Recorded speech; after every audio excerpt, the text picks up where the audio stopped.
yeah, nigga, yeah. Shit real round here, yeah, nigga, yeah. Shit real round here, If you want it, you can get it, my nigga. Shit real round here, If you want it, you can get it, my nigga.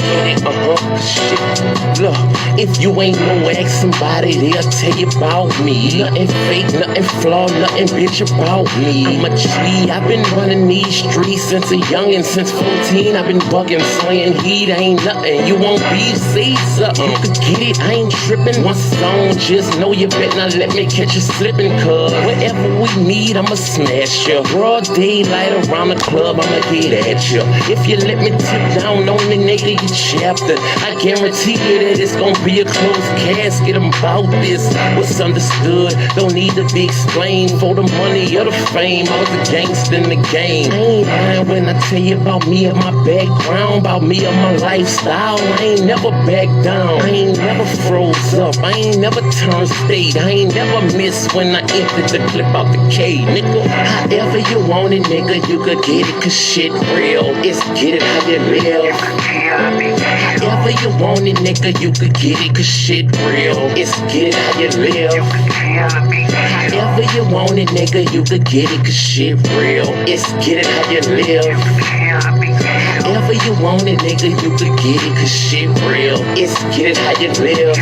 It's never die, do what you did, nothing less. Fuck with the kid, get two to the head, two to the chest. Nigga, I'm the best when it come to the street shit. You got your hands full fucking with me with this beef shit. I be on some all night flight, no sleep shit.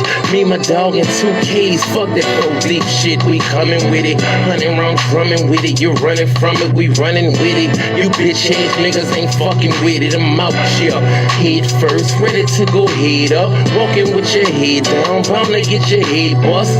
Hear the feds come, I'm off the scene, off the block. I know the bus move when it get hot. Shut down the shop, open up another on the other side of town. Got yeah and I got pounds. Jizzle was a hustler and a head bust all in one. Don't get it twisted, I do this rap shit for fun, yeah. However you want it, nigga, you could get it, cause shit. So I went all the way down to the trap in ATL. Oh yeah, style ATL, you know what I'm saying, to see how they do it. Cause I know how we do it in the hood and the NO. It's street, it's real street. I've been a street nigga my whole life. I was raised in them, wild out, flighted for nights and days in them. Nigga, I played in them, I told the kids in them. In 7th grade, I started trying to get paid in them. If you ain't real, you ain't gonna be safe in them. Bitch niggas get jacked and they hoe get raped with them. I done saw niggas get stabbed and shot dead in them. No reppin', I bust my share heads in them. Leave caught niggas down bad and bust lead in them. The streets getting flaky cause not a feds in them.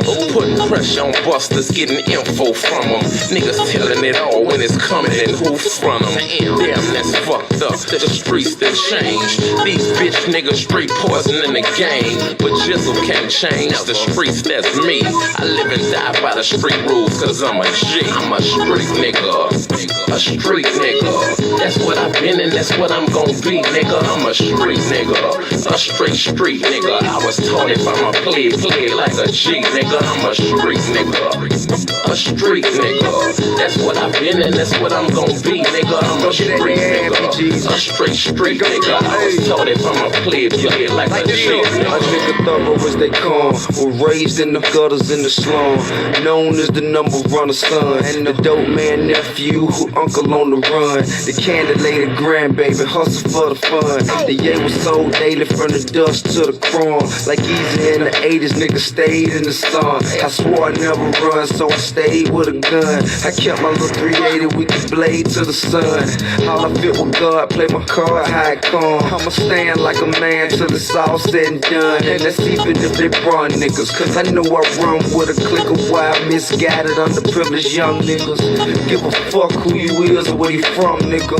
You can get it, we taking over the city, I was raised in the belly of the beast, to say the least. My role model was doing time, so I learned from the streets. I'm a street nigga, a street nigga. That's what I've been and that's what I'm gonna be, nigga. I'm a street nigga, a straight street nigga. I was taught if I'm a play like a G, nigga. I'm a street nigga, a street.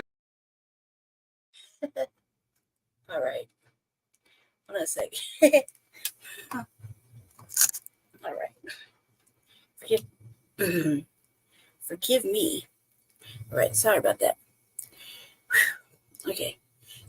Just to put on like a cushion on here, like lift me and move me around. It's weird. While you hear him in the back sleeping, so they must be really, really, really super tired. Welcome to the Revolutionary Agenda. I'm your host, Dutch and Doll, K Lady Che, co-host of Frontline Black News and regular consistent contributor to Shabaka's Black Experience Enhanced on Blog Talk, which I encourage you to go over and listen to tonight. Yesterday, Tuesdays, Black Experience Enhanced. The show was just, it was crucial. It was good. It was very good. Very good. I felt like we came to a lot of major understanding. So I felt like it was done pretty well. We did a good show. Shabaka's Black Experience. So yeah, that was excellent. Sorry for the late impromptu show as usual. Jesse's been here for a couple of days working on some stuff, and it's the first time I keep not saving my cues, so that's like always my fault. And so I have to go back and redo them, and by that point in time, so much has happened. So welcome to the Revolutionary Agenda. I first have to say a couple of things, three things. I heard the FBA rally went off without a hitch over there in Washington, one that Tariq Nasheed and New Black Media had put out, and I've caught a whole bunch of little pieces that Jesse shared on Frontline Black News, so it looked like it went well. I've heard some good things, saw some clips, so it looked like it went pretty well this year, like last year, like last year. So I'm pretty excited about that. I'm very disappointed in the outcome for the Tulsa, Oklahoma non-payment of reparations or even acknowledgement. That shit is really bothering me. So I'm very disappointed in that. Got a little bit of stuff to cover. So I want to talk about some shit that's happening here in the city, in Denver. In Denver, I want to talk about this. I'm just going to run through a couple of clips. I had a couple questions, but my brother helped answer them for me. So then we're going to go from there. We'll probably I'm going to hit this cultural vulture shit real quick. Because the new song that came out, the new song that it came out, I didn't really like the shit. So I decided that someone that keeps bringing it up, I got to stay consistent with how angry I am about it. It's stupid to me. So, I might even go over that first. Ultimately, we're gonna round out with some Cornell West updates and listen to a few things, a couple of interviews that he's done recently. I wouldn't say I've been slacking on it. I would just say I was kind of letting him build up a little bit. Everybody is going to have their own little spin. We're also going to re-look at his website too, just for the sake of everything. I was going to touch on the 2024 Project 2024, and I do have to say that everybody's kind of covered it a little bit. Tariq Nasheed did a little piece on it. A few other people have done some piece. A little piece on it. Uncle Phil did a little bit, and it kind of made me feel a little bit better about my thoughts on the subject. But I will save that for another show because it's its own fucking entity. I do have to say though how Uncle Phil and Treat Nasheed put it into perspective. It kind of did seem a little bit of a boogeyman situation. So, I was kind of glad for that to be, brought up. Seeing that when I brought it up, like I kind of proud of myself that, you know, um, maybe the numbers don't reflect it, but at least I know people are listening. So that's for another day. But we are going to end. We are going to go over some Cornell West stuff and see how I feel about him, because I've been saying that we want the two-party system to collapse. Obviously, it doesn't behoove us. We also want a third-party person to emerge. I would not recommend RFK Jr. because he doesn't have anything specifically for Black people, and he just like, can't dig the way he did Sister Vicky Dillard when they were at the cultural center, and that'll still hold a bad feeling for me. And I don't, once I say no, I mean fucking no. I have always said though that hold your vote for something tangible. And if Cornel West decided he can't be moldable to what we're talking about, which seems like he has been making significant changes to his website at least for his portion. To kind of, went over it a little bit prior to getting on, so it kind of seemed like he made some significant little changes that I was kind of appreciative of. Um, so we're gonna look over it. It's a little bit different from the last time I went on. I went and looked.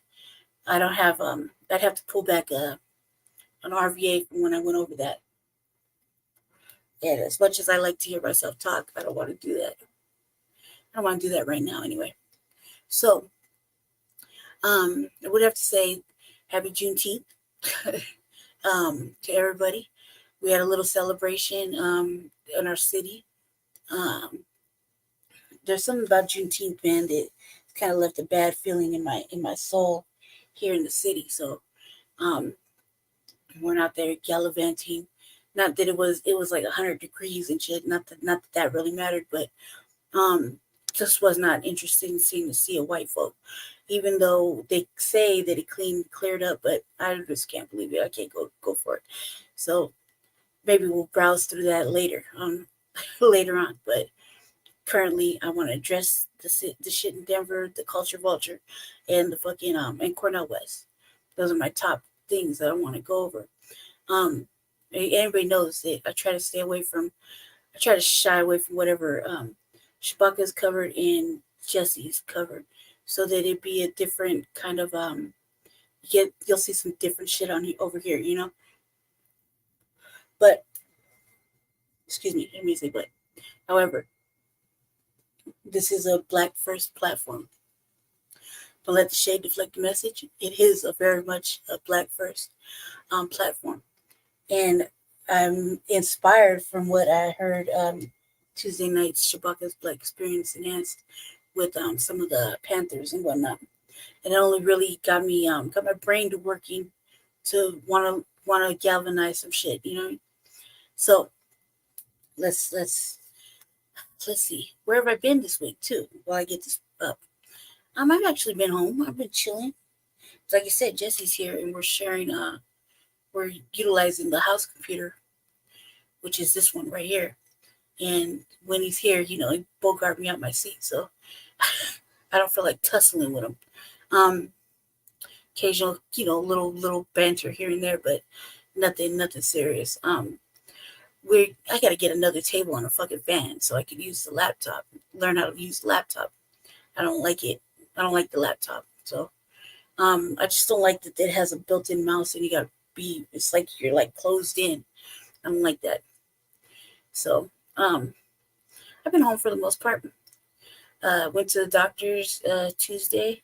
That's some pretty stellar news. Ladies, I suggest, you go do those little checks, you know. I was concerned about something, but they put my little fears to rest. So I was quite happy about that. Let's see. It's,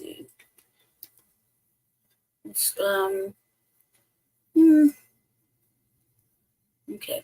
we'll start with a little bit of Colorado stuff, okay? I'm gonna be bouncing around, so don't judge me. Um, I want to talk a little bit about this Walmart right here that they closed down. It's in my neighborhood, and they closed it down.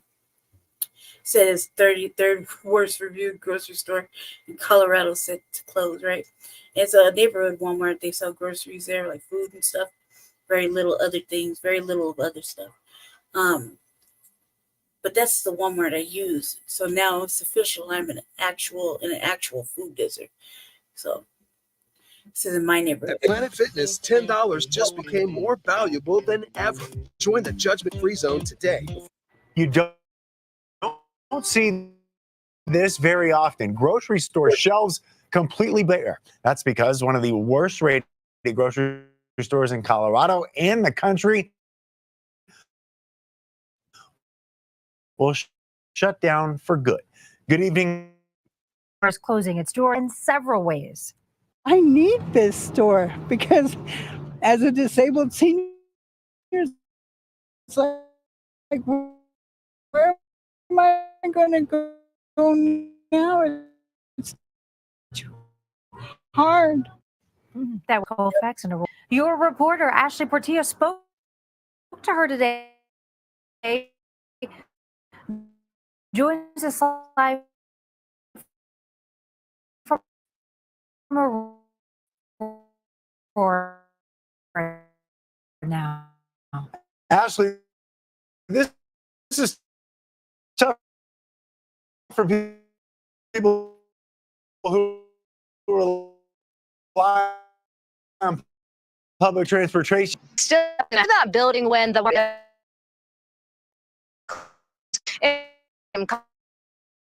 are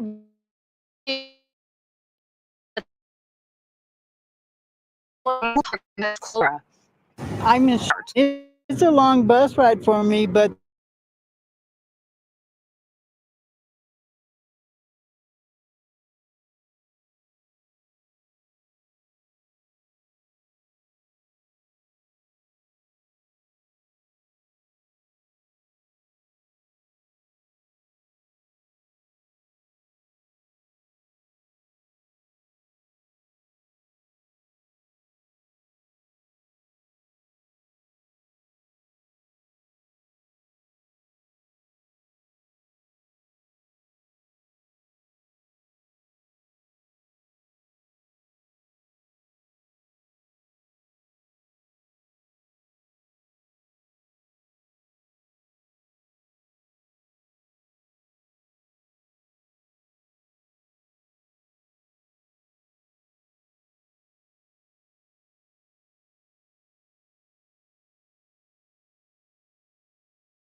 I don't know what happened, right?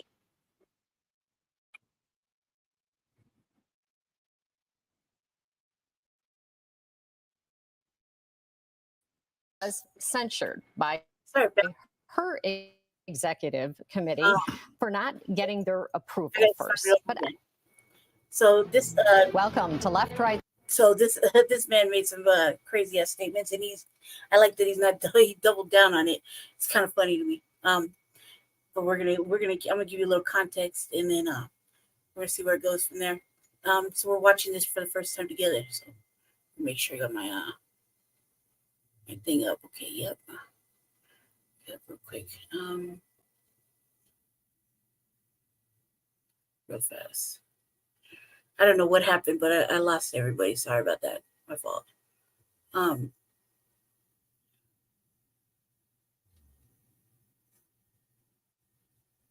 oops.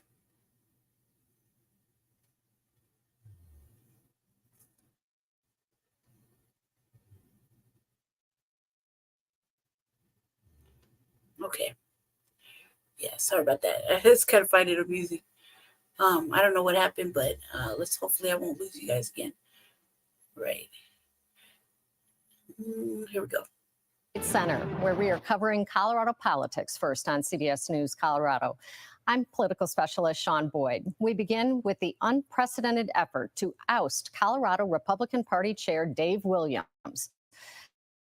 More than 100 Republican leaders signed a petition to force the GOP Central Committee to take a vote on whether to remove him. The move comes after he sent an email from the state party's account referring to the LGBTQ community as godless groomers and calling for the burning of all gay pride flags on social media. For many Republicans, it was the last straw. Since he took over as chair, Williams has attacked Republicans who don't meet his purity test, waded into GOP primaries in violation of party bylaws, and used state party resources to support his own campaign for Congress. Joining me are analysts, Republican Dick Wadhams and Democrat Mike Dino.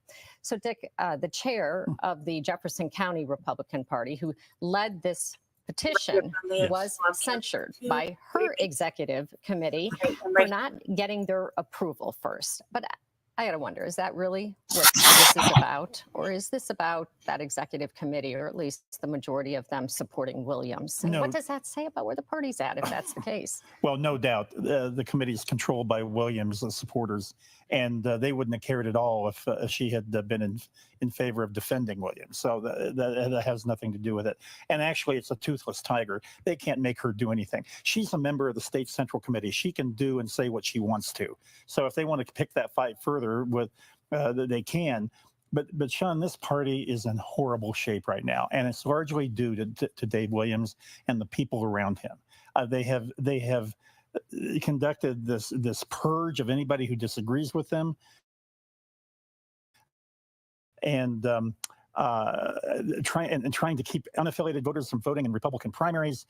I mean, I could go on, and he's using state party funds to unethically fund his campaign for Congress. That's the irony, that they come after her for using party letterhead to send this out. And so do you think they need 60% of the 400-member Central Committee to remove him? Do you think they'll get it? Well, it will probably be close, to be honest. He's got a big chunk of support on that committee. But what I'm sensing, Sean, is there are members on the committee who voted for him for chairman, like Nancy, by the way, and who now are saying, we are in constant chaos. We're constantly embarrassing ourselves. We need to make a change right now. We need to send a message to Colorado. Republicans aren't all crazy. That's what we need to do. So, Mike, it could be a turning point for the party, but it really depends on who they replace him with, I think. So what kind of Republicans? So what do you see? Well, first off, I always remember the quote from Cousin Eddie in the movie Christmas Vacation. This is a gift that keeps on giving for the Democrats. Yeah. And I like it to keep on giving. But Dick and I were talking, I think the primary that's almost is about 10 days away, could be influential if the more moderate, or the less strident and rightist type candidates come out of the victorious, and more reasonable in here. We just nominated some reasonable people for Congress, and it's time to do the same for the party. I want to revisit that in a minute. But Dick, in addition to running the party, Williams is running for Congress, the seat being vacated by Doug Lamborn. This vote on whether to remove him as chair is not going to happen until after the primary on June 21st. Do you think it will have any impact on his race? No, I really don't. I mean, the problems that Dave Williams has in that primary are so obvious, so strident that that this is kind of a sideshow right now, so it won't have any impact. But I think Jeff Crank is in a great position to win that primary, to be honest. And that's going to send a real message if Jeff can win this. And by the way, he is not some liberal. He's a very solid conservative guy in the tradition of Colorado Springs. And Jeff, I think, will win that primary. So Mike, I want your thoughts on this, because many primary races have a far right or a far left candidate. These primaries do, versus the more traditional Democrat, Republican. Do you think it's the fringe candidates or the centrist candidates that win out in these primaries? I don't really like how now that I'm paying more attention to politics and whatnot, I don't really like how it's so forced upon you to have one or the other.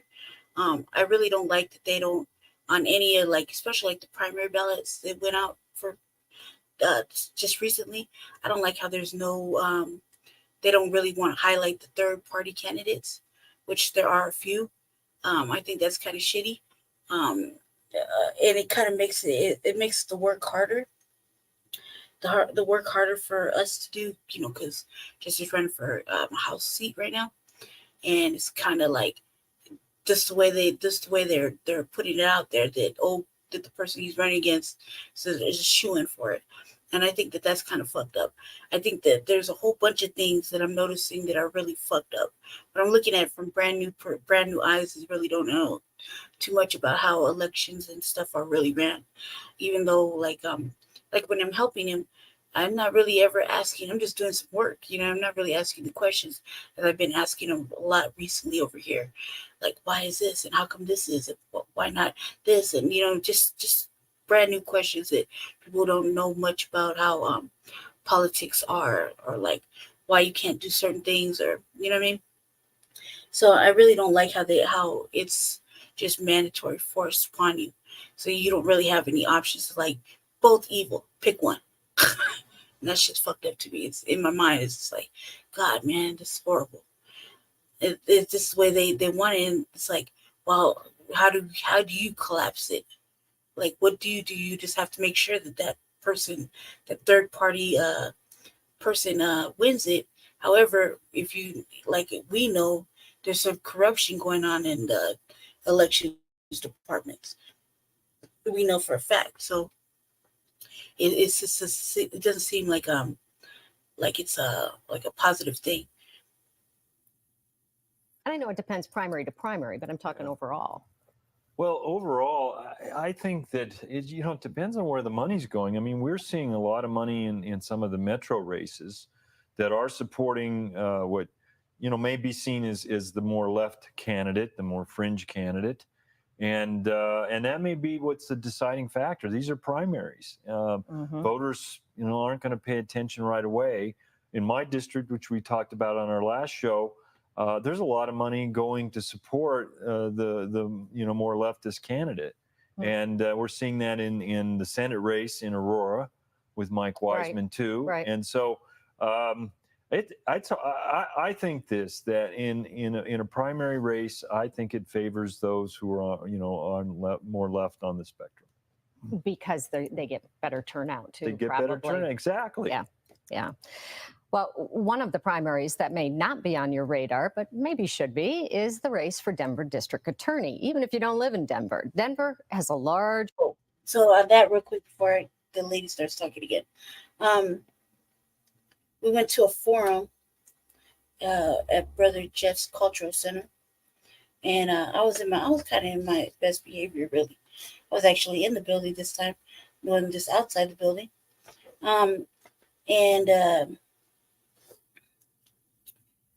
I watched the forum, and I felt like I felt like there's some things that were happening outside or around the conversation in where we were sitting that I really didn't like. I don't know if the footage is up there yet, but I felt like the lady was giving more pacifying conversation, and I felt like felt all kinds of different ways, so many different ways about it. At the end of it, I was kind of being a little disruptive. Me and Jesse were just in the back talking like we're at the movies in the midst of it. And one of the white one, like I was planning last week about the white civil rights attorney. She had done a episode on the Jeff Fard show earlier in the week, and it kind of seemed like she was just sneak dissing and talking shit, really, and falling for whatever traps Jeff Fard kind of laid out for her. I don't see why nobody ever sees these like instigating traps, just to kind of fuck with people, I don't see why nobody ever catches on, or I'm like the only one. But she was sitting in front of me, and like I said, not that I didn't have no respect or anything. Me and him were just having a conversation about certain things that were being talked about in the midst of it. But we're, kind of low. We were sitting right there. She turned around and looked at me. I was like, what? Like that.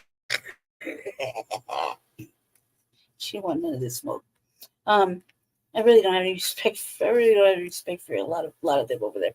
Kind of snapped at Olga and Medina too to come get these questions, which they didn't want to ask. So I asked a whole bunch of black questions. That's prior to me getting there. I set Jesse off with like 10 questions. Then I got there, I was asking more questions. And so we were talking I was probably talking more like I was at the movie theater than anything. Because I don't like what was being said. I can tell when people are lying, okay? It's a known fact. So, let's get back to what they were saying. I seen a little bit and I was like, whatever, but I had a chance to talk again to the man.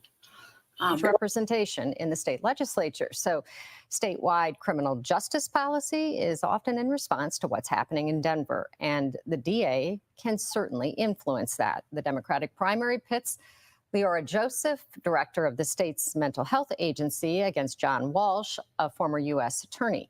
Both have racked up endorsements from big-name Democrats. So, Mike, Walsh and Joseph, they agree on a lot, both Democrats. But one thing that they don't agree on is these safe injection sites. Yeah. Do you think this will influence the race? I don't think the race turns on this issue. I mean, in some ways, you're right. I think they do agree on a lot of things or have similar stands on issues. If they're able to identify their supporters, that's really, and turn them out, that's going to be the key. And I actually think we do have a woman DA. I do think Denver voters are, bent on looking for getting more women into elected office in Denver. And I don't even think that's it this time. I just think that they don't want to be well, I know for us specifically, I feel like there's three sets of black people. I feel like for us, we when we're looking for justice for anybody who's black, she really our current DA really wasn't giving wasn't really trying to make any of that happen. And there's a case right now, that we've been actively working on just for Stephen Long. Been in the news. I mean, I wrote the lady. I sit on one of her damn boards, for God's sakes. So I feel like me and Jesse, I feel like that she really wasn't doing so much, and she kind of blows things off. Also, too, I think that it's fucking crazy to me that she can just hand out endorsements, even though to other motherfuckers, but we can't ask for one or can't get one from her because she's already endorsed someone. You understand what I'm saying? It's like, when do you go out and do this? Like, little do we know. So she already endorsed the challenger, or the person running for the seat, the other person running for the seat other than Jesse, which I find is really ridiculous. I think that our current DA isn't for black folk, period. I like there's a whole bunch of things that I liked about what John Walsh was saying. Plus, I remember when he used to do the news. And so we had a moment afterwards. He came up to me and was telling me, he's like, man, he talked to me for like a couple minutes before Jesse came, because he was getting some stuff together and mingling on the inside. I was outside sitting down, just BSing. And I said, I'm about this don't start nothing, won't be nothing in social events. And everybody knows how I feel about it or whatever. So if there was going to be any kind of funk, it would have happened. I think there was a moment, but we've just moved past it. I wasn't in the mood. So I was when I got there, though. But after I had a chance to put 2 little sliders in my stomach, I was kind of okay. Plus, like I said, there's you got 2 candidates. What I noticed is that Lenora didn't want to chop it up with us. So, but I do notice that John Walsh, I had spoke to him way long time ago when he used to do the news. So, we had a little moment. We had chopped it up, and we had got to ask him some other questions that nobody else asked, and he seemed pretty familiar with what we were talking about and helpful. Like, it seemed kind of sincere. Unfortunately, we don't have any black DAs, which would have been a rip, but they didn't have nobody to run for that seat. So we got stuck with these 2. And if they were, there's some independent shit and we didn't know about it. There's a lot of pandering, and that's what I was shit talking about during the Jeff Fart fucking event. It's meant for undecided and independents, for people that vote independently. So it was encouraging. I walked up in there. He had the wrap up too. Could have took the chair up in there, but I didn't. I left outside, so it was cool. I think that would probably favor Lenore Joseph. So, Dick, current DA Beth McCann, she has endorsed Walsh. Does that hurt or help him, do you think? Well, it wouldn't be a very strong endorsement from my standpoint, but I think she's held in high regard by Democrats in Denver. So I think it probably does help. I would say I am not a Democrat, nor do I live in Denver, but I'll tell you what, I do agree with Joseph on the safe injection sites. I think she's dead right about that. That would influence my vote if I were a Democrat and if I lived in Denver, which I don't. Yeah, and certainly crime, it's an issue right it now, is an issue. And in Denver too. Yeah, we've seen the car thefts go down significantly in Denver, so that's been good, and violent crime has also seen a reduction. So, they haven't really been running on, being the toughest crime fighter. No. That's not their style. And again, safe injection sites, I do think, by and large, Denver voters aren't against them. We'll see. When we come back, the U.S. Supreme Court handed down a decision on its first abortion case since it overturned Roe v. Wade 2 years ago. We'll talk about its possible impact on a Colorado amendment. It's like we're not really all that interested in the abortion pills and whatnot. So let's see. Yeah, they want his ass to resign. So we'll go back to this GOP thing.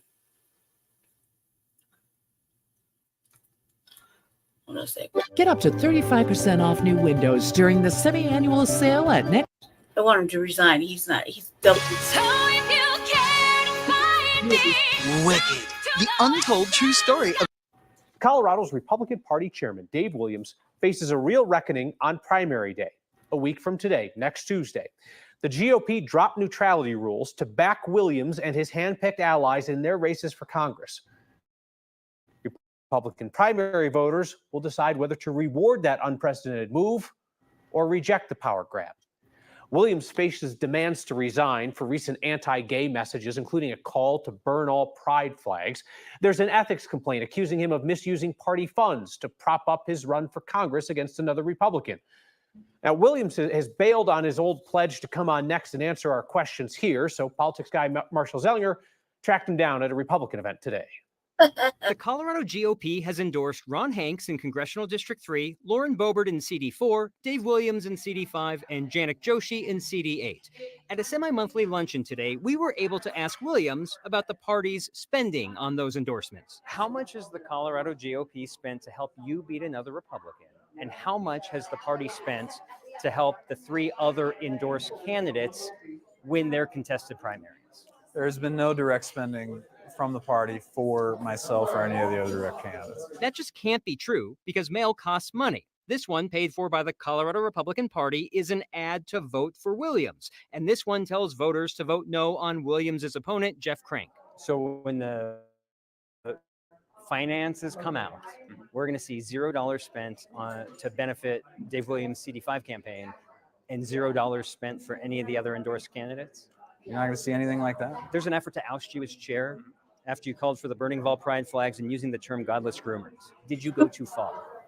We make no apologies. We're going to fight to protect children, and we're going to make sure that we fight against this effort to confuse children into thinking that they can be something opposite than what they were born. Do you think that can incite hate crimes? No, words cannot incite hate crimes. Your anti-gay hate is at odds with former President Trump's welcoming views toward the LGBTQ community. Do you think that Trump approves of your approach? I mean, I wouldn't characterize what I said as hate. I mean, this is sort of the problem that I have with the media and, of course, my critics, is they want to mischaracterize what was said. I think what was said was very clear. We're going to stand against this pride movement that seeks to indoctrinate children and convince them to do things that ultimately harm them. Do you think? Well, how we feel about this. It's a $1 trillion fucking industry.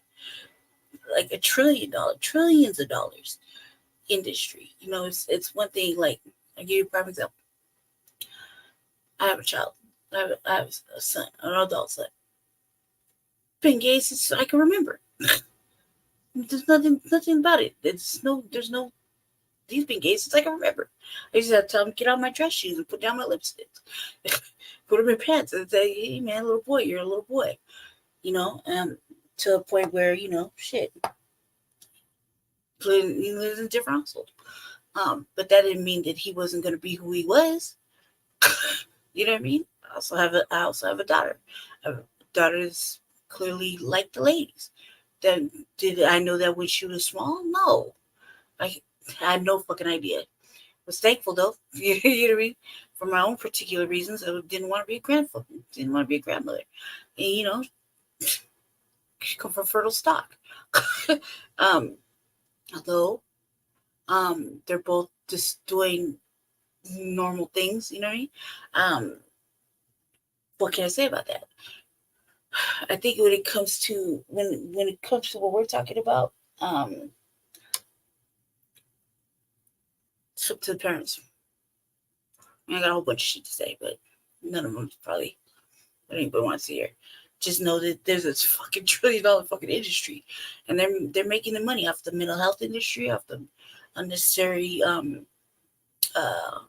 hormone treatments and things like that. You know what I mean? There's got to be an age where you're old enough to fucking think on your own. And you're not listening to your parents or your teachers' rhetoric. You could actually think on your own, and it's it's a prime teenage age, where you can think about certain things and you can talk about it with other people, not school age. School age is like you're still learning, So, I mean, I could say I was probably like late teenage years when I knew that I like boys, and I was gonna be a girl that liked boys. You know what I mean?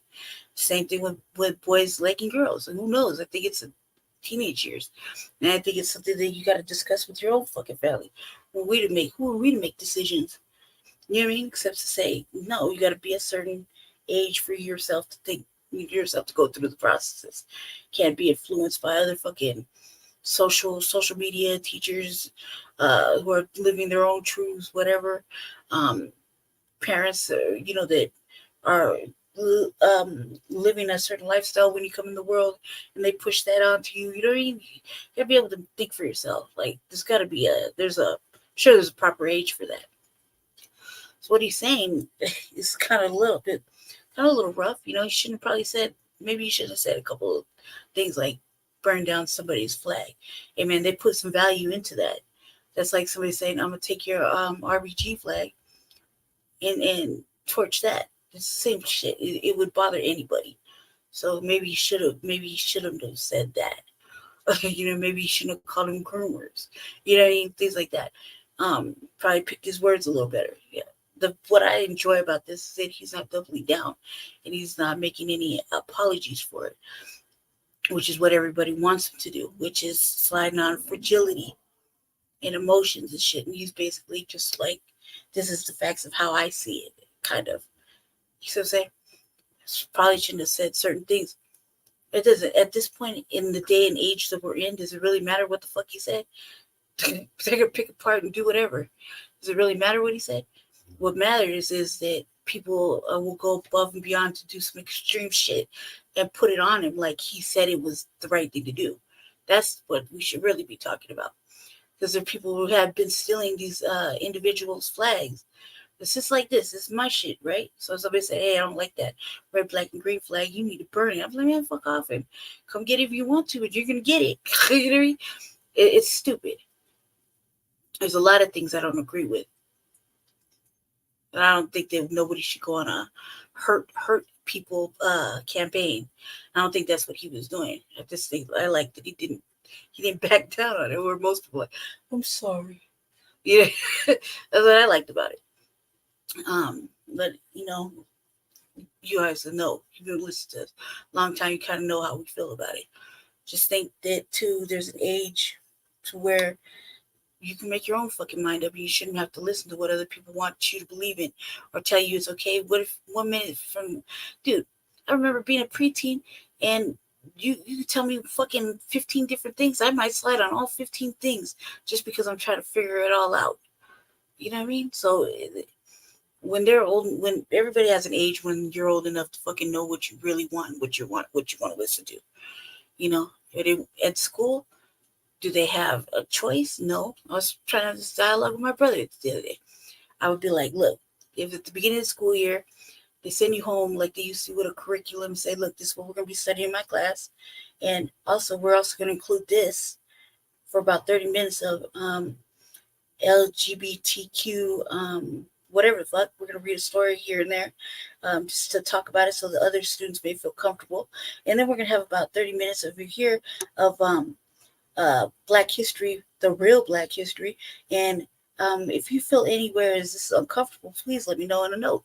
But this is what I'm going to be studying in my class so we can make sure that everybody feels comfortable and they could be able to discuss things freely. I'm going to read this book on this day and this book on this day. But 90% of the time when that shit was going on, no one was knowing what was in the curriculum. So it was fucking like a kid brought home some crazy shit and was talking about some crazy shit and you just had to go find out. And we found out you were mad. I think that that's the problem, is that there was no communication to what was going to be in said teacher's curriculum. Or, hey, we're going to have fancy dress up hour and we're going to have this person come and read to us about this subject. At least give them a fucking chance. There was no chances. They were just doing it. So I think that's what made people mad. And I also think that that's what caused this little bit of what it looks like hate speech or whatever. I think it's just the fact that nobody did things the right way. And then you got fucking DeSantis doing other shit and got a whole bunch of crazy stuff happening. We get a new justice and she can't even describe what it's like to be a woman, but she's a woman, right? We got all these docu-films out. So I think there's a whole bunch of stuff going on that we really aren't factoring in. I think that if everything was more open at the beginning of the school year with these students, when they come, like, I don't know how they do it now.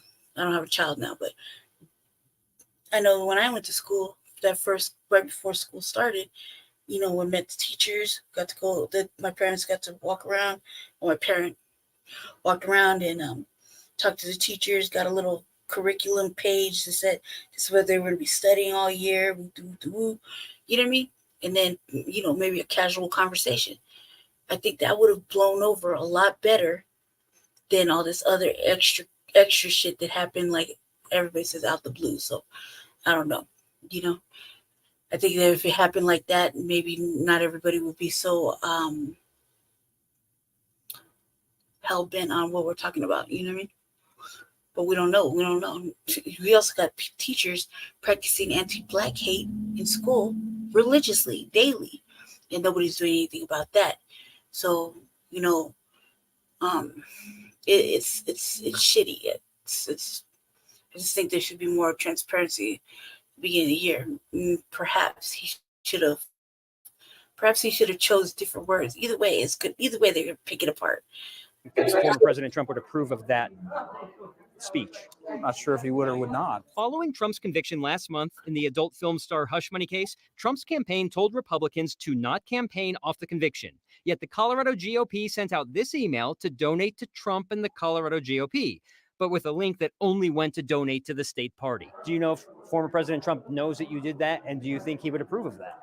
I don't think there's anything wrong with what we did. We put out a communication saying support Trump and support our efforts to ensure that we win in 2024. That's completely in line with what he was asking.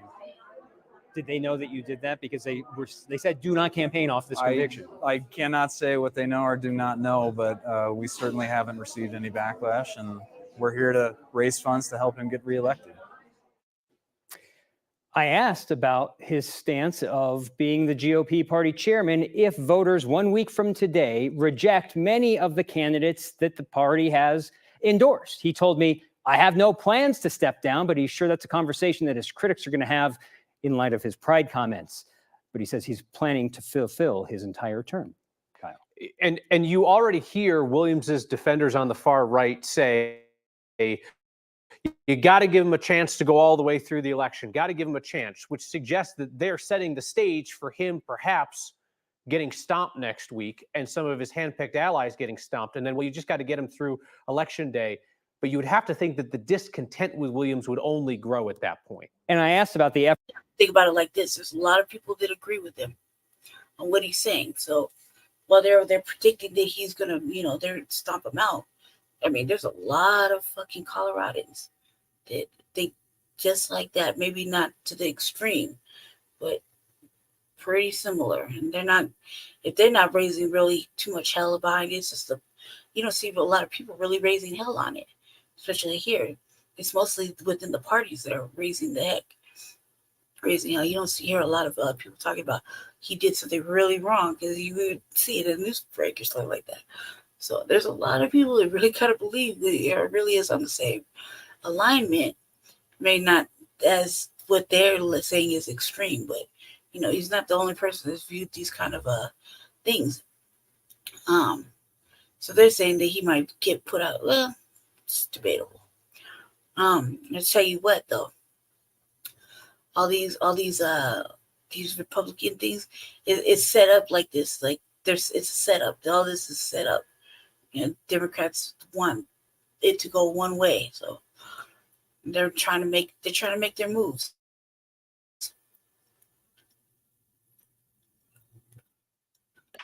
Wix gives you the power of AI to build the website you need. Extremism has taken root in Colorado. No surprise I only bring this up because we're talking about this type of hate, and nobody ever brings up the anti-black hate that is being constantly thrown around. Viewers of this program who have watched us track the rise of groups and political figures who openly stoke violence. A group that tracks white nationalist and hate groups counts at least 30 of them in Colorado right now, 30, up from 18 in 2021. The Southern Poverty Law Center tracks the anti-government group FEC United, big in Douglas County and the Springs. You've heard its founder here, conservative activist Joe Oltmann, calling for the hangings of his political opponents. That is the definition of treason, and he should be hung by the neck until he's dead. The Proud Boys, which the SPLC describes as a hate group. In 2019, they said that they landed their own radio show on KNUS radio in town, but the station backed out after we reported on it. Front Range Active Club, which SPLC says is a white nationalist group. Members took credit for a masked protest outside a Pride festival in Dougco. The Pray in Jesus Name Project, that's led by former Republican State Representative Gordon Klingenschmidt in the Springs. A pregnant woman in Colorado. And now our Julissa Irizarry takes a closer look at another group that's being tracked, one that focuses on schools across Colorado. So much can be said about Colorado. For years, it's been growing in more ways than one. Yes, a notable rise. Rachel Carroll Rivas is an interim director at the Southern Poverty Law Center, or SPLC. The group released its annual report this week, identifying 30 hate and anti-government groups in Colorado. The top type of group found here were anti-government groups. Colorado saw a rise in the number of anti-student inclusion groups. And so Moms for Liberty had a number of chapters. See, man, when I tore that off after that, when the last year when they were talking about this, our Selma, you sit down, black women, our privilege won't allow us to get shot or anything. Oh man, I went in on them. Who knew they were classified as a hate group, other than me saying, you know, witches, fucking Karens and shit. Man, I couldn't believe it. I couldn't believe that this broad said that to us. Well, said it on city council. So I had to go in on that. In Colorado. Moms for Liberty is a national conservative parent group that has been part of the book ban movement in school districts. In a statement, the Moms for Liberty founders said in part, the SPLC is nothing more than a mouthpiece for the Biden administration's repulsion for freedom and parental rights. I think fear is ruinous. Marty Moore is the executive director of Rocky Mountain Equality, formerly out Boulder County. The SPLC report says anti-LGBTQ groups across the country are at an all-time high. It's one of the reasons Moore's LGBTQ organization expanded. When I looked at the map today, the hate groups that they listed are scattered throughout the state, but it's amazing how it goes down I-25. And as we look at north, where we recently expanded into Larimer County in particular, there are several groups there. Groups can be in any corner, in any street in this state. The SPLC hopes revealing them will uncover something else. We hope that this report is a tool for communities and sort of check folks on what's going on and how they might get to a better place together. Carol Rivas with the SPLC says she'd be surprised if more anti-government or hate groups pop up in Colorado in next year's report. She says in recent months, they have seen more people pull away from these groups as they see the national rhetoric they're pushing. I think that's it. I think the interesting fact is that everybody's white. Maybe we should talk about that. Maybe we should really talk about that. Interesting because as we've talked about here, you also have more mainstream groups in Colorado that are adopting the rhetoric of hate groups, like the Colorado Republican Party saying this week, burn all pride flags, God hates flags. That's the kind of thing that you didn't used to hear in organized politics. But there's all kinds of these groups in Colorado. Yeah, you know, they say that Colorado is a perfect snapshot of this country. That's exactly what the SPLC says. They said we have a little bit of everything here, anti-immigrant, conspiracy, neo-Nazi, and it really paints a picture of the world we're living in right now. It's amazing how many powerful people in Colorado continue to parrot that stuff. We'll keep pointing it out. Jaleesa, thank you. Don't just use the internet, unleash it. Quantum Fiber Internet sets you free like never before. The governor. Everyone wants to bring up what I want to bring up. All right.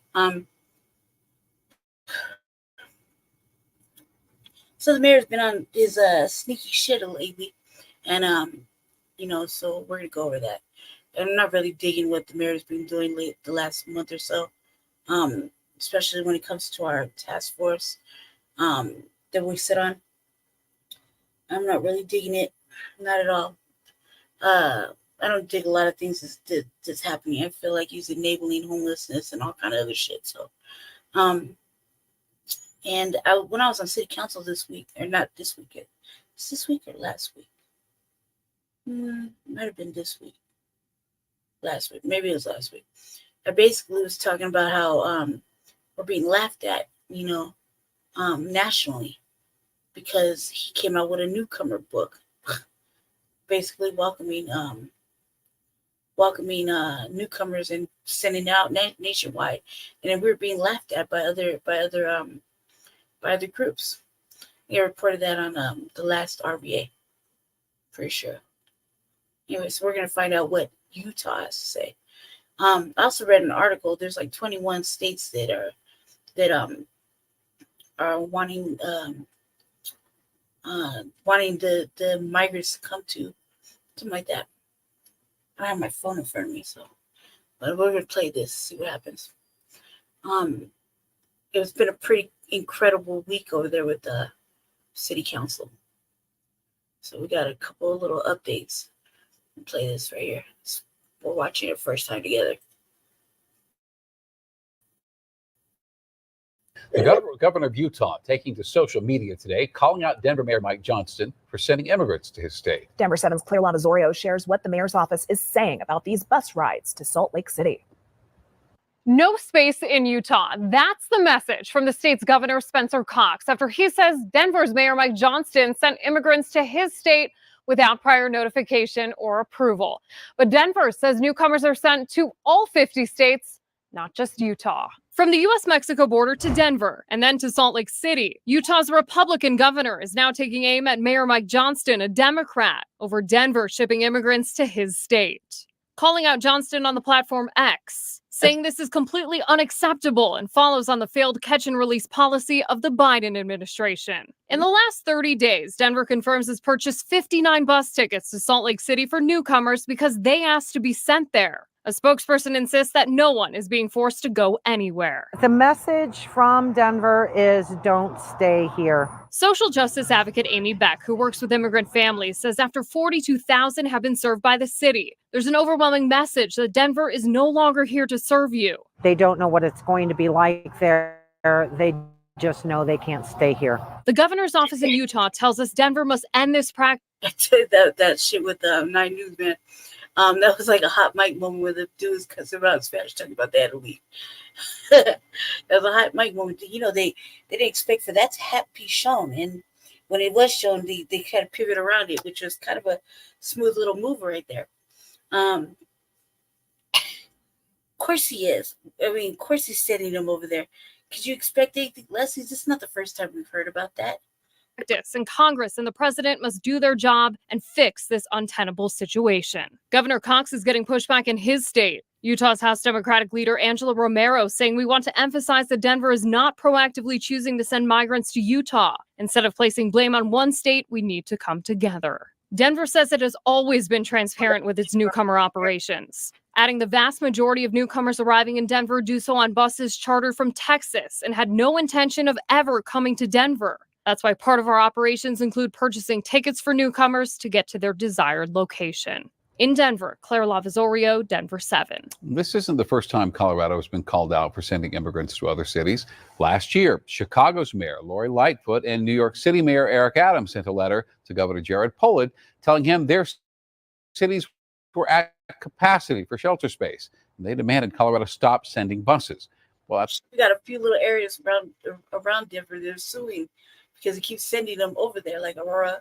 I don't think we're suing them there, but they definitely got in his ass a couple of times about pushing the migrants from Denver over to Aurora.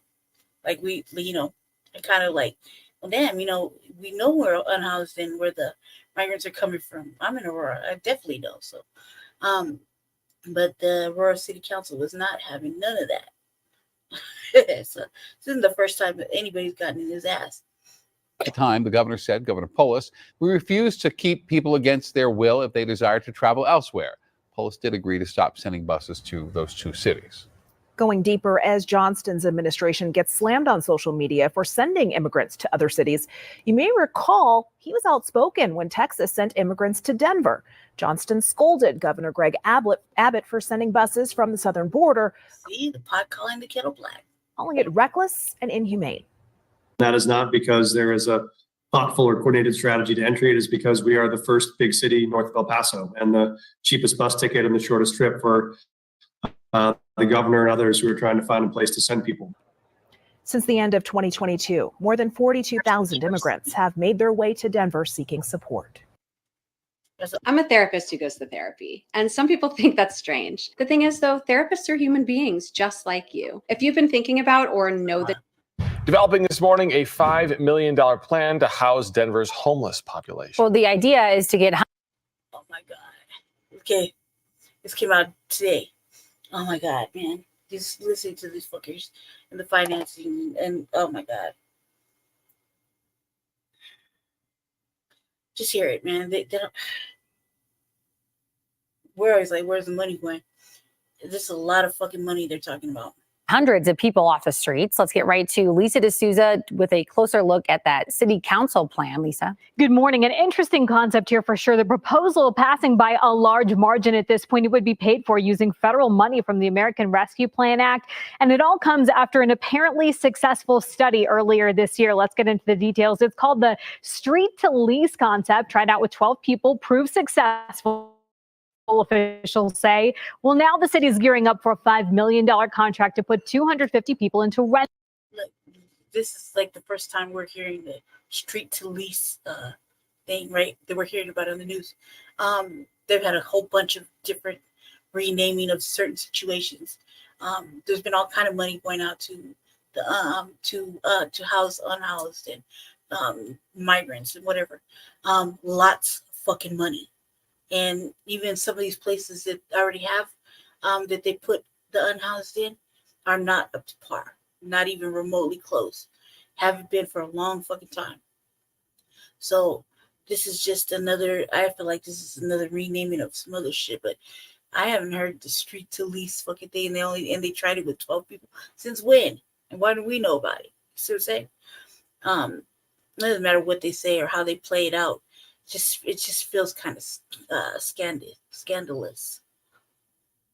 Rental homes with 1 year's help paying rent and the utilities. So the contract with Housing Connect, it's all part of the mayor's all-in Mile High plan, which is to get 2,000 people who are homeless into housing by the end of the year. Council member Amanda Sawyer says while the 12-person that city council plan, Lisa. Good morning. Homeless population.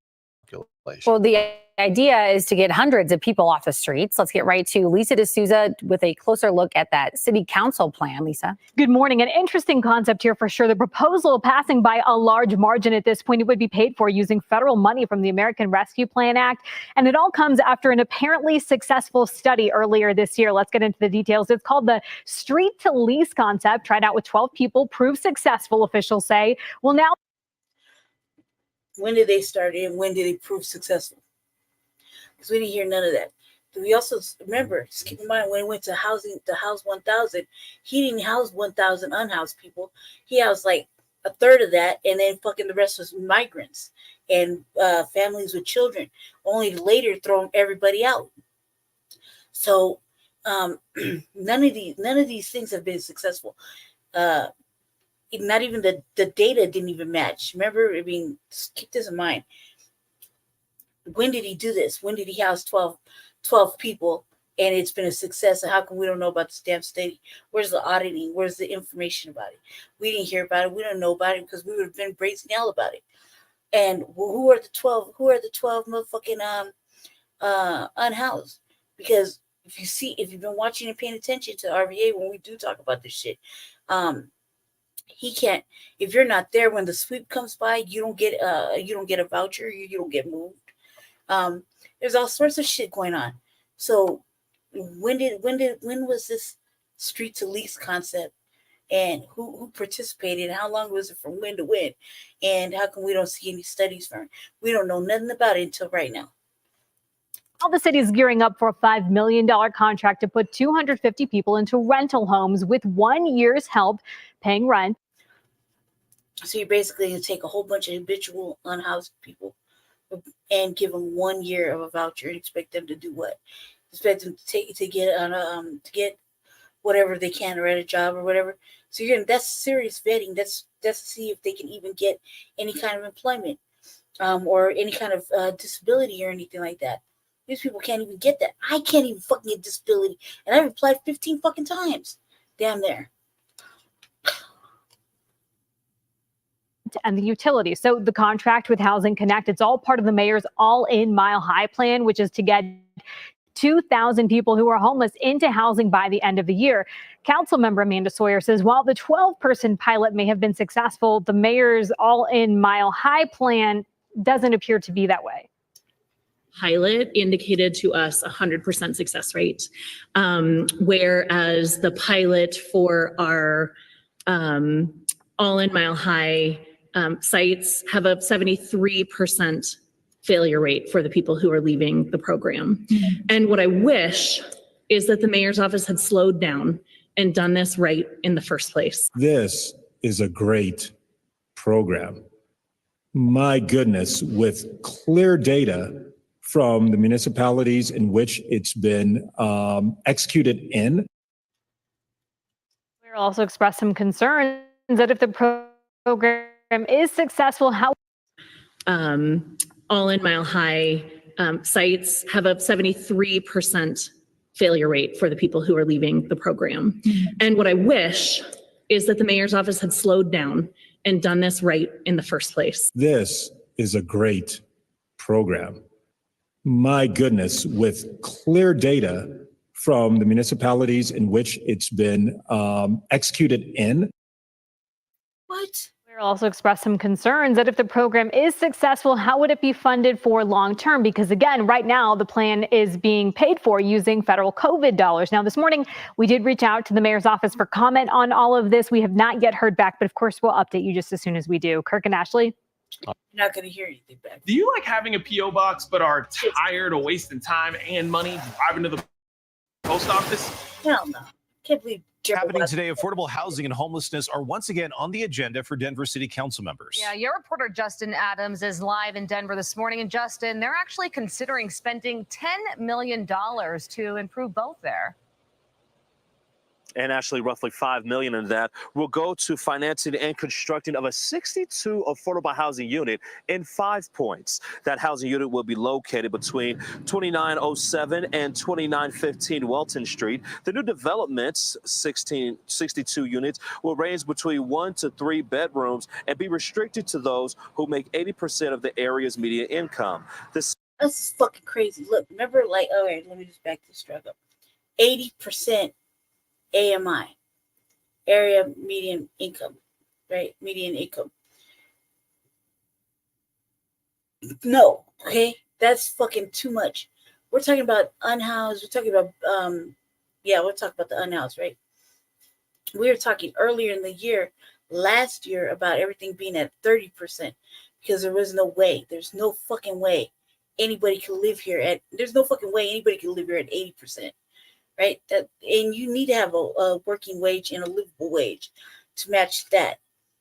There's no way. This is like for rich people. Like, what the fuck is he talking about? 80%. Like 80%. 80%. That's compared. Oh my God. No. No. No. 80%. Wow. Yeah. This is fucking 80%. That's fucking ridiculous. In 5 points, it's already gentrified.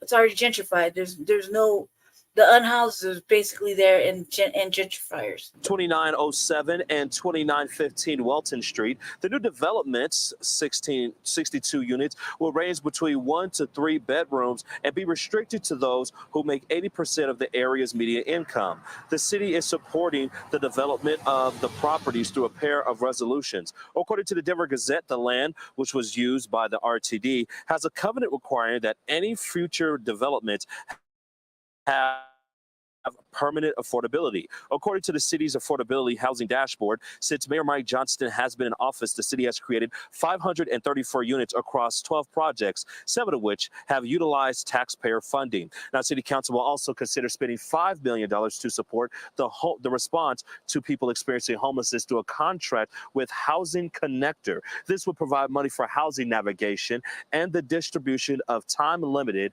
move-in assistance and rental subsidies for 250 households moving from encampments to permanent housing. In Denver, Justin Adams, covering Colorado.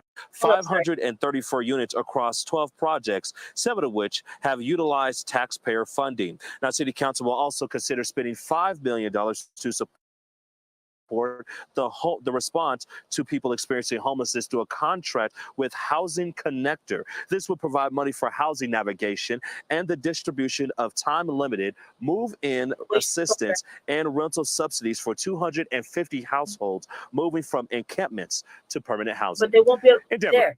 They won't be able to live right there. Okay. First of all, that area has been gentrified to white people. Right? There's really no low income, nothing over there. especially right where they're trying to build it. There's nothing there.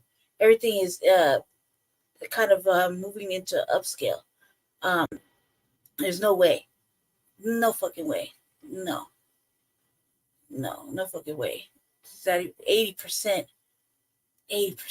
Fuck, man. Like, Housing unit will be located between 2907 and 2915 Welton Street.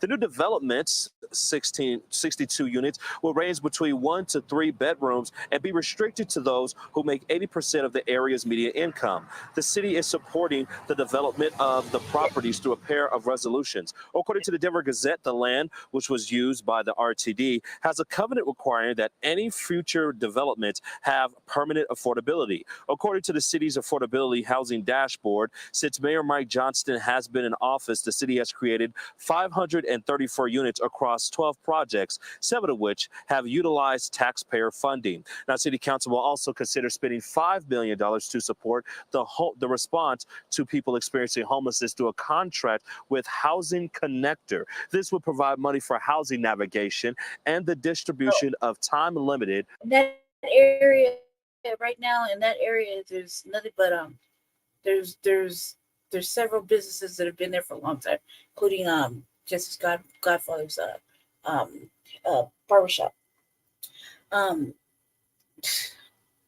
No, there's no fucking way.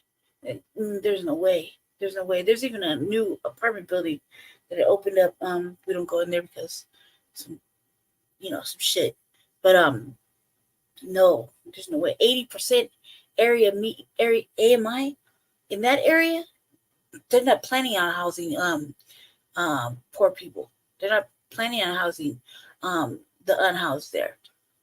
And this connector size is just another fucking money grab. It's another wasted program. It's whack. Fucking whack. Move-in assistance and rental subsidies for 250 households moving from encampments to permanent housing. In Denver, Justin Adams covering Colorado First. That won't be there. All right, Justin, thank you. Meanwhile, there's no way. Ever since I was young, my dream has been to open a chocolate shop, to make unique, colorful. They would house themselves. We always knew Denver's plan to solve homelessness would not be cheap. As 9 News investigates the true cost of that program, the mayor's office is now telling City Council it is tens of millions of dollars over what was expected. Our Mark Salinger continues to follow the money. Yeah, the total is not listed anywhere, and that's what I'm asking about. I see what you're saying. Gotcha. The total costs of the mayor's homelessness initiatives have been a bit of a secret. No one knew, or at least no one would say, until today. It looks to me like we are spending between July 15th, 2023 and December 21st, 2024, $155 million on this. It took some math from Councilmember Amanda Sawyer and a deep dive from us into the spreadsheets to put everything together. But we now know the city of Denver plans to spend around $155 million on Mayor Mike Johnston's homelessness initiatives between July of last year and the end of this year. That's a lot.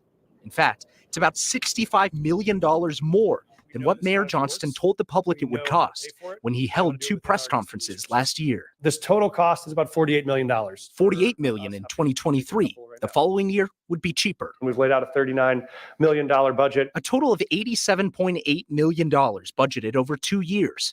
Now we know the city plans to spend around $155 million in that time. So let's break down the costs. More than $100 million will be spent on expenses for hotels that have been bought or leased and converted into shelters. More than 35. It's already failing. It's already failing. If all this was already, if he even had remotely had any interest in actually using this money, there wouldn't be any unhoused situations going on right now. There's a lot of money just in that first little bit. Let me back this up a little bit. Right, back this up right here. He would have been able to accomplish something. Conferences last year. This total cost is about $48 million. $48 million in 2023. The following year would be cheaper. We've laid out a $39 million budget. A total of $87.8 million budgeted over 2 years. Now we know the city plans to spend around $155 million in that time. So let's break down the costs. More than $100 million will be spent on expenses for hotels that have been bought or leased and converted into shelters. More than $35 million will go toward building and running micro-communities around the city. And another $14 million will be spent on miscellaneous expenses, like programs to put people in permanent housing. We're getting to a point where we understand now what it costs, this program costs moving forward year over year. Dr. J. I like how the fact that they just act so brand new, like they didn't know. And this is the first time anybody's gotten serious about this. So they're so brand new. What has actually been spent? Amy Rife with the Department of Housing Stability says the expected yearly operating. And a lot of these people need to be fired. A lot. I mean, like I've been saying it for like years. 10 people above, 10 people below. Man, start firing everybody. This is stupid. This is fucking stupid. Costs for the homeless programs has also grown. The city now expects to spend $57.5 million every year to try and solve homelessness. If we serve 2,000 people, which is what we anticipate serving, that is about a per person cost of $28,750 per. You got to separate it. 2,000 unhoused or 2,000 with the migrants. So there's a big separation, and we want it separated. That way, first of all, just be thankful that you want it separated, because then that way you can know what math belongs to what math. You know what I mean? Migrants are their own little money pot right there, and this has been going on for a long time. So this is his own section. So you gotta know exactly what has been spent, and why are certain things in disarray and fucking collapse. Like there's a lot of fucking questions that are not being asked or answered. Per person. Much of the $155 million the city is spending are one-time costs over these last 2 years, things like buying hotels and pallet shelters. However, when you look at the mayor's press conference from last September, his presentation clearly outlines that those costs were part of the budget that now seems to be, Kyle, tens of millions of dollars over. And asking for more. Yeah, today they asked City Council for $17 million more for what they call unexpected expenditures that were not in the original budget, things like upgrades to the hotels, HVAC systems, stuff like that. We do know that most of these funds are coming from federal funds. Still, a lot of money. I mean, you could fund all of this shit, but you can't fund the fucking hospital. Like, it goes without saying, Mayor Johnson's trying to do something that no major American city has ever done before, which is to end chronic homelessness. So, of course, it would be tremendously expensive. It's also important to follow the money. You've been doing that. Mark, thank you. Not really. You just... Wicked. The untold true story of... Thank you. Denver funding another affordable housing. What he will do and what he has done are two separate fucking issues. But how can you fund all this shit, $155 million, whatever, and you're over and you're still asking fucking money, but you can't fund the fucking hospital that the people fucking need. You're gonna need that fucking indigent hospital.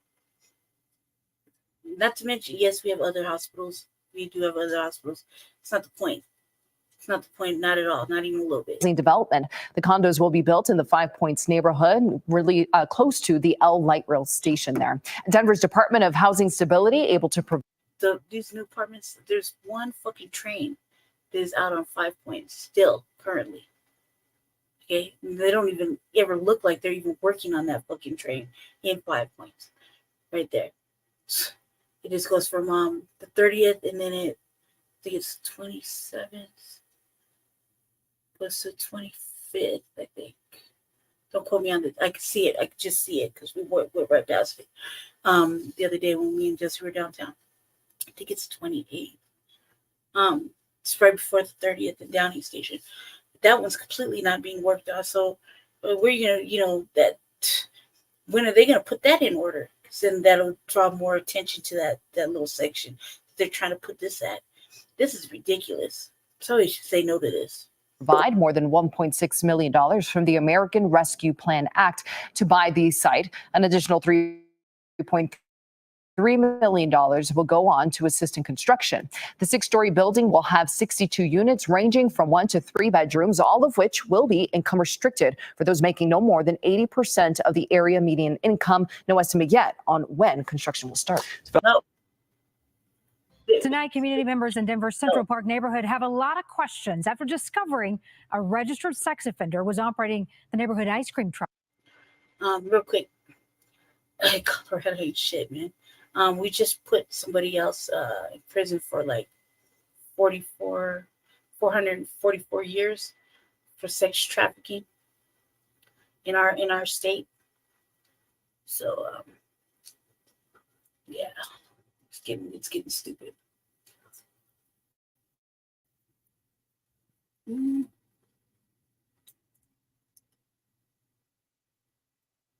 Real quick, before we get to that one.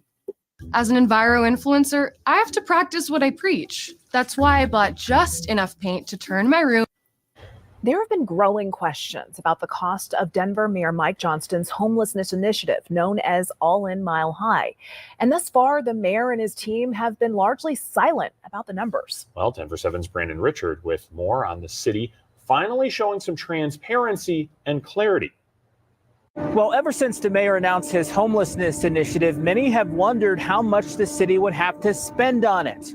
Well, today, the administration began providing some answers. This week, the U.S. Interagency Council on Homelessness praised Denver Mayor Mike Johnston's efforts to address the city's homelessness crisis, saying Denver's approach through the mayor's All In Mile High initiative is showing the nation that homelessness is solvable. But not everyone is singing the mayor's praises. What I wish is that the mayor's office had slowed down and done this right in the first place. For months, Denver City Council members Amanda Sawyer and Stacey Gilmore have accused the mayor's office of keeping the council and the public in the dark about spending for the All In Mile High initiative. We haven't been transparent to the public through presenting to them and our constituents what the All In Mile High budget is. Tuesday, the mayor's team tried to put those concerns to rest. Good morning, everyone. I'm Jamie Reif. I'm the executive director of the Department of Housing Stability. They said the city spent $13.1 million last year, much lower than the $48 million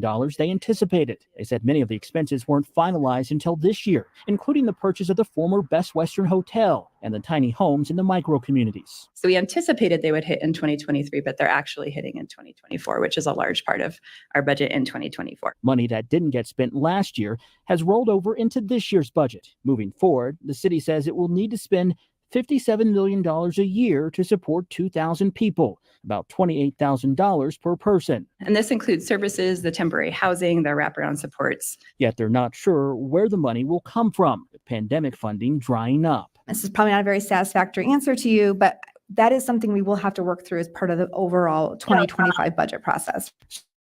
So, as the mayor is getting praise for his homelessness initiative, there's still uncertainty on how it will be paid for. In Denver, Brandon Richard, Denver 7. And Monday night, the city approved a $5 million contract to move about 250 people off the streets of Denver and into rented apartments. It's part of a new pilot program known as Housing Connector, one of many programs part of the All In Mile High initiative. It's bullshit. Our safety is top of mind for most people here in our state. And now we know our state is the third most dangerous, at least according to a list from U.S. News. New Mexico and Louisiana are the only states considered more dangerous than Colorado. This report factored in both the violent crime rate and property crime rate in each state. The FBI wants to point out that multiple factors can affect the amount and type of crime in different areas. Anyone want to start? We should get every detail right. The year was 2022 here at this Motel 6 in Fort Collins. A transgender woman claims she was repeatedly forced to sell her body in rooms, according to this federal lawsuit filed in Colorado this month. She accuses the hotel of negligence because the owners failed to notice she was being victimized. No one is above the law, and so people need to be held accountable. The victim, listed anonymously as PC, is represented by Kelly Hyman, an attorney out of Florida. She is using an updated provision in federal law that allows sex trafficking victims to sue hotels. When you have these type of cases, it's important for the victims to have their day in court, have their voice be heard. Under the Trafficking Victims Protection Reauthorization Act, a hotel can be forced to pay a victim monetary damages. Victims must prove a hotel failed to train staff to help stop human trafficking or turned a blind eye to it. Victims can also claim a hotel indirectly profited from sex trafficking by accepting payments for rooms. Oh, that's a big fucking try to thing to prove. But this is kind of like, I'm not, how do I say it? Not that I don't agree with sex trafficking and all that extra shit. I don't. But you want to sue the hotel for turning a blind? What? What? How the fuck is anybody supposed to know? In Fort Collins, a transgender woman claims she was repeatedly forced to sell her body in rooms, according to this federal lawsuit filed in Colorado this month. She accuses the hotel of negligence because the owners failed to notice she was being victimized. No one is above the law, and so people need to be. Look, how the fuck is they supposed to know? Look, how the fuck are they supposed to know she'd be victimized? Did she go downstairs and tell somebody? Like, when she's paying her rent? Say, hey, look, my motherfucker over there holding me against my will. I don't agree with fucking pimping. And I'm being pimped out by my boyfriend. Or any of that crazy shit. You're just supposed to expect people just to know that you're being forced to sell your body so you can pay your rent. I don't see how that could hold up. Held accountable. The victim, listed anonymously as PC, is represented by Kelly Hyman, an attorney out of Florida. She is using an updated provision in federal law that allows sex trafficking victims to sue hotels. When you have these type of cases, it's important for the victims to have their day in court, have their voice be heard. Like, is this broad even a license to file a license to practice law here? Against the Motel 6 and Days Inn? Good luck. Florida. Are they even allowed to practice? That's what I want to know. Here in the state of Colorado.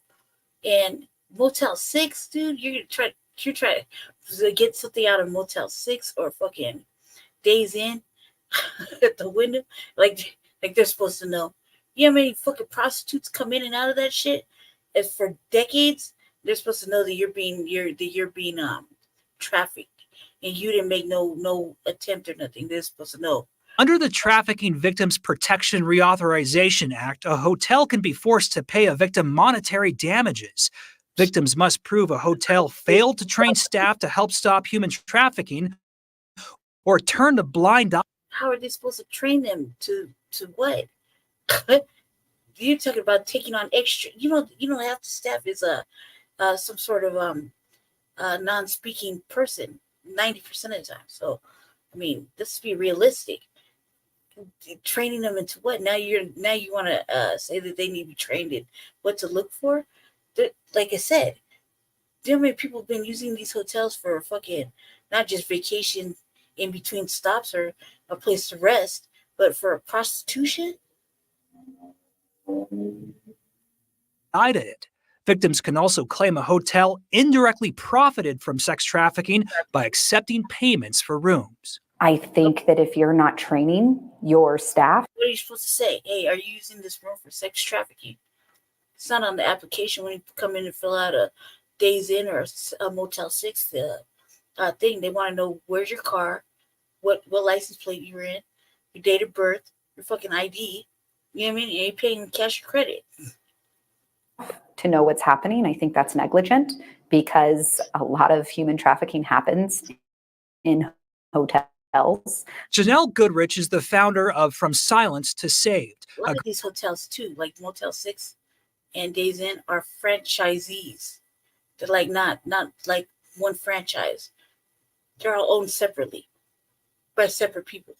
Group that helps victims of sex trafficking from the moment they are found through the prosecution of their pimps. She's responded to hotels and also trains them to stop human trafficking. traffickers tend to know where they can operate and where they cannot. Goodrich cannot specifically speak on any case, but gave us her insight in general terms. Most of the time, in my experience, it's usually a manager or a desk clerk that has a outside relationship with the trafficker or pimp, and they're allowing them to operate there, and they're getting a little bit of the proceeds. I visited the lobby of that Motel 6, left messages for the owners, and contacted the corporate offices. So far, no response yet. If that was the case, please be all over it. The attorney representing this victim also represents another victim who filed a lawsuit against a hotel in Colorado Springs. So relatively a new legal method, Kim. Yeah, it is new. Most of us hadn't heard about that. Yeah. What are the signs hotels should be looking for, people that work at hotels? Yeah, one of the big ones is obvious, looking for constant foot traffic of different people going in and out of rooms. And there are many other signs, and these are things that hotels do undergo training for. Okay, that's good to know. They should be aware. Yeah, all right. Yeah. Okay, thank you so much, Jeremy. Good luck proving that. You found a new place that checks all your boxes. Now make sure your connected home is ready to go with Quantum Fiber Internet. Smart speed. It has now been about a year and a half since hundreds of people who were homeless in Denver started to get money every single month from a nonprofit. That group is called the Denver Basic Income Project, and it also studied how the money affected their lives. All new today, the results are in. Matt Maher joining us now to break them down. Matt. Erica, it really would be an understatement to say this cash has dramatically changed a lot of people's lives. The new study shows that the guaranteed income. We did try to see if we qualified. We were not successful. And especially as of recently, started giving they gave the Basic Income Project did a lot of giving to single mothers, single families, single mothers, single fathers with children, and the trans community. They were unhoused. They qualified. Improved where they live, how they live, and how they feel. First, let's go through the specifics here. The Denver Basic Income Project gave money to 807 adults who were homeless when this all started. They were broken into three groups. You see them here. Group A got $1,000 a month for a year. Group B got $6,500 up front, then $500 a month for the rest of the year, still a total of $12,000. Group C got $50 per month for a year. Now to some of the results after people had been given the money for about 10 months. About 45% were not homeless anymore and had their own house or apartment. The Basic Income Project says people used public services far less often than they did before, saving some $589,000. Now, specifically with the first two groups, the ones who received a total of $12,000 for the year, the number of people with full-time jobs after 10 months increased. Plus, most reported feeling better about themselves, being more social and spending more time outside. Here's what some people say the money did for them. I'm able to buy the food I need to have at lunch at my job every day. I don't have to struggle to find the funds for gas or food. And I have new clothes, so I don't have to look like someone who just crawled out of the gutter. The money the people got is given to them unconditionally. The Denver Basic Income Project raises it and does not dictate what the people do with it. Their original plan was to fund this for 3 years, but they're running short of cash right now and not sure if that can happen. We'll keep you posted. Erica? All right. Get up to 35% off new windows during the semi-annual sale at Next Gen Windows and Doors. Today, President Biden unveiling a new program his administration says will help about 500,000 undocumented immigrants, including folks right here in Colorado. Local groups, of course, reacting to this news. Fox 31 political reporter Gabrielle Franklin joins us now to explain. Gabby. Yeah, Erica, a big part of the president's plan is keeping families together. Advocates say they believe that this is a good step forward, but there is more work to be done. This is a momentous occasion, and it demonstrates that for nearly 30 years, advocates and families and attorneys and elected officials, business leaders and faith leaders have called on Congress to reform our deeply broken immigration system. Senator Julie Gonzalez and immigration lawyer Hans Meyer are celebrating President Biden's executive order allowing a path to citizenship for spouses here illegally. Currently, somebody who is in the country without status has to navigate a 5 to 8 year process to obtain the residency that they are legally entitled entitled to apply for. That also requires them to be separated from their family, from their spouse and their children, go to their country of origin and interview at their country of origin. The process was something families like Estefania and her husband Alejandro worried about before today. I think about broken families, and that's what it's been in my family before, and that's what we've experienced. So for us, for Alejandro not to have to leave the United States to be able to really finalize this process is amazing. Some Republicans have said the action will only lead to a flood of more immigrants coming in illegally. Myers says it just clarifies a process that's already in place. They have to follow the same legal process. They have to jump through the same hoops, legally speaking. It just means we can follow that process in a year or a year and a half instead of 8. It gives opportunities for people to stay with their children, to stay with their spouses, to continue to work in the country, pay taxes, be contributing members of their community, and navigate the legal process so they can obtain their green cards. Yeah, and some attorneys feel that the qualifications for the program are a little narrow, but again, they do feel that this is a positive step forward and there's room for improvement going forward. For now, reporting live in Denver, Gabrielle Franklin, Fox 31. Gabrielle, thank you. That's the only reason that speech. Switching gears now, the Denver Police Department is sent. I was looking at this. God, this is so fucking like. Spin the wave. Spin the wave about these fucking drones, man. We never had any privacy, but it's just. Ugh. Oh my God. Anyway, so I've been kind of looking forward to listening to this. Switching gears now, the Denver Police Department is set to launch a drone program coming up in the near future. This comes after a $100,000 grant from the Denver Police Foundation and what they believe will be an important public safety tool. Fox 31's Gabby Easterwood on it for us today. Gabby. Yeah, well, Andrea, Denver police tell us it will be at least another 6 months until this program is launched. But right now they're using that grant money to make sure that they have the correct licensing and training for those operators, as well as shopping around for those drones. The future of law enforcement. Overhead. Our ultimate goal is to kind of augment public safety and make sure that we're responsive quicker. The program title is Drones as a First Responder, but it would never fully replace calls for service with an officer. There are other metro and front range agencies already using drones for tasks that include searching for missing people and mapping out crimes. But DPD says now was the best time for them. I think our overarching goal really is to make sure that our officers are provided with the tools and equipment that are in the, most updated front line of policing. And so I think that we're finally there. But when they have those eyes in the sky, their goal is going to be to hopefully get a better view of the call and further understand the kind of response needed or not. A lot of times our police officers respond to these calls for service. I would be surprised if it's cruising around the fucking city and looking at everybody's motherfucking windows just to be spies. Like while they're waiting for something to come in. And what are they supposed to do? They're supposed to hover around till the fucking police get there? Like, When they have those eyes in the sky, their goal is going to be to hopefully get a better view of the call and further understand the kind of response needed or not. A lot of times our police officers respond to these calls for service and they're either gone or nothing is there. And so I think having the ability to respond first with a drone and having it fly over the scene to make sure, number one, it's safe. And number two, if it's actually really happening, right? And if it's not happening, then we can revert those police officers into other calls for service that are more pressing. The SWAT team is currently using drones for indoor emergencies. DPD has begun using one outdoor drone too in certain situations, like a missing child or tactical situations.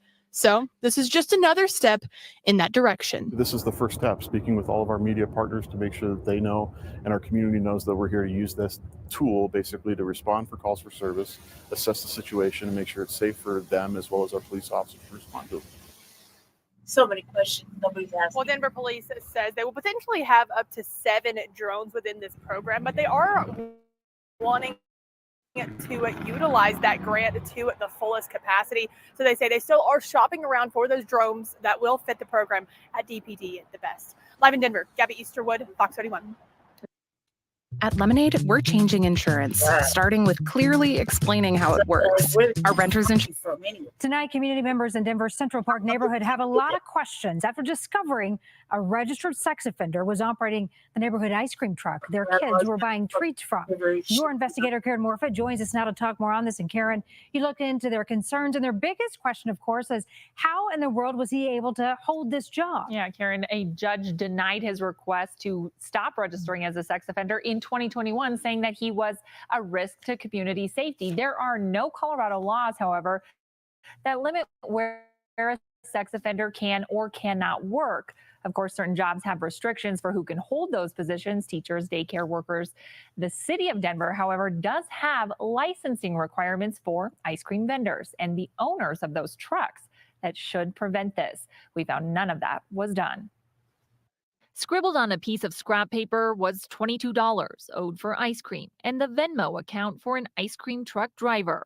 That would lead Central Park neighbors to an unsettling discovery. She came home and said he was super friendly. And Julie Sanger lives in that area. Her 13-year-old daughter and some friends were walking home from the pool when they stopped the ice cream wagon. Gave him their ice cream. They tried to give him money, and he said he only takes Venmo. And then at that time, he said, I didn't realize you guys were running for so long. Do you guys want to get in my truck and I'll give you a ride back to the pool? The offer immediately made Sanger uncomfortable. And when she saw a community Facebook post detailing a similar incident with information about that driver, Keith Frazier, who they had found on the state sex offender website, she panicked. My stomach just went in knots. Just very disturbing. In 1997, that driver pled guilty to indecent exposure involving a child, a misdemeanor sex offense. Court documents show while working as a babysitter for two 9-year-old girls, he was stealing their underwear, masturbating in front of them, and keeping journals about his time with them. In 2002, he was convicted of felony burglary. According to an article in the Greeley Tribune from that time, it was for breaking into two teenage girls' homes and stealing underwear and photos of them. Like, how did this guy even get a job with this type of company? We took that question to Denver police, who in a statement say it appears the individual is in compliance of sex offender rules. The investigation is ongoing. While Colorado doesn't have any laws that say where a sex offender can and cannot work, the city of Denver does have a licensing requirement for the owner of the truck and for each ice cream vendor, which does include an FBI background check. One of the main reasons there is a license requirement for ice cream vendors is not just the food safety aspect that we want to protect the public, but also we understand there's a lot of kids who come and get excited to see that ice cream truck on a hot day. Eric Escudero, a spokesperson for Denver Excise and Licensing, says they have no active license for that truck, the ice cream wagon, or for Frazier as a vendor. Escudero says while law enforcement will check those trucks when they see them, they rely heavily on the public for enforcement. Here's what people need to look for. They need to make sure they see a badge that's on the front, because it is Denver law that if you are an ice cream vendor, you have to have that badge visibly displayed. Sanger says for her daughter, there likely won't be a next time. Honestly, I think this has scared her enough. She doesn't really ever want to go to an ice cream truck after this. So I think it's sort of ruined it for her. We did stop by the company, the Ice Cream Wagon's location in Commerce City. No one was there. However, I did reach someone by phone and tried to ask some questions about their hiring process and those licensing requirements that they are not complying with here in Denver. We were told, quote, there is an investigation that is happening and we have no comment. Today, we also learned Frazier's photo would be taken off the CBI website. It was on that site in error. Only offenders with felony sex convictions are to be shared online. His, again, is a misdemeanor offense. And Karen, we did also try and reach out to Frazier for a comment and have not heard back. Sounds like some changes need to take place, Karen. And that's what these parents, these families are really hoping by sharing what they've learned that might happen. All right, eye-opening for sure. Karen, thank you. Leaving it wide open, man. The day you get your Clear Choice dental implants changes your struggle with missing. Developing now an incredibly lengthy sentence handed down in the last hour and a half in multiple human trafficking cases. The victims of this man, Robert Hawkins, detailing. This happened like last week or whatever. He got a cripple years 12 days ago. Yeah, so Well, I'm only bringing that up because the registered ice cream truck guy. But Jesus Christ, like. And the horror they went through before a judge delivered that sentence, that'll take multiple lifetimes to fulfill. Fox 31's Nicole Fierro joins us live at the courthouse with this historic sentence. Nicole? Yeah, 448 years. Robert Hawkins is now facing, and the head prosecutor says that she believes this is the longest human trafficking sentence in U.S. history. The longest one before this, also out of Colorado, that was 401 years. News victims tell us they're happy that they faced their fears, they testified and spoke to be a part of this history. Now, 448 years came out of more than a dozen counts against Hawkins in 3 cases that covered 7 victims, 4 adult women, 2 juvenile girls, and 1 man. We heard from them, the 13-year-old girl who said Hawkins was 40 when she was manipulated by him. She is 17 today. The lifelong sentence these victims say they face every day after the trauma of sex trafficking and human trafficking under Hawkins. Now, with each count, prosecution read a victim's name it was connected to. Prosecution also pointed to a note in the pre-sentencing investigation report. It did say between 1997 and 2003, Hawkins was arrested, cited, or detained for 57 offenses in 20 plus cases. They were all dismissed. They also said he got probation in 2012 when charged with pimping of a child back then because that 16-year-old in that case was too afraid to speak. Now, we didn't hear from Hawkins himself. His attorney said he advised him not to speak because they plan to appeal. His attorney also said the defense attorney said that victims were sanitized and made to be pure victims in this trial, and that the truth is a lot more grayer. Now let's hear from one of the victims herself and a juror in this case that went 15 days long. The juror is going to speak first. The weight of it, knowing that so many people had experienced such trauma and over such long periods of time, it was really just difficult to hear.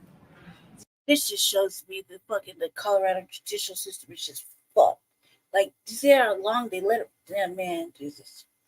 If they would have did their job in the first place. Those testimonies and those stories. It feels great. I just want other women, children, men, kids. It's not just women, and it's not just men that sex traffic people. It's also women. And I just want whoever is a victim to come forward, and it's okay. It's okay to come forward and get justice that they deserve.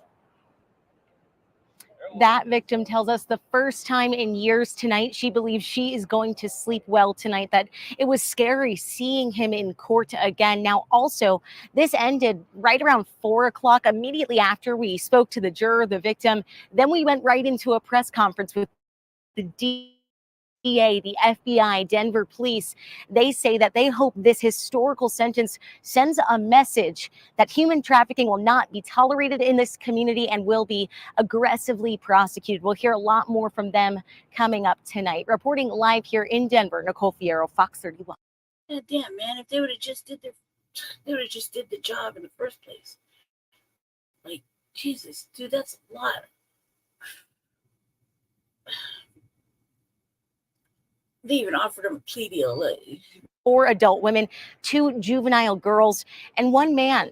We heard from them, the 13-year-old girl who said Hawkins was 40 when she was manipulated by him. She is 17 today.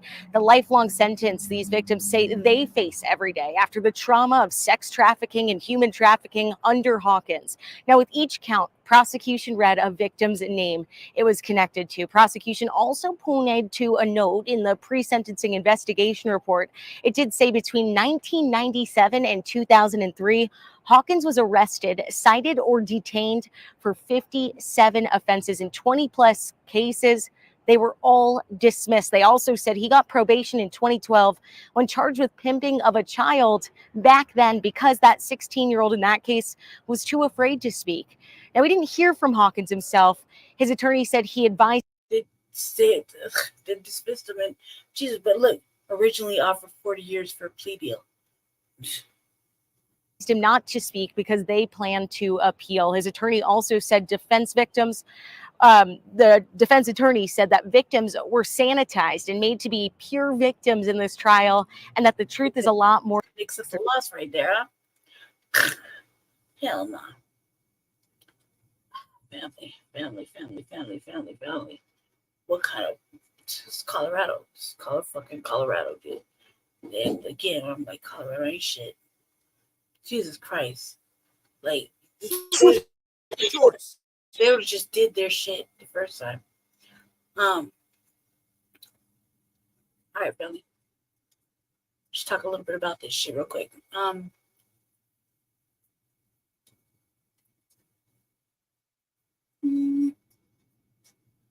Did I miss it? I didn't think I didn't. I didn't think I missed it. Let's see.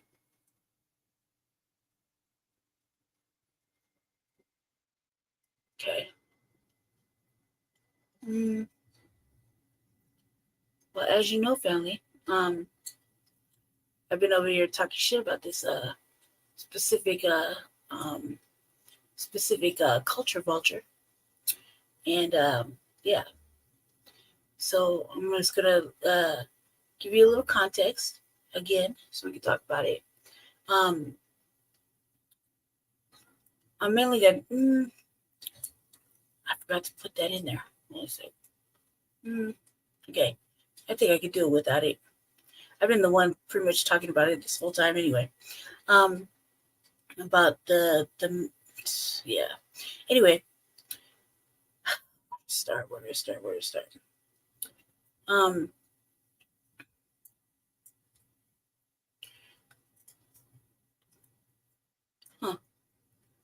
right, 1 second. Let me just pull it up real fast.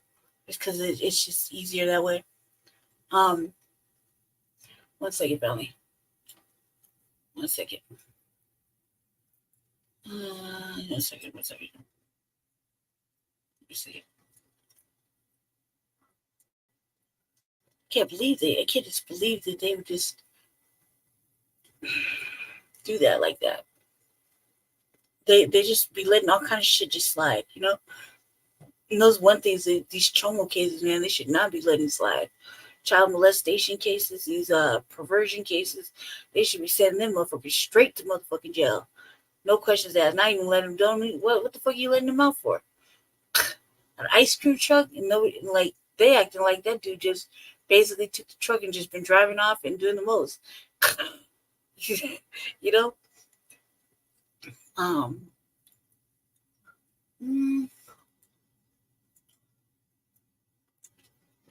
So ever since I covered it, I don't know if it's just me noticing it or whatever, but a lot of other podcasters have been covering it. Shout out to AURORA. It's the only one that I currently will listen to. I don't listen to anybody else covering certain topics, but he's from the New Black Media. So, shout out to him for seeing this situation and talking a little bit about it on his program like last week sometime. A shout out to him. I kind of caught a little bit of it.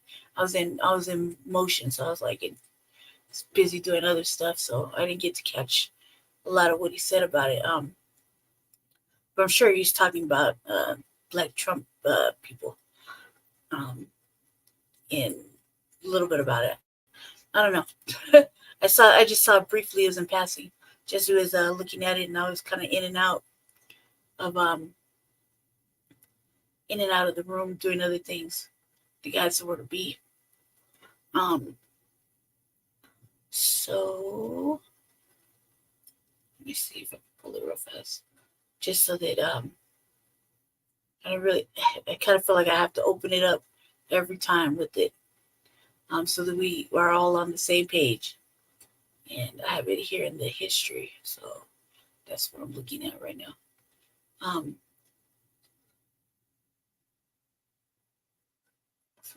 Dude, there's so much news, so much to catch up on. Yeah, I've seen AURORA cover a little bit of it. Since some other podcasters touch on it, but I felt like that's all like new, and and they didn't really give a lot of context like how I did. But you know, shout out to Afro-Elite. At least he's on the same wavelength with it. It's kind of ridiculous with his okay, here we go. All right. Let me see now. Okay, really? Let me go over here. Put it back up. Where's it? Okay, hold on. Let me put it back into right where I want it to be. I'm just gonna quickly skim past it real fast, okay? So we're gonna skim,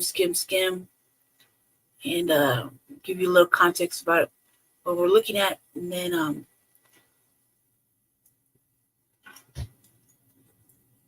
I learned about it when I learned about it cruising, trolling the internet.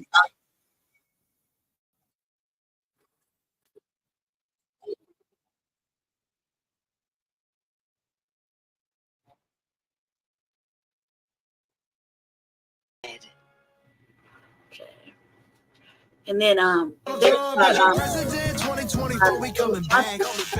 Benny Johnson's page, but I said, man, I couldn't believe he went that far, Benny. I was like, I gotta subscribe. I listen to a lot of things. I look at a lot of different types of media, so I get my own opinions. Okay, and I was kind of upset. I was like, not you, Benny, but of course it made sense. Now that I'm really piecing it all together, right? So he covered it, but it's this dude right here. Okay. So, it's white boy, obviously. When I say culture vulture, I'm gonna go ahead and make sure that we have a full understanding of that. Hold on 1 second. 1 second.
Okay.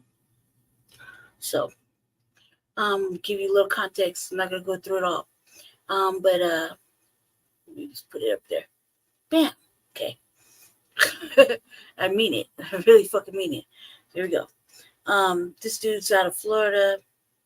I went through it every chance I get, man. From his name and real quick, let me see if I get real quick. Let me see if I can pull it up. One more second. One more second, family.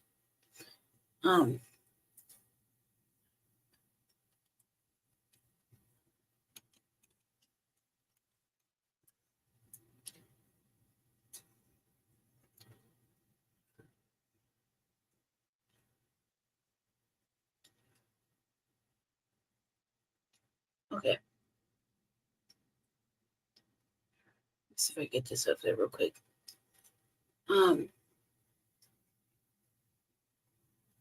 Okay. All right. Now, okay, here we go. Now, so this dude, I said culture vulture. First of all, it's one of them. Joe Biden in the crowd taking naps. It's like an air Ladies and gentlemen, you might have noticed that there's a lot of energy in the MAGA movement, especially after some big wins. But you've never seen energy like we got in MAGAville. I'm a Florida boy. The self-described mayor of MAGAville is a rapper, Forgiato Blow. Okay, that's his name, right? Pause right there. Pause right there, family. It says Forgiano Blow. And I used to fuck with Jesse when Jesse was running for mayor. I used to play the song, right? And it's from like I said in my previous little videos. It was called it's from Fujiano, right? That's his name, Fujiano's brother, right? And the song's called Yano, right? And it says he's the mayor, right? Copyright, fair use. Hold on a second. I'm gonna play 2 seconds of it, okay? Ace is just it's kind of like the hype up song. Just between me and him, just like something I would do, just me and him. It's kind of like, hey, this is a song right here. It's like the amp up for the running of the election. I was playing around. Okay, so this is a song, right? Keep in mind, the brother's name is Fujiano, okay? And he says he's the mayor, right? Hold on a second. Second. This is after the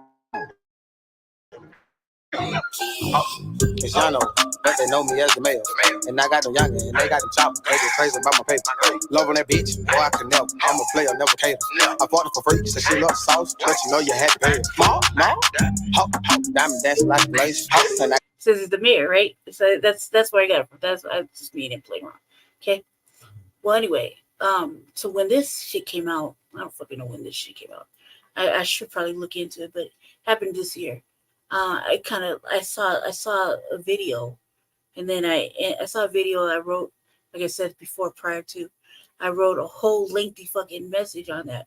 Then I went back and deleted it. Then I came across the actual video that I'm about to show you from Benny, right? And I was like, no, brother, that was me. I was fucking upset. But anyway, this is culture vulturing, okay? Keep in mind, I just showed you who I was talking about. It's a brother. That's a brother that I play around. I play that song. I play his music all the time around here. Because I just like the way he talks. I like a lot of things about him. But I would never, So Forgiato has been a Trump supporter since 2015. His MAGA raps have topped the Billboard charts, certified platinum, the #1 songs in the world. With this success comes rapper bling, MAGA bling to be specific. Today, we're going to investigate the unique luxuries of being a MAGA rapper right here in Magaville. Mayor of Magaville, Forgiato Blow. Life's been good, baby. Man, it's been great. Been working hard on music. I see you. Been everywhere. Campaign trail, working hard. Okay, we got new whips outside. only color of that Kool-Aid that I drink is red. I'm a Florida boy, going to Sunset Zone. Listen, so this right here is my Rolls Royce Ghost, one of my favorite cars. These are about $350,000 to $425,000 for one of these. I got 47. It used to be the 45 truck that you guys probably scat pack, wide body. Now this is where I got pissed off about. We got two now. Everybody loves everybody loved young Dolph, right? And Dolph is no longer with us. It's the power. But I made this statement, which I believe thoroughly. And I saw something to back that up too on a previous podcast. Someone was talking about young Dolph's camouflaged whips, right? And did the family, something about the family, right? But I know this dude don't have permission to run around like that. So I was like, and he's in Florida. I was like, that's a violation. We got Trump on there. He will be your 47th president with the lift and all the wheels and everything together. I got stars on the ceiling of every single car I got. This car right here, I got about $200,000 in. Like I said, a lot of people aren't saying Ashley Babbitt's name, so I'm keeping her on there. Trump right here. So if you see this out, make sure you take a picture and make sure you post it on Facebook. Black people don't care about what's happening right there with that. A lot of people weren't saying her name. Shoulder shrug. Look, so all your liberal friends can see it. This is one of my favorite cars. Scat pack, wide body. I'm like, you're in Florida. I don't understand why nobody's handled this little situation right here. Just hear what he says, okay? See what he says, and I'm not wrong, man. I'm not wrong. I lived in Florida for 5 motherfucking years, especially with people that feel some kind of way about certain artists. And don't give a fuck how much motherfucking money you got. You know what I mean? Right here. He comes up. Sounds great. Everybody heard of the rapper Young Dolph? He was murdered. So he did all his stuff camo. I used to like his music, so I went ahead and wrapped this camo just like he did. This has stars in this. This car, I say, all together was $100,000. I'm a Florida boy, going the sense has I've made hot boy statements. it's a red wave with 4 Giados on it. Auto trader money, Bobby Boucher. Auto trader money, yeah, that's right. The auto trader. Air the auto trader, okay. So now look, we're gonna fast forward to this. So this motherfucker got all this I want jewelry. to thank everybody for the tremendous support that you've given to me and shown to me Jewelry and stuff over like the that. last. You know. Donald Trump is your president, 2024, we coming back. Joe Biden in the crowd taking naps. And his son, how to do it crack. Call me what you want, but don't call me a Democrat. They want to put him in jail, but I write him in even if he's in cell. I write you in.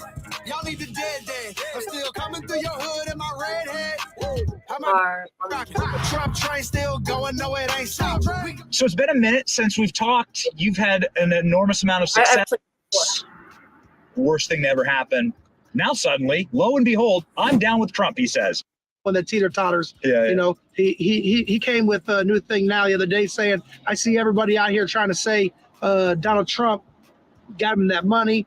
But, you know, Ross was more like, were y'all stealing money under Trump or were y'all working for your money? And obviously that's a bunch of BS. Because the only times things are getting stolen from is with this Biden administration. They're taking everything from us. You have met Donald Trump, showed him tattoo on your leg. Clearly the Trump team knows you. I see them share your stuff. What would you tell Donald Trump about the community that you represent, your millions of listeners? What would you tell Trump about them? How to reach them? They're going to win the election. We need them. We need the different culture. We need the Spanish people. We need the young children vote. We need the next people coming up. We need someone that can reach them that nobody else can reach. We're reaching them through music. We're reaching them on foot. We're being on site. And we're out there letting people know it's like, hey, I had an idea that was very simple the other day, right? I think that's a brilliant idea. I told the Trump team, I said, hey, send me 100 Make America Great Again hats signed by Donald Trump, right? Send me 100 hats. And I'm going to go with me and the Trump Latinos through every hood in America. And I'm going to wear the hat. And when people ask me about the hat, I'm going to say, hey, you want this hat? And I want the reactions. And I guarantee 100% of people are going to take that hat that they thought they wouldn't take that hat. You want a signed hat by Donald Trump? Yes, I do. This is my president. That would show the world that Donald Trump is our president and Joe Biden is not the president. Yo, what's up, ladies and gentlemen? Ben Shapiro's got nothing on this drip. We are riding with Don and Forgiato. What's up, man? What's up, America? Patriots, Trump 2020. You create culture. Forgiato Blow is the man actually doing it. We need more of this in our movement. Politics is downstream of culture. Andrew Breitbart said that. For Trump. Rick Ross. Well, Ross is the only one. I got songs with him too, but he's the only one that teeter-totters.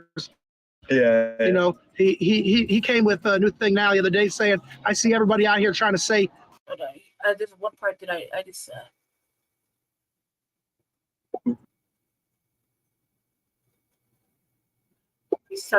We need the different culture. We need the Spanish people. We need the young children vote. We need the next. Has been done from people rapping, right, in this movement. Now, there we go. Shapiro just dropped a rap. Tom McDonald, right?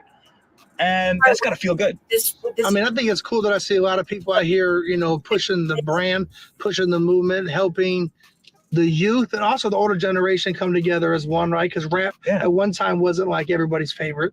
People hated on rap. And look how much culture change has been done for people rapping, right, in this movement. Now we have politicians that nobody thought at one time, like an MTG or a Matt Gaetz, Roger Stone, General Flynn, actually coming and being in my music videos and doing songs for them.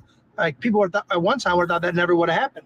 They judge, Republican people are racist and they don't want to be down with the culture. Well, I think it's the opposite. What does it feel like to... First of all, he can't say the culture at all. Somebody should say that. You finally have the movement, like, understand what you've been doing. Because I think for a long time, people were like, who's this Forgiato guy? Yeah. Right? Like, what? Like, who is this guy? What's he doing? And now you just seem like someone who knew this all along, knew where it was all headed all along. You were right. Well, sometimes you got to create things, you know what I mean? It takes 10 years to build overnight success. You know, that's one thing I look at. So when I came out hard in 2016 for Trump, 2015 early for Trump, It was more like I told you, the vision that Donald Trump was as a boss. He was a legend. Every rapper loved him, right? He had the nice cars. I mean, it's not far-fetched to think Donald Trump could be riding his Dawn, right? Same color of his hair and his skin tone, pulling into Mar-a-Lago, you know what I mean? It is the Trump colors. You got a lot of love in Fulton County. Man, Did you that was not? love. That was love out there. Yeah. Thanks for Trump out there. Young Thug is actually another rapper right now. Now suddenly, lo and behold, I'm down with Trump, he says. I love Donald. What about the people? Support us. Support the people that are changing the culture, right? No. Okay, so that's what he said. Support people that are changing the culture. Fuck no.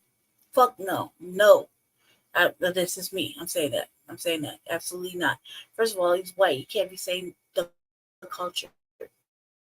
Don't let the shade deflect the fucking message. I live it, breathe it all day long. Been doing it fucking damn near half my life.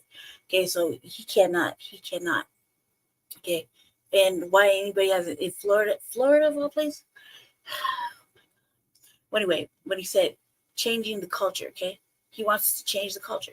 Snoop Dogg already made his money. He don't care. Nobody can take him away anymore. They can't hurt what Snoop Dogg's doing. I'm never going to forget that in 2016, he made a music With a bang bang gun, right? It comes out and says that mugshot, that backfired. Thanks. I was out there. Everybody knows about Donald Trump. Definitely backfired. You saw out there streaming the yelling for Trump. Rick Ross. Well, Ross with money under Trump, or were y'all working for your money? Put a tattoo on your life. You know, we need the different culture. We need the Spanish people. We need the young children vote. We need the next people coming. Changing shit for whatever. That's another fucking co-opted situation. So I'm moving along from that. So I'm like, my thoughts about this. Fuck no, I was so fucking upset. Ugh. Make my skin crawl. Okay, and then I came across this video. Get up to 35% off new windows during the semi-annual sale at Next Gen Windows and Doors. With all right, kids. This dude, he kind of excited. I like it. I'm here to support President Trump. You want to know why I'm here to support President Trump? Because they done did black men like this for decades. Make up charges and put them, so I know Trump is innocent. I support Trump against this corrupt, two-tier justice system. That's why I'm here to show my support as a black man for Trump. And I'm wearing my shirt for Trump 2024, and I mean that. What do you think about the indictments? Oh, it's a bunch of bullshit. That was Derek Gibson, also known as for Trump. Plural, but not they, them. 2 years ago, Gibson ran for governor of New York, but was disqualified from the Republican primary. That per Ballotpedia. Not sure of why that is, but according to his website, Mr. Niggas is a New York City native living in Queens. He worked in the auto and construction industries, eventually opening his own businesses in both. He's also a Proud Boy supporter with a podcast where he once compared the January 6th criminal cases to the enslavement of black folks. Quote, when people say, forget the nuts, this is an insurrection, they shouldn't have been out there, this is the same way that they did black people during slavery and after slavery. And if you couldn't tell black people apart, you may be racist and confusing Derek Gibson with Maurice Simonet, aka Michael the Black Man, founder of Blacks for Trump. You know, the dude who attends a bunch of Trump rallies and is always conveniently, strategically in the background shot over 45 shoulders. Yeah, he's a former member of a violent cult whose leader, Yahweh Ben Yahweh, was jailed for leading a conspiracy to murder 14 white people in initiation rites. Simonet, born Maurice Woodside and maintained that name until 1992, was among the Miami-based Nation of Yahweh cult members charged in 2 of the murders, but he was acquitted. After the trial, he switched to his father's surname before eventually reinventing himself as Michael the Black Man, whose anti-queer, anti-Semitic, conspiracy theory-filled posts can be found online and heard on his radio show. All of that to say this, somebody should do something about these niggas. That came out wrong. That's the video of David Duke, former KKK Grand Wizard, admitting why he's voting for Trump, for y'all to know that. White people want their country back. They need black people's help to get it, and these people just happen to be willing participants. Being obsessed with race and identity is why the Virginia Republican Party essentially deemed the state's lieutenant governor, Democrat Ralph Northam, a race traitor for his call to remove Confederate monuments. Being obsessed with race is why the Fox News vice president said this 6 years ago. Quote, unless it's changed overnight, the motto for the Olympics since 1894 has been faster, higher, stronger. It appears the U.S. Olympic Committee would like to change that to darker, gayer, different. If your goal is to win medals, that won't work. He said that pretty much unprompted. If you just let them talk, the right, along with Nazis and the Klan, who are on being racist will fix the problem. That won't make racism go away. You don't have to tell me that leftist media talks about the advancement of white people due to them allowing blacks for Trump. So how the right doesn't really care about black men and women with family values and good work ethic and are community oriented and crime free, or else they would love the LeBron Jameses of the world. Oh, that's right. Bron has had choice stuff to say about the police. Well, they're killing Trump for no reason. And then they're using black guys like this here. See, notice he didn't tell the other media that out of the roadway. He only telling the black media and the white people that are for Trump. Yes, no, ain't no come on now. You a sellout, brother. I don't even know why I call you. I mean, ham and cheese head ass. You know who you are. You a sellout. And I hate your guts. And I ain't gonna even. I'm not even like trying to roll it over like nice. Fuck you, nigga. The way Bron votes trumps who he is as a person and what he has done, versus the temporary usefulness that Derek Gibson and Marie Simonet have for Donald Trump. Partisanship. And I hope you weren't watching this episode to hear my analysis about why these black men support 45. Black men like them thick. To be clear, blackness is what they mean when they say critical race theory and DEI and wokeness, along with law and order and tough on crime. And when the looting starts, the shooting starts. This rhetoric is a dog whistle to suburban moms, e.g. white moms. Evangelicals means white American Christian. If we can see through the signs, then we can be all right. If me telling you as a white Christian audience about anti-Christian persecution makes you think about anti-white persecution as well, then I never have to mention race at all as a president, do I? I can just say Christian. yeah, so okay, glad we got that out of the way. Now let's get to it. So we've seen a little bit of what started the fucking the seduction. To get started in data analytics, you don't need previous experience or a degree. The Google Data Analytics Certificate. Yeah. Hey, it's real Trump supporters out here, you feel me? We ain't robbing nobody on this song, baby. Salute that boy, you know, we coming in, we coming hard, we going tough. Let's go. Donald Trump, yeah, that's my president. Hey. Donald Trump, yeah, that's my president. Let's go. Donald Trump, yeah, that's my president. Hey, Donald Trump, yeah, that's my president. Black MAGA, black MAGA, black MAGA, black. He's wearing all this dude shit right here. I was so fucking irate. And he's wearing the gold ass fucking Trump cakes too, okay? Yeah, I had to point that out right there. Sorry, not sorry. Black MAGA, black MAGA, black MAGA. He's wearing the white man's chain, that white man's ring, probably the bracelet, okay? All with the dancing in the back, okay? Black MAGA, black MAGA, black MAGA, black MAGA, black MAGA. Donald Trump, yeah, that's my president. Donald Trump, the first black president. Ever seen a black patriot? Trump. Yeah, we exist. The Democrats use my color just. Oh my God. What did I say? Oops. Okay. And yep, I mean it. Stay rich. Indict my president, you might as well indict me too. Call me up for that. Look at Uncle Tobo, really what Obama do. Not a damn thing, Trump was just that Chick-fil-A. Taking flicks with my people, he really showing face. Hey, Joe Biden, yeah, I really want to taste some. Poor kids is just as talented as white kids in this country. 3.6 million black kids in poverty. But these liberals putting illegal immigrants right in front of me. Surprised if he's wearing his own drawers. We should make them vote at the gas pump. We got fake news mad cause us niggas out here voting Trump. Donald Trump, yeah, that's my president. Hey, Donald Trump, yeah, that's my president. Let's go. Donald Trump, yeah, that's my president. Hey, Donald Trump, yeah, that's my president. For real. Black MAGA, black MAGA, black MAGA, black MAGA, black MAGA, black MAGA, black MAGA, black MAGA. Donald Trump, yeah, that's my president. Donald Trump, the first black president. I know your mama can't barely buy the groceries. They pushing genders on our kids, not rosaries. You get a Glock in these streets before you. I can't do it. I can't fucking do it. All right, next one. This one happened. Give your kids the space to dream big. There's no limit to what you can discover. New worlds. On it. Black president, that's Trump. No, we got President Trump, not President Trump. I'm trying to tetherish to that old boy. He will never back down. My whole crew, keeping it mega when we roll. They driving the white boy's car, the white boy in the back. Keeping it mega. He's like them to fly. He's like kind of smoking this shit. Keeping it mega when we roll through. Keeping it mega.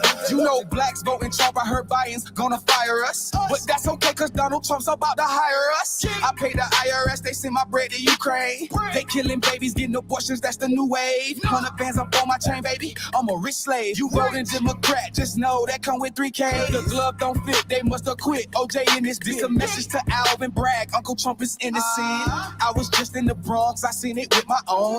And I went over the Bronx thing, how they did not want him there, okay? So we already went over that last week. Last time I did an RBA. Okay, but that's his shit. All of this stuff is his shit. That's his chain, that's his everything. Okay? They don't have nothing on that. None of that shit belong to them. It's a red wave, baby, I'm a patriot for life. Robert De Niro, ooh boy, we laughing at you. Let me guess, Donald Trump raped you too? Trump just ain't running against Biden at all. I blame the fake news, baby, they divide. ABC, NBC, CNN too. I blame Obama and Bush, the Clinton family too. All this shit kind of sound real tetherish, right?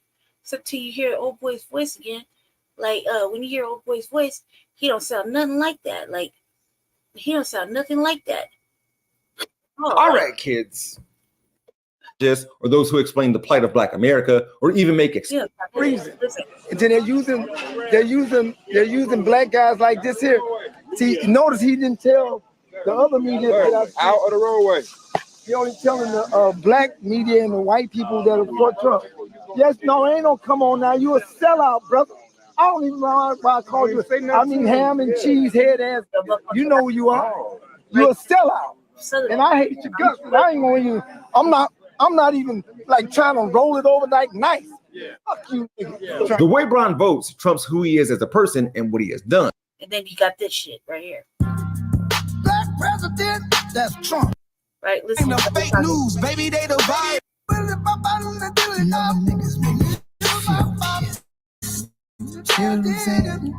I'm Michael Black man. Blacks for Trump, nigga. You hear what I'm trying to tell you to your face? You don't understand it. Get out of my face. Democrats gonna say, when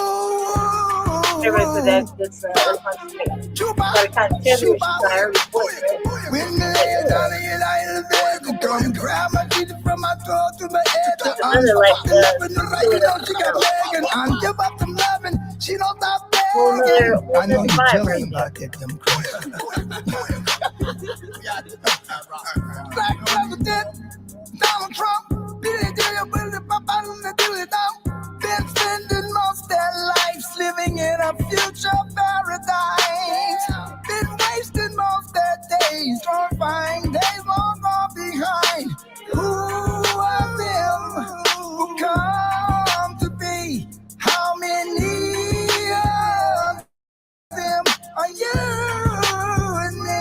Separation, come on. Separation. Everybody must stick together.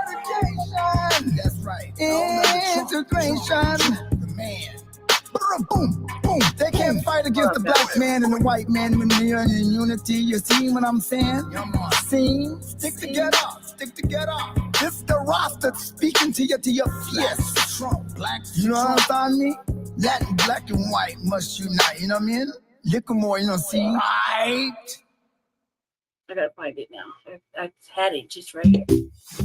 Boost your revenue and drive growth with Google Ads. Reach high-value customers across the entire Google network, like search, shopping, YouTube, and more. Get started today.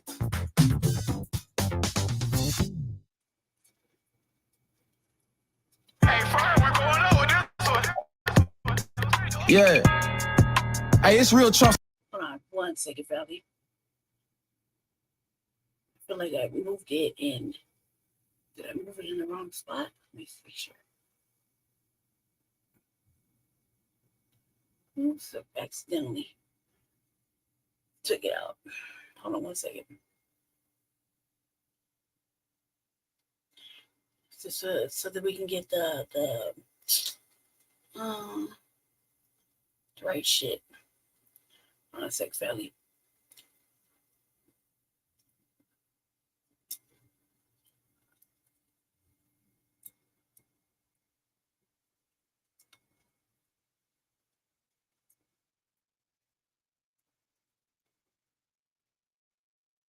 Wait a second.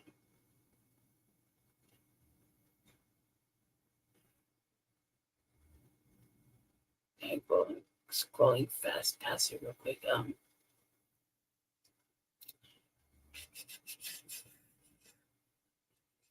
You're like, what are you watching? A whole bunch of shit.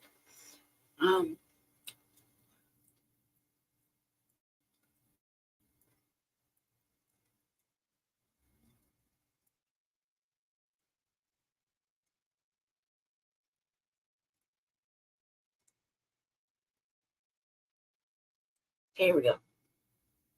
Here we go. Okay. Yeah.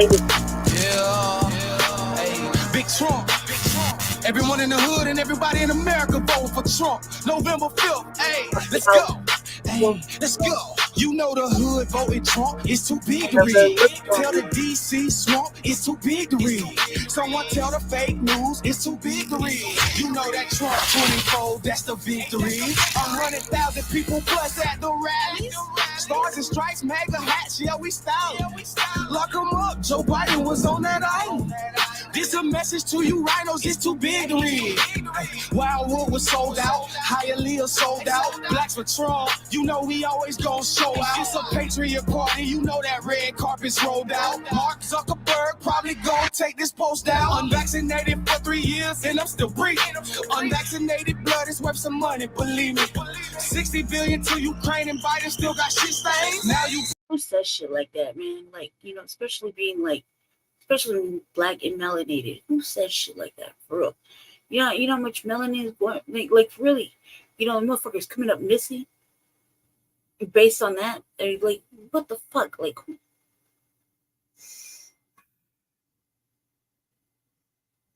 who said shit like that? And I don't know. Believe me, 60 billion to Ukraine and Biden still got shit stains. Now you pro-immigrant cause you done lost your black face. I'ma flex this Trump card, been a boss like Rick Ross. I'ma flex this Trump card, Obama boy, you been a fraud. Somebody else's jewelry, man. Like, can we really take that seriously? Someone tell Big Mike that there's only 2 genders. You know that Target put a target on your children for instance. You know there's only 2 races, Republican and Democrat. The Kool-Aid man trying to bring that flavor back. Put Trump back in the White House. Put Trump back in the White House.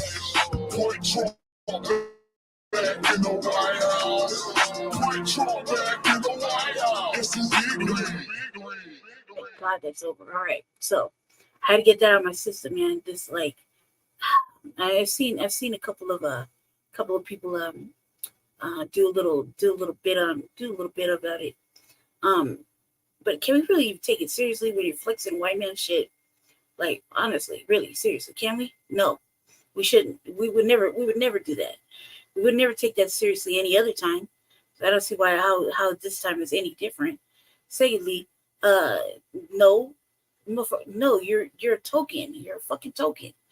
You're a token for this white man pushing all his bread and shit and his motherfucking his thoughts on it. You ain't got a whole bunch of motherfuckers. You ain't got some Latino folk. You ain't got some black folk to do this. And no, you shouldn't take this fucking shit seriously. Especially like what he's saying. About oh my God, I can't even take it seriously. Let me stop that real quick. Plus everybody's like, oh, it's so catchy. I don't think so.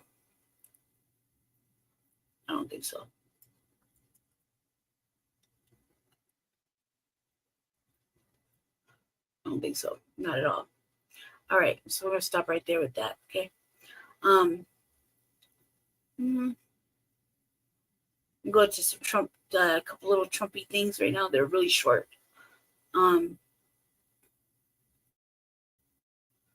Really short. Fair use. As an enviro influencer, I have to practice what I preach. That's why I bought just enough paint to turn my room into a sick streaming studio. Subscribers are up, waste is down. You're welcome, humanity.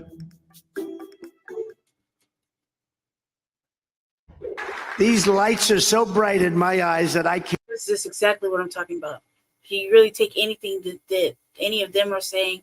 His old boy special tokens.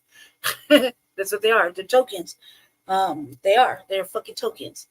Even with the Latinos tokens, and nobody's saying anything. No one's saying anything about it. And these motherfuckers are so happy to go along with it. You're getting paid for that shit. Like, ugh. But this goes along with all the things I'm always saying about, man, if you're going to talk about the plight or whatever, you're going to pay me to be a fucking spoke. You know what I mean? It's like the kind of shit, but I didn't mean like that. Like, Jesus fucking Christ, that's the fucking principles. Like, this is like, no. The fuck what he did or what do you think he did? Enough about that shit. It's like, but listen to how he talks. Listen to how he talks. Can't see too many people out there, but I can only see the black ones. I can't see any white ones. You see, we've all seen the mugshot, and you know who? This fact, like, come on, man. Like, no one was like, ooh. No one did any of that. One more again. I can only see the black ones. I can't see any white ones. You see, we've all seen the mugshot, and you know who embraced it more than anybody else? The black population. It's incredible. You see black people walking around with my mugshot. They do shirts and they sell them for $19 a piece. None sees that as condescending. Everybody's gonna let this slide, huh? Pretty amazing. We're just picking and choosing. It makes me about it. That no, man, no. Not this season. No. Fuck that. I don't. Nobody's gonna be like, ooh. Like he's been condescending and kind of like mocking it in a way. Racist, obviously too. You know what I mean? We're just gonna let that slide. Like it's not a big deal. Like just shove it under the rug like everything else. Uncomfortable to play that, but because we're 5 months out from an election that's too close for comfort, people need to see him. Nobody says, nobody believes, know what he says to people he wants to vote for him. Because it's amazing that those words come out of the mouth of someone who was one of our two choices to be president of the United States in 2024. And of course, there's always more. Stop me if you heard someone accused of being a racist before saying this. He said he has many black friends. That's his defense when asked. We don't subscribe to MSNBC or any of those. We're just going along. We're just look at things for. I pick things merely for context. How he responds to black voters or others who call him a racist. This is what he told Semaphore in an interview out today. Quote, "I have so many black friends that if I were a racist, they wouldn't be my friends. They would know better than anybody in FAST." We're back with the Rev and Andrew. Rev, I'll ask you two questions. One, how do we process this? And two, how do we cover this? I think that Me and Jesse had a whole discussion right before I even did the show. It's like, oh my God. we cover it by the record. I think that we should not bite the bait of having to prove Donald Trump is a racist. I think clearly I've known Donald Trump. I've marched on him, and then he tried to be friendly. He's come to my convention. I believe he's a racist, but that's not what we have to prove. Just look at his record. He has always race baited. He started with the Central Park five innocent young men in New York. He called for the death penalty. Well, has he ever called for the death penalty for anybody else? His political career started by saying a black man would. I would consider the Central Park 5 race baiting. That was straight up racist. Wouldn't consider it race baiting. That's not even a term you could really put two and two together with. was not a real American. He was born in Kenya. Birtherism. Has he questioned even Joe Biden's birthplace? I mean, everything about... He's white. Who cares where he's born?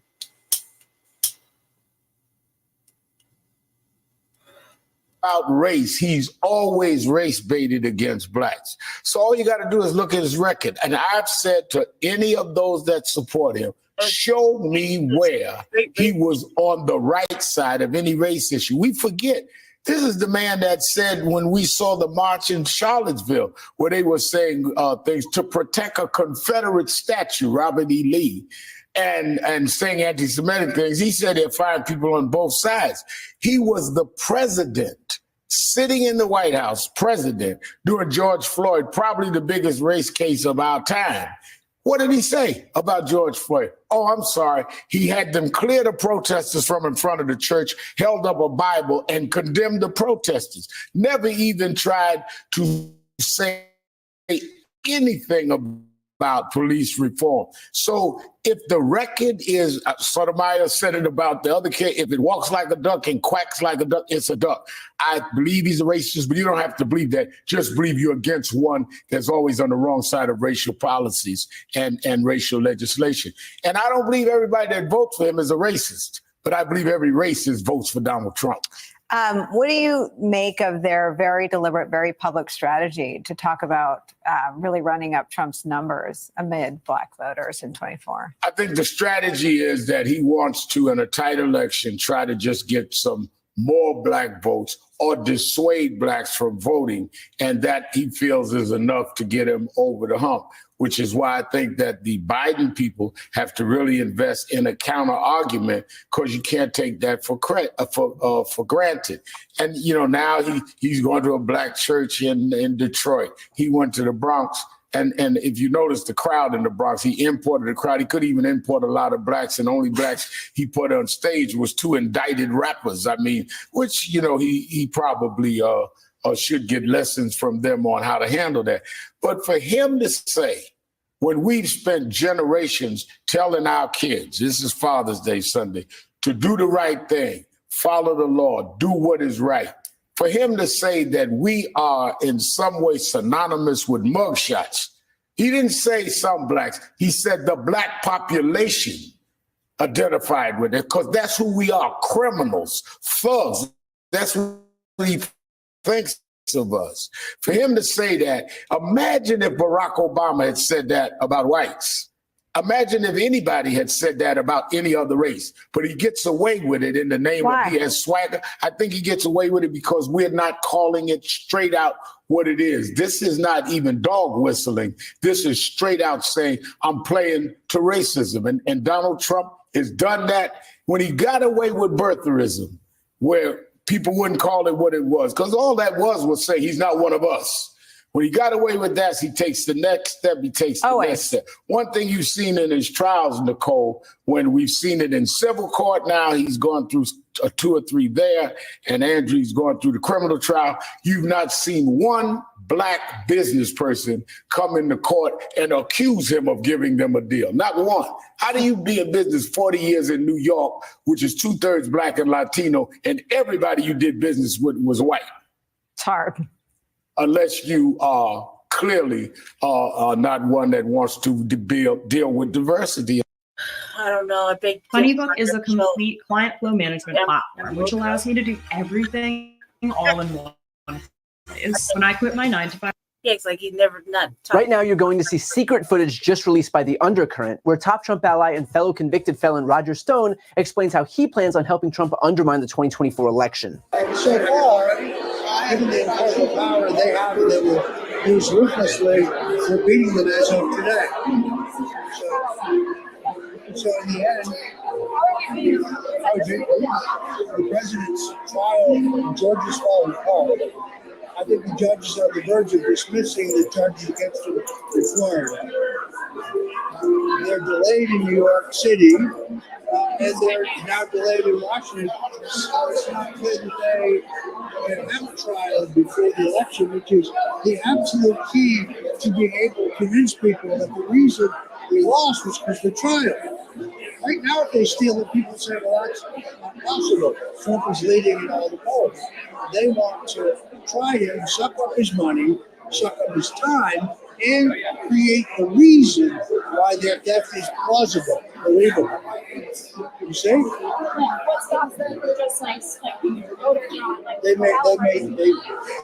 in some states it'll be easier to stop them. In other places it won't. But at least this time, when they do it, you have a lawyer and a judge whose phone number standing by so you can stop it. We made no preparations last time. None. Well, I was at the Capitol, so I'm prepared to go there. Well, that may not be this.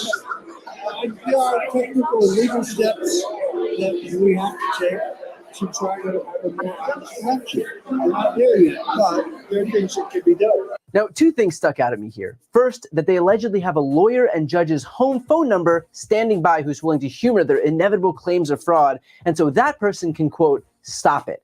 He even says, we made no preparations last time, which suggests that this time they have made preparations, which apparently include having a judge in their pockets who will do their bidding for them.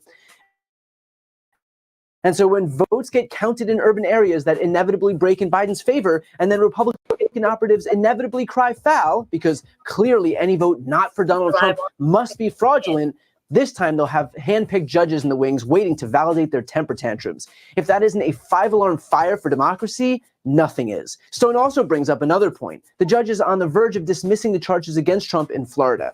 Now, in fairness, I don't know if this claim is conjecture or whether Roger Stone or other Trump allies have some inside track into Judge Cannon's thinking here. But regardless, it is clear that Cannon is overtly, aggressively hostile to Jack Smith, who is prosecuting Donald Trump in the Florida case, and has basically served as Trump's most effective defense counsel during this trial. She was already rebuked by the 11th Circuit Court of Appeals for interfering on Trump's behalf. She's already attempted to give the jury bogus instructions based on Trump's erroneous interpretation of the Presidential Records Act.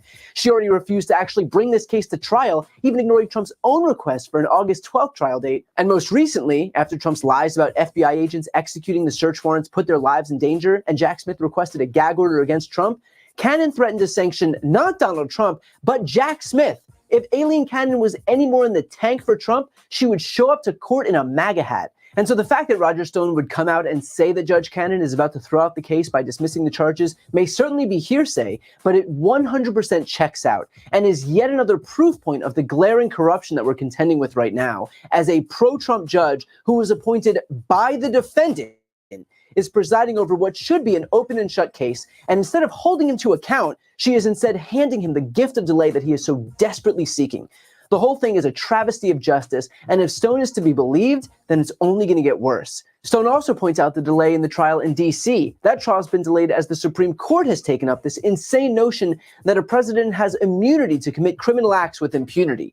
To be 1000% clear, that is absolute nonsense. A president has civil immunity, but not criminal immunity. You cannot murder someone, for example, while you're in office, and then hide behind your oath to get out of it, just as you can't incite an insurrection in clear violation of the Constitution, or block the electoral certification in clear violation of the Constitution, or refuse to abide by the peaceful transfer of power in clear violation of the Constitution, and then point to the fact that you are president as a way to absolve yourself. That is quite literally what differentiated the U.S. from the monarchy that we left in the late 1700s.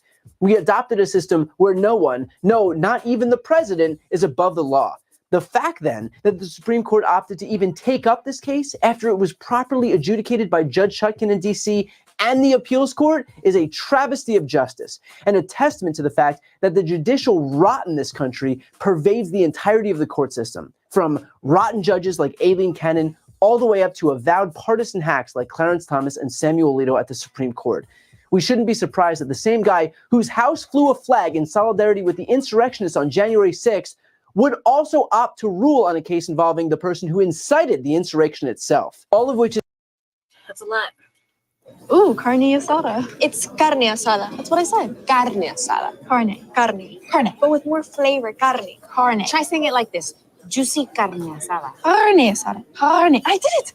And you swolls. I don't believe the places are still open after. But we begin tonight with manufacturing consent. Gotta watch. We gotta check this out. Oh my God. Okay. This is who they put on, right? A concept introduced by Edward S. Herman and Noam Chomsky in their 1988 book on the political economy of the mass media. Here's a clip from the 1992 documentary of the same name. Nobody cares. But when the state loses the bludgeon, when you can't control people by force, and when the voice of the people can be heard, you have this problem. It may make people so curious and so arrogant that they don't have the humility to submit to a civil rule, and therefore you have to control what people think.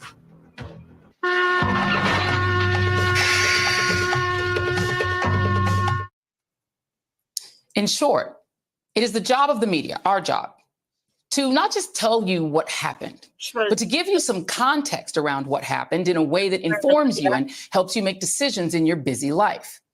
But too often, what the media actually does is create a mass consensus around the preferences in the race to snag major cash from the richest families in America. For all of Trump's supposed grassroots appeal, as of May 1st, less than 1/3 of contributions to his campaign committee for the 2024 election cycle had come from grassroots donors. That means people giving less than $200. According to Open Secrets, large contributors accounted for 69% of Trump's $121 million total, whereas President Biden's campaign committee, which took in $195 million, got 54% from large donors. More broadly, the lion's share of confirmed contributions from the biggest political givers, the top 100 families, have flowed to Republican candidates and groups. Then there's something called hard money. This is the money contributed directly to a specific candidate, and these are donations that the federal government caps. In the hard money category, Mother Jones reports that Republicans took in 27% more from the top 100 families than Democrats did. In dollar terms, that's about $86 million for the Republicans versus about $68 million for the Democrats. But if you include soft money, the unlimited donations that the Supreme Court made possible through their Citizens United ruling during and maybe in response to President Obama getting elected by a 10 million vote margin, it's not even close. Quoting Mother Jones again, Republicans raked in a whopping $508 million from the top 100, triple the Democrats' $169 million take. It's a lot of numbers and data, but it may leave you wondering, why would America's wealthiest families continue pouring money into a political party that has stripped itself of its dignity to fashion itself into a religious cult centered around a 78-year-old 37-count felon and adjudicated sexual abuser? Well, Michael Mechanic of Mother Jones, who authored the piece that I'm quoting from, has a pretty good guess. Biden and the Dems have spooked America's richest with their multiple and largely unsuccessful efforts to close abusive loopholes and raise taxes on corporations and the upper crust. That includes efforts to tax the unrealized gains of the mega rich. The paper profits on appreciated investments that are currently only taxed when the assets are sold.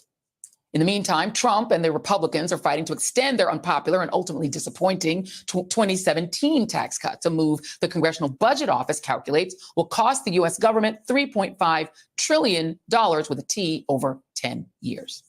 So what does that have to do with manufacturing consent?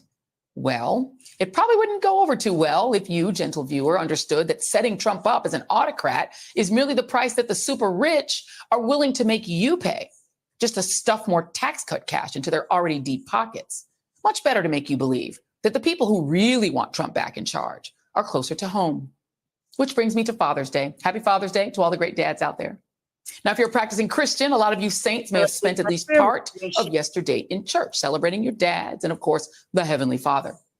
And in America, that tends to... I had some questions earlier that my brother had to help me solve, because I was asking about donor money and why independents can't receive money from this party or this person or this person or that person, and he explained it to me pretty well. So I'm just gonna keep that to myself. Be a, shall we say, highly segregated experience.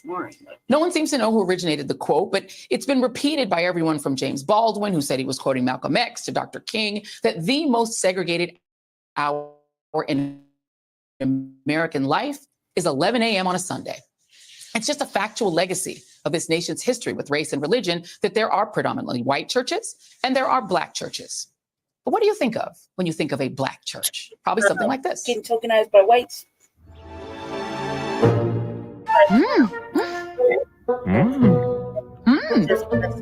Delicious creamy milk chocolate and whole hazelnuts. The Lindt Hazelnut Bar. It's beyond words. Find your at checkout.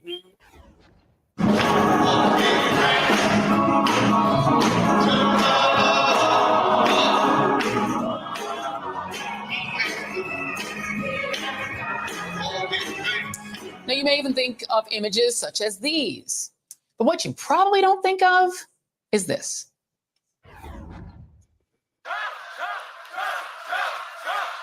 Yeah, like we see that all the time, and especially when it's election season here, with the churches, with the black churches here in the city.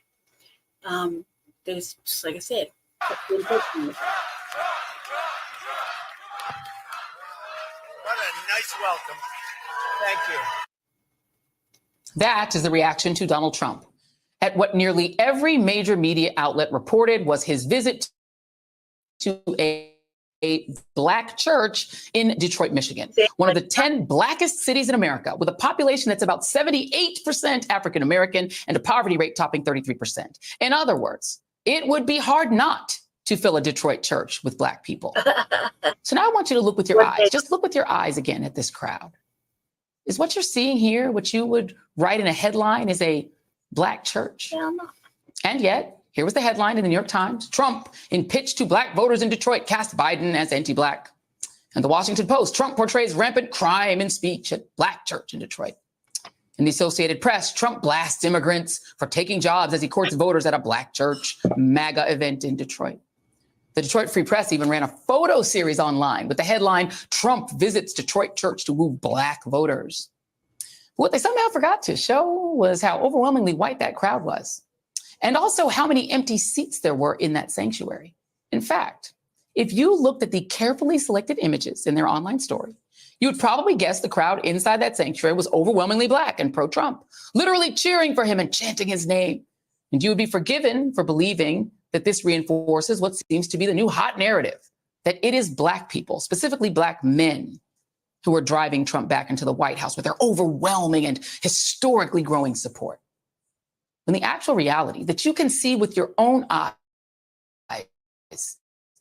and know, if you peel back the layers just a little bit, is that Trump spoke to an overwhelmingly white crowd inside a large Detroit church that, yes, does indeed have a black pastor, but which merely served as a venue.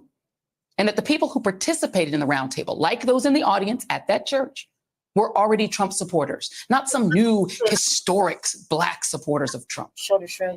Trump was in Detroit to participate in something called the People's Convention, a weekend-long gathering arranged by Turning Point Action, a conservative grassroots group founded by activist Charlie Kirk. It would have been easy enough to ask some of the attendees at that roundtable if they came to that church from the convention. And while several of these stories note that Trump harped on crime as part of his presentation, doesn't it seem kind of ironic and pretty relevant that the guy saying that just recently got convicted of 34 felony counts in New York? I mean, Trump raised the crime rate in Detroit just by being there.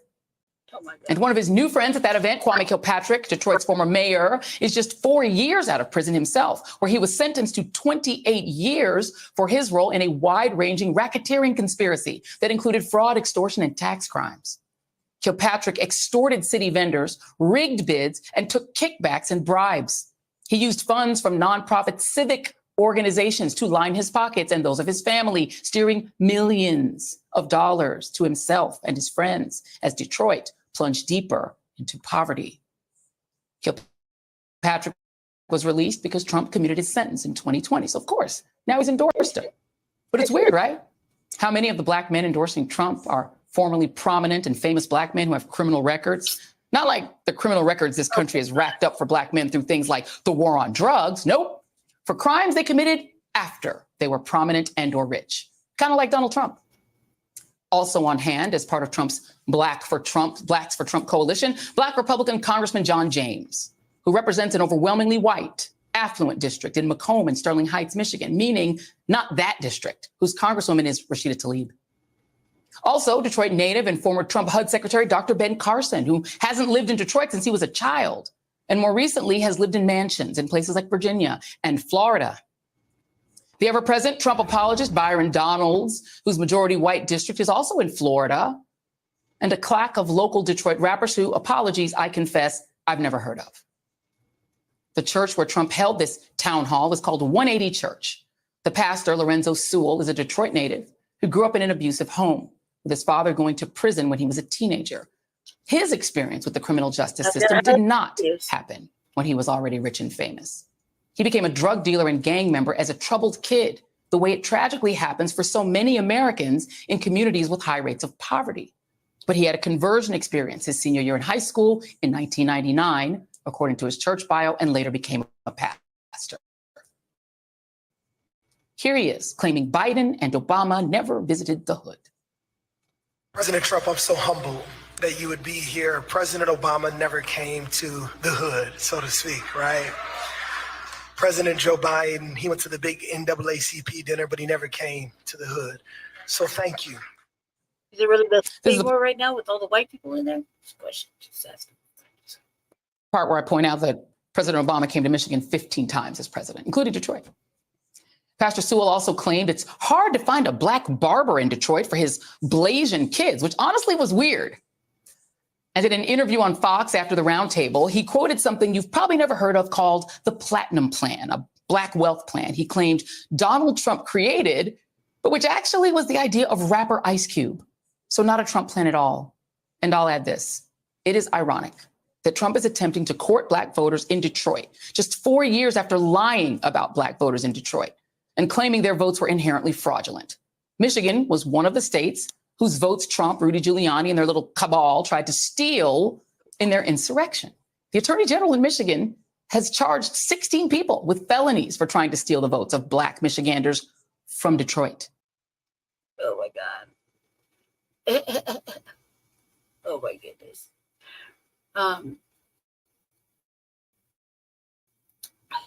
Yeah. Yeah, get behind it. I can't get behind such shit. I'm just amused. I don't really think it counts as black church when there's all the white folk in there, and so much pick apart from that. Did you hear the animosity in Joy Reid's voice? Shit, put animosity in there. That voice was heavily filled with animosity, disdain, and discontent. Totally filled with that. Oh my gosh. Okay. Yeah. I don't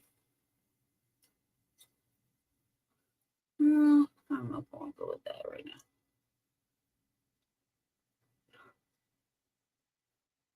Okay. We're gonna start heading into the little bit of that shit was heavy. Start heading into maybe I should do this too real quick. Just knock it out the park. Nope. Okay.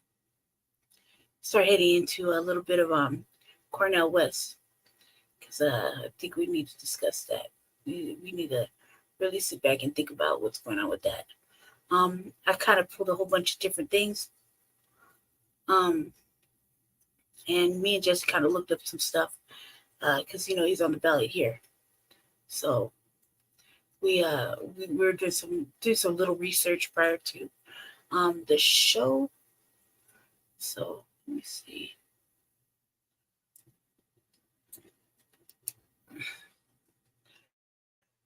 Curious what that's about. Let's see.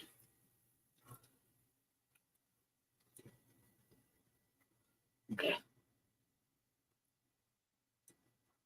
Let's see right here. Get up to 35% off new windows during the semi-annual sale at Next Gen Windows and Doors with no payment. Fucking Benny, man. I was just like, oh my God, who says shit like this? Who does this? We gotta look at everything, go around it. Kill him until he is dead. Kill the white man. Right here. What's up, guys? Boy Benny. There's an entire psychological operation to try and demoralize you right now, trying to stop you from thinking that you live in a free country anymore or that there's any hope. But you have to take a step back and actually look at the freedom movement writ large. And instead of like viewing it through Republican and Democrat lenses, look at it through the freedom movement, right? Look at it through the policies that people actually want. And if you go and you ask people about the policies that they want to put America first. Everybody who lives here and pays taxes says, yeah, I want America first. I don't want foreign wars. I want to have this nation spend its treasure on us. I want jobs to be brought here. I want to live freely here and be allowed to just kind of like live my life, and I don't harm anybody else. And therefore I can just live my life. And that's like 90% of the country agrees with that. 90% of the country. So it's wonderful to see that coalition growing, and it's growing at a quick clip, right? Consider the people in that coalition. Joe Rogan would absolutely be part of that coalition of people. Okay, take the labels out of it. Joe Rogan, Elon Musk would absolutely be part of that. I think an enormous amount of the tech leaders in the country, enormous amount of the business leaders in the country, people with deep pockets, and a lot of the honest politicians that are left out there would also be part of that. This is the movement that Donald Trump represents. You don't have to agree with Donald Trump 100% of the time or like him as a person to sort of like understand that vibe. That freedom movement is the most powerful movement in American history. And there are so many people on the side of that movement. And so it is encouraging. I like noting it. One of the people who's shocked me, little old me, who covers this stuff pretty closely day to day, is this model named Amber Rose, who's one of the most famous and most followed Instagram models and rappers in the world, who's like come out big time for Trump. And she posted, ladies and gentlemen, with this guy who wasn't particularly familiar with, this guy named Xavier. And they were out and hanging out and I don't know, at brunch or something like that. And they're like posting pro-Trump messaging and uniting. And Xavier himself is Uncle Tom's favorite nephew. Okay. PragerU personality. And somebody who lives in LA. And Xavier sort of came into our feed through this PragerU tweet that's gone pretty viral. I've been black for 27 years, and I have never been inferior to a white person, talking to race hustler Cornel West on the Piers Morgan show. So we looked that up, and it was quite a spicy take, man. Piers Morgan furious after racist claim on live TV by Cornel West, who's running for president right now again. Right? What? You could say Uncle Tom. Like, the fuck is going on right here? It's just like, this motherfucker's just doing whatever the fuck they want to do lately. They can't say Uncle Tom anything. You know what I mean? Especially, like, given the history and context of said such. And then in the same the sentence after that, refer to Cornel West. Like, what the fuck? He did say, man, some things are just without words. You know what I mean?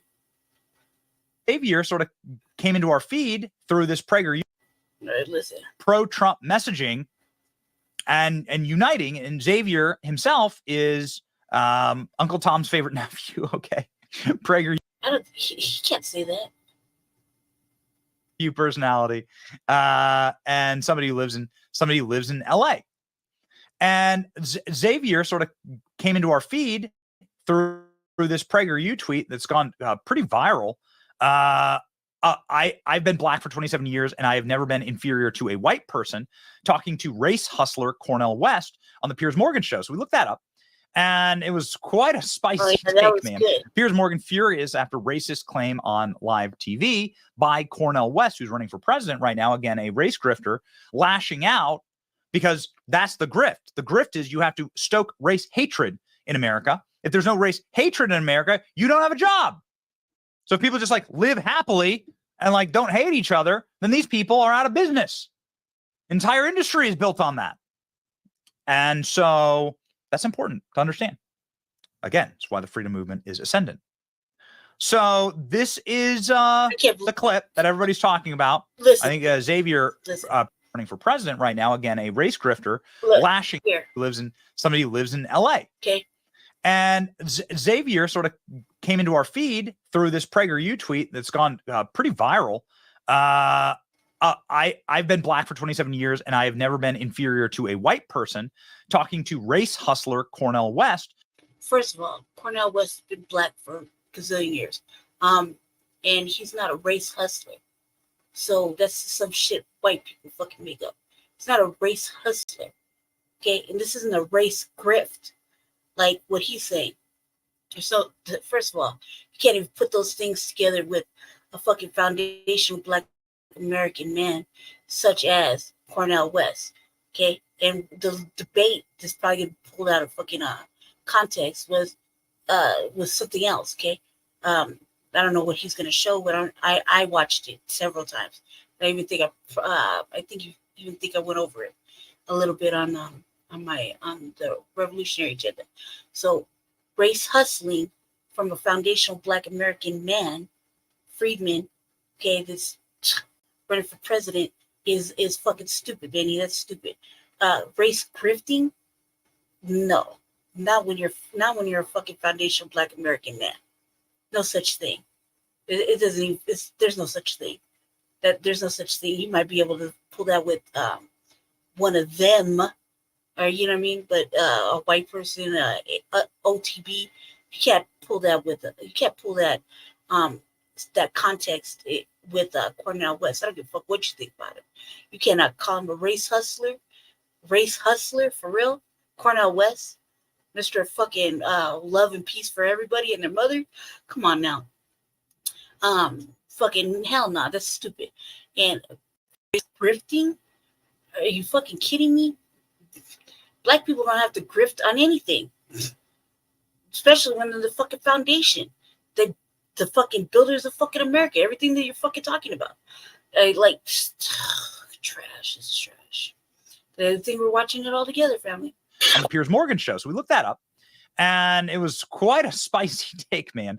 Piers Morgan furious after racist claim on live TV by Cornel West. It's not the first time anybody black has called him fucking Piers Morgan a fucking racist.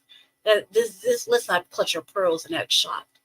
He clearly is a fucking racist. He clearly does racial antagonistic type shit. So this is not the first time. This is not like, oh my god, not Piers Morgan. I mean, this fucking British motherfucker. Are you serious? Stop it. Stop it. Stop it. Stop it. West, who's running for president right now, again, a race grifter, lashing out because that's the grift. The grift is you have to stoke race hatred in America. That's not true. There's a clear fucking anti-black racism, anti-black hatred, anti-black terrorism. There's clearly it's been going on for fucking millennia. Stop it. Stop that. That's stupid. America. If there's no race hatred in America, you don't have a job. So people just like live happily. Black people don't benefit off this shit, stupid. And like don't hate each other, then these people are out of business. Entire industry is built on that. And so who's out of business? Who's out of business in this fucking category? One's doing semi-journalism, one's a fucking historian, fucking philosopher, running for president, trying to do the right thing for fucking black Americans. We'll get into that in a second. The other one's fucking he runs Young Turks, man, and he went under the Democratic banner. And then there's Piers Morgan, clearly race antagonistic fuck. Okay. Oh, that's important to understand. Again, it's why the free movement. They act like we're making like any black person makes money off of this bullshit of anti-black hatred. I don't think so. You got the fucking Democratic black shills. You got the Democratic. You got Republican black shills. They're probably doing it, but not. We're looking at right here at Cornel West and this dude who snuck in to do some preemptive fucking journalism during the protest, the Palestine protesting on the campuses. We're also Cornel West actually was up there speaking on. He was sitting with the students. He was all over the place. Not like, Jill Stein, who, happened to get herself arrested. He didn't get arrested, but, Jill Stein was working that shit on, laying it on thick. So stop that, Biddy. Stop it. Movement is ascendant. So this is the clip that everybody's talking about. I think Xavier presented himself really, really well here. You should go give this guy a follow, like I just did. And yeah, things get spicy. When they went and they attacked that Jewish girl who went to the hospital that night, and then things began to escalate. You don't know what you're talking about. I mean, that's ridiculous. That's like saying Nat Turner he was the cause of the whole issue of white supremacy because he's responding to white supremacy. That's ridiculous. And you know it's ridiculous. Why are we still talking about white supremacy in 2024? Why are we still? Because it's fucking relevant. It's fucking relevant. It's happening everywhere, every day. That's why. We're talking about that hundreds of years later. What do white people do that black people can't? How is white supremacy even still on the forefront of your mind? You're stuck in the past. You're stuck in these dated issues, and that's what the problem really starts. Now you're really revealing your ignorance, brother. You don't think white supremacy has anything to do with what's going on in Gaza at all? How am I ignorant? Is that right? I've been black for 27 years, and I have never been inferior to a white person. What is the white supremacy that is affecting your life? I would like to hear it. Nobody in your family has I would like to hear it. What can't I do that a white person can do? Never been mistreated, right? You one of the few black people never been mistreated. Okay, all right. I see.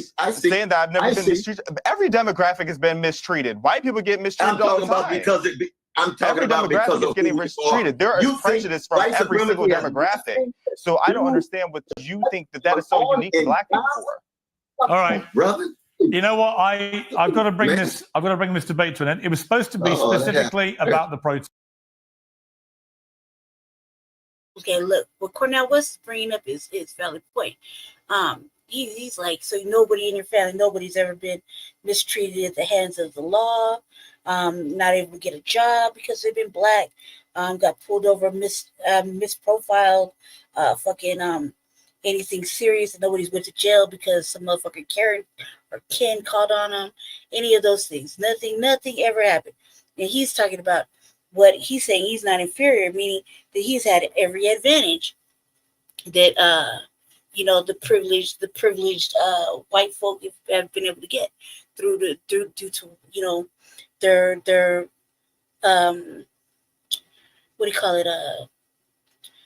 proximity to white supremacy, the proximity to dominant society. He's one of those that Cornel West is basically saying, oh, so you're one of the privileged types. You're one of those types that have been coddled by the dominant society. Nothing has ever happened to nobody. And he's like, well, what can I do that white people can't? And I was just like Cornel West, like, shit, enlighten me, motherfucker. Like Cornel West was like, oh, if you were those special types that are gonna side with the racism and white supremacy here on this panel, and you're just gonna buck the system. You're not gonna be honest about this shit. So, and Cornel West could have went in a couple different directions with his brother. A couple of different directions he could have said. So you've never been targeted for any of your anything. You've never been targeted because you've never been targeted or denied anything because of your skin, being black, or your lifestyle. Okay, your lifestyle, your choices in lifestyle. Be an LGBTQ whatever, or anything. Anything. Come on now. He's like, no, nothing. Never been told no. You've never been said, never given any kind of reason for why you haven't been allowed to do anything, or you just had passed. That's basically what he's talking about. I'm sorry that it got so heated and personally abusive. I would like to make it clear. It wasn't your fault, Piers. I would like to make it clear to Cornel and to Cenk, I'm not a racist. Still talking about that hundreds of years later. What? It matters. It matters. Dude's like, we're in 2024. You should let it go. He's the same type of person that'll be like, black people don't deserve reparations, or like that. This to talk about slavery and shit. We should just let that pass too. Like this is a specific type, and knowing goddamn well he'll be the first motherfucker right there to try to get his check. Stop it. What do white people do that black people can't? How is white supremacy even still on the forefront of your mind? You're stuck in the past. You're stuck in these dated issues, and that's what the problem really starts. Now you're really revealing your ignorance, brother. You don't think white supremacy has anything to do with what's going on in Gaza at all? How am I ignorant? Is that right? I've been black for 27 years, and I have never. I don't. What he's talking about, Gaza, white supremacy is everywhere, and he's trying to bring that up, and this dude's like, nah, not me. Not me. Never been inferior to a white person. What is the white supremacy that is affecting your life? I would like to hear it. Nobody in your family has I would like to hear it. What can't I do that a white person can do? Never been mistreated, right? You one of the few black people never been mistreated. Okay, all right. I see. Saying that I've never been mistreated. Every demographic has been mistreated. White people get mistreated all the time. I'm talking about because of getting mistreated. White people being mistreated by other white people doesn't fucking count. There is prejudice from every single demographic. So I don't understand what you think that is so unique to black people. When white people are mistreated by other white people, it's usually there's another fucking, with several different factors going into it. It's not just because, no, it's usually some other off-brand type shit that comes into it. And then they'll try to throw in some black speech or plight or something like that to kind of even themselves out, like they're being harmed in some sort of way. Stop it. All right, brother. You know what? I've got to bring this. I've got to bring this debate. This was the debate. I stuttered. This was the debate between when Cenk and Cornel West were pretty much talking shit to Piers Morgan because he was being racist. He really was. That whole interview, and then they brought this dude in because he was patiently waiting to give his dialogue about what he had witnessed at the. It was supposed to be specifically about the protests. I'm sorry that it got so heated and personally abusive. I would like to make it clear it wasn't your fault, Piers. I would like to make it clear to Cornel and to Cenk, I'm not a racist, and I genuinely care about the safety of Jewish students at that university. That's it. And that doesn't mean I don't care about what's happening in Gaza or the journalists there or the universities there or any of those things, because actually I do. And I've expressed my concern about that many times. Let's see it in your reporting. Yeah. Well, if you bothered to watch it, Cornel, you would know.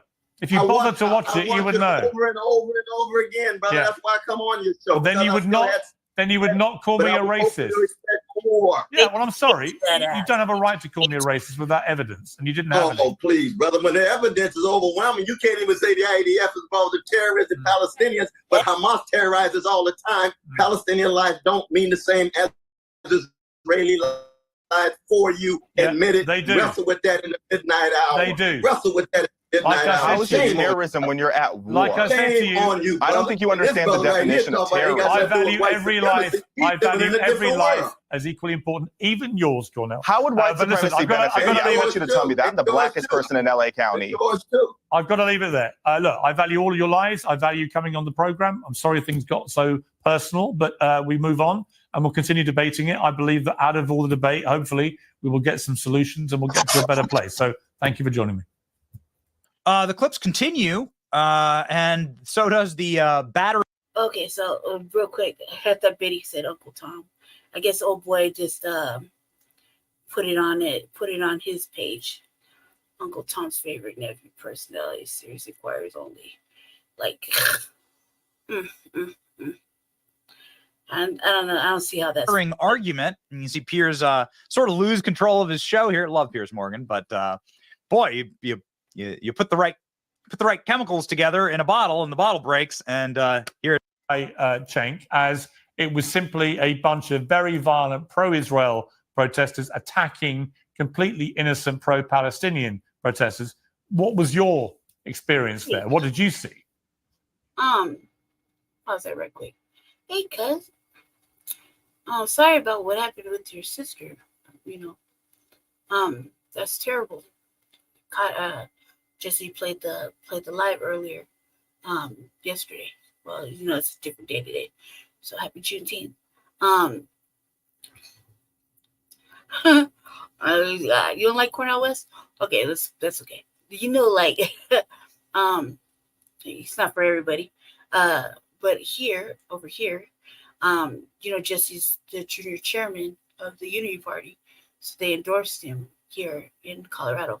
So I had been, avid third party candidate, and I liked what he had to say because he was specifically speaking. But he'd been talking to black folk. You just got to really listen to it. Some of the things, yeah, I agree. Some things are just whoa. Like we should stay more to policy versus, he's like an old ass hippie dude. But this was an interview. I was talking shit about the fucking person running it. This is an old ass interview with Pierce Morgan. Where Jenkins, Cornel West were talking shit to Pierce Morgan, calling him racist because he was racist, and he just doesn't take any shit. But the currently the person running the video, he said some antagonistic shit too. He kept saying a whole bunch of shit. So I'll go back for that just for you, just because it's interesting. Yeah, I'm sorry about that. I'm sorry about that, cuz also too, I've been up on that power. Next time I want to talk to you, you got a busy platform or you're busy. So Jesse's been here for the last couple of days doing his work on this main computer. So we're down to like brass tacks around here. So hopefully it'll get better. Neither one of our taxes that came in yet, so we can't really make it better. So we're just kind of, I'm praying that nothing falls apart between now and then. So yeah, happy Juneteenth. I'm glad to see you're still awake. Oh yeah. But man, that first episode was cracking off, dude. That first episode is. I'm glad. I'm kind of liking the first episode with Brayden. Kind of like they did a couple little tactical moves, man. And man, that fucking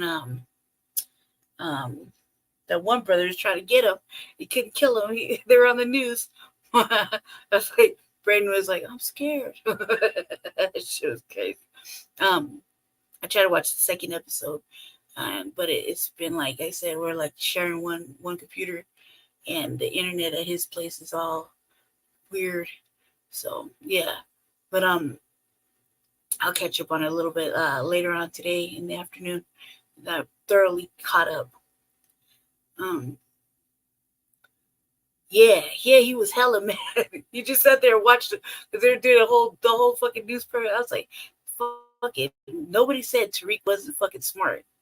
That motherfucker's super smart, and they had to like simmer down. They had to simmer down. I like that first episode. Yeah, the first episode was fire. Too bad it's the last season. You know what I mean? Also, too, did you see the behind the scenes shit with when they did the pre-opening, and fucking oh boy Lou from from Canaan got kicked out the event. Oh yeah. I have to catch up on that second episode. I'm trying to watch it, man. Jesse was doing research for a podcast. We're getting ready for Frontline Black News or Chewbacca's show, so it's been. I can't watch it on. I like to call this the big screen. Like when you come back down, hopefully you and the missus can come in and you can see the setup. So praying that nothing else works. You guys come in here and do some actual Black news with us. Yeah. So yeah, this is one big thing. It seems like everything I touched recently just keep breaking. Like I'm down to like barely an Obama phone and the desktop. So oh yeah, I can't wait. Oh, Force, that's the last season of Force too. I mean, it's kind of hard to see where that was going to go, right? I really want to know what happened with Freddie Gibbs. Jesus. He's just wrapping it all up for what, man? Like, you're only good at power, 50 Cent? Stop it. Yeah. I was talking about this dude right here. I'm so glad you're here, man. It's been a long time since I actually had a chance to speak to you since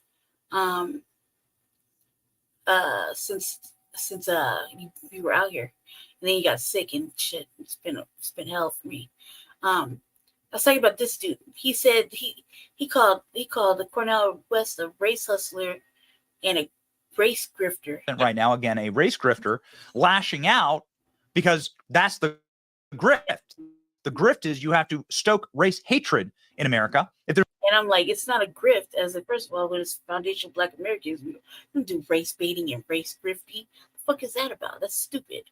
Like, I went into this whole thing because of the lawsuit starts as against 50. Well, he got to come up with something else. This other little side projects that he got going on is like dumb. You know what I mean? Okay, where was I? Okay, yeah. I'm enlightening people about Cornell West lately. I kind of been like behind the times on it. Let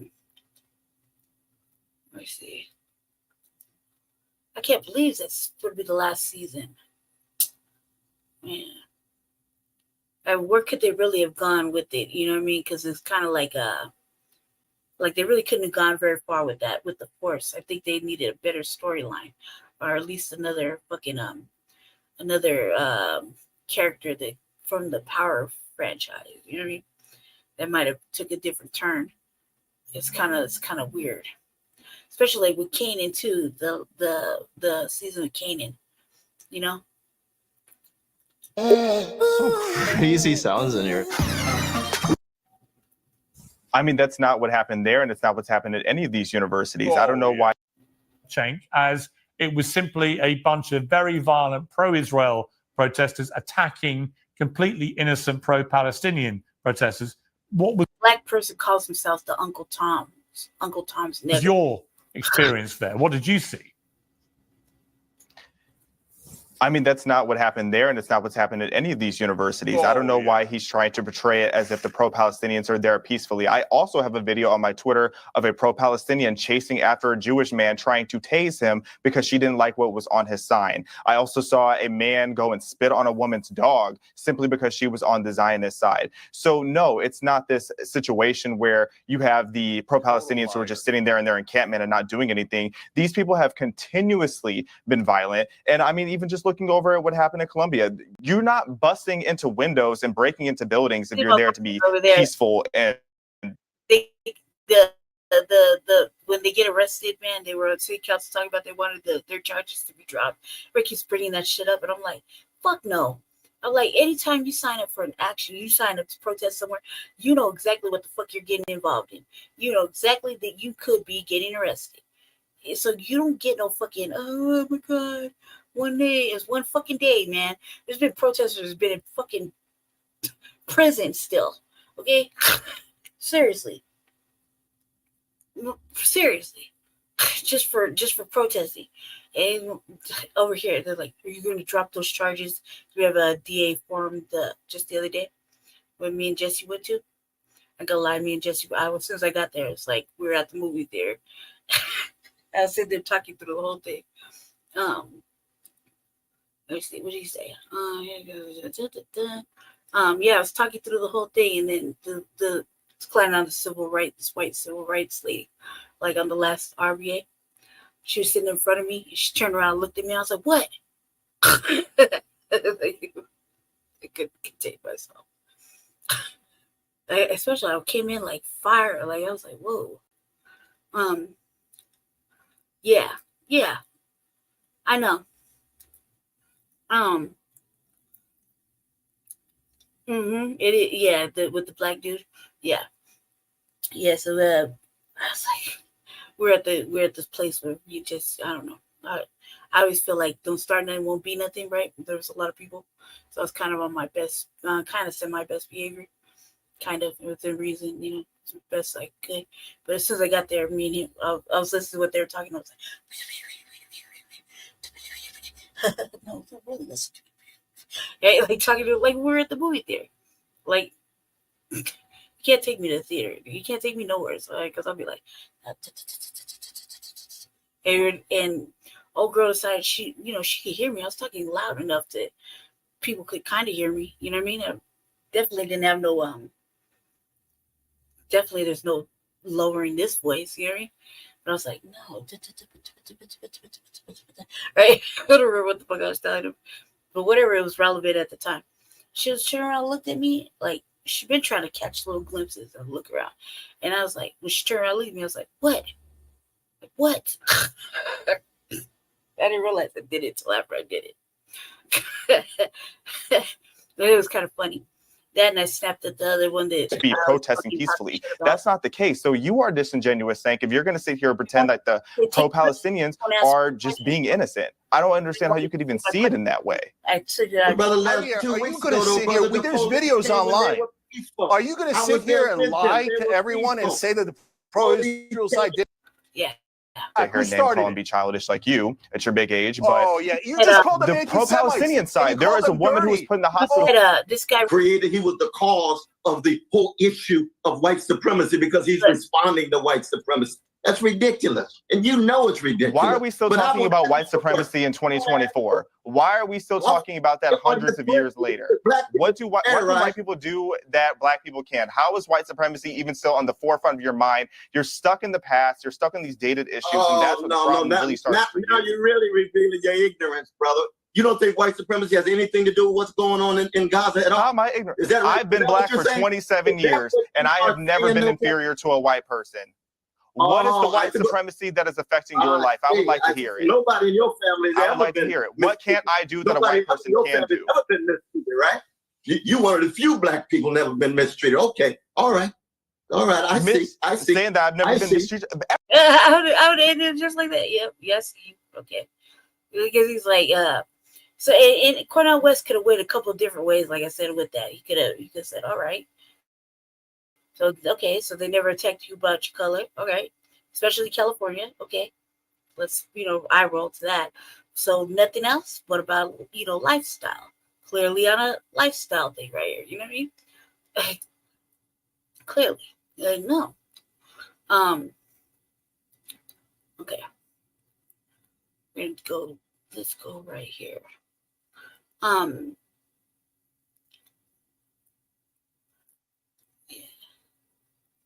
Okay, family. Let me just brief it real quick.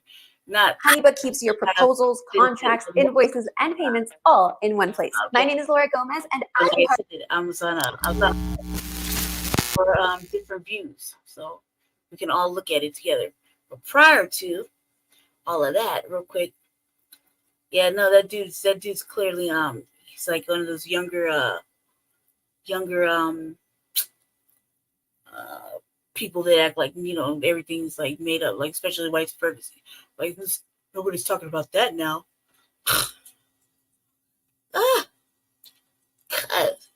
Kurt. Speaking of, Kurt, you owe me a flight, buddy. I don't forget. Hey, no, it's just me. I'm up. Just asleep. I'm up. I gotta do the news sometime. He was bogarting the computer for 3 days. Because some internet and whatnot. I'm up. Hey, Kizzy, when are you gonna put out another fuck Trump or fuck Biden 2 song? Need that. As you know, I like the third party candidate so far. He sounds like a blind idiot. Who sounds like that? Jay? Yeah. Are you? Yeah. Also too, Kurt, what's going on with you, brother? I haven't seen you in a while. I should hit you up more often. Happy Juneteenth, Kurt. Let's see. Yeah, it's just me. I do the late night shows, so. Which one? Which one, Jay? The one you don't like? Yeah, let's look real quick. Told y'all everybody prior to Jay joining up. we're going to look at Cornel West's site. So far, he's the only one that brings up anything specifically for Black people.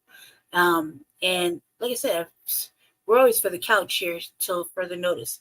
I'm the only one that thinks about saying to you, I'm here where it breaks over. All right, man. We'll send you a message. Especially because I haven't seen your face in forever. Send you a message, guys. Good to see you and happy Juneteenth. And yeah, brother. That dude's on the quote unquote spectrum. He's on an agenda. And the way he was acting, like nothing, like if he said anything about being inferior to white people, he act like nothing fucking, like he has all the privilege. Must be nice. I don't know anybody else who gets fucking passes through shit. Music to drop in. Hella material budget is not there though. But whatever we could do to help you promote your shit. You know, we at least on two of our podcasts, you know that we put them in clips, so we play them as soon as we get a chance. Except everything kind of fell apart. I haven't made any new clips recently, so and I like the reparations one with Tariq and the cartoon. I think that I also think that, you know, you should do another one like Talk Black to Me, like you did with Vicky Dillard shit. That shit was good. That was really good. I really think they should push that more. Yeah. How's the family? Tell the wife and everybody to say hi. I'm glad to see you. We'll get back with you after. We'll send you a message probably tomorrow. I don't want you to not, you know, go back to work or anything. Still listen. All right. Yeah, no, that dude's straight on the LGBTQ fucking thing. You know, he's not saying it, but he clearly is presenting it. All right, let's see. Like I said, family, until further notice. So I'm keeping an eye on it. And this is the update episode about my thoughts. So we're gonna just only look at a few of the Cornel West interviews that have just happened just recently. Only. I was still very confused about the Cornel West thing. You started by talking. This is Mark Lemoist. Came out 2 weeks ago. You know, obviously we don't give a fuck about what he's thinking. And I didn't like what I didn't like about this interview was the Jill Stein portion. You know, seems kind of disrespectful. Especially it seems kind of disrespectful from my talking about sort of why it would make sense for him to kind of join forces with us, you know. Yeah. I had extended to him, you know, would you please consider running together then? You know, would you consider running as a ticket? Because we have to use the Green Party's ballot lines. Otherwise you're dead in the water. Again, just I want to establish the context for the audience who doesn't necessarily understand the ballot line piece of this. Cornel West at some point said, "I'm running for president," and you know, surprised all of us. You know, I didn't know he was running. I'm not. You know, a lot of us didn't know, even people who were close to him. A lot of excitement around the campaign, and then it was, well, what's the party? And it went from the People's Party, right? And then it was like, okay, well, that's kind of a funky space to operate in for lots of reasons. And it's like, oh wait, the Green Party is here. And my first thought was, this is great. I'm not sure, but I'm not sure how we're saying he's a Green Party nominee, or, you know, which is what the media was saying. I was like, I haven't got any announcements. We have a process. This is an actual party, like, you know. But I very much wanted Cornel West to be the nominee for the Green Party. I think he has the right vision, he has the right voice, he has the right access, the right platform. He's compelling. He has all the things, right? If you're going to run a third party candidate at this juncture in history, it makes a lot of sense. And then somewhere between that moment and the moment where you were his campaign manager, it was announced that you'd be his campaign manager until we found a permanent one, things fell apart. And I don't quite understand how and why they fell apart. Talk to me a little bit about what happened. Yeah, so Chris Hedges, myself, and Ajamu, you know, when we heard that Cornel was probably going to be what we heard was his interview with Amy Goodman on Democracy Now! While he was still with the People's Party, and she really held his feet to the fire about that, and he didn't have any answer to it. He just, it was a disaster. So we got in touch with him after that and said, you really need to deal with these problems. And at the time, he was kind of having a meltdown with the People's Party as well, so he kind of wanted out. And we offered him another place, where we had kind of the same agenda. We had a lot of experience working together. Ajamu was ecstatic. And so he said, sure. And I stepped in because we needed a team immediately to deal with his administrative stuff and the FEC filings and things like that. And we worked ourselves to the bone for months. We were on a 100-hour week. See, that's all that shit's kind of like unnecessary. That's like behind the scenes shit that should be like, they're like, he was a mess and blah blah blah. That's like shit should just not be like. Doesn't seem so like fucking Jill Stein. We had a lot of experience working together. Ajamu was ecstatic. And so he said, sure. And I stepped in because we needed a team immediately to deal with his administrative stuff and the FEC filings and things like that.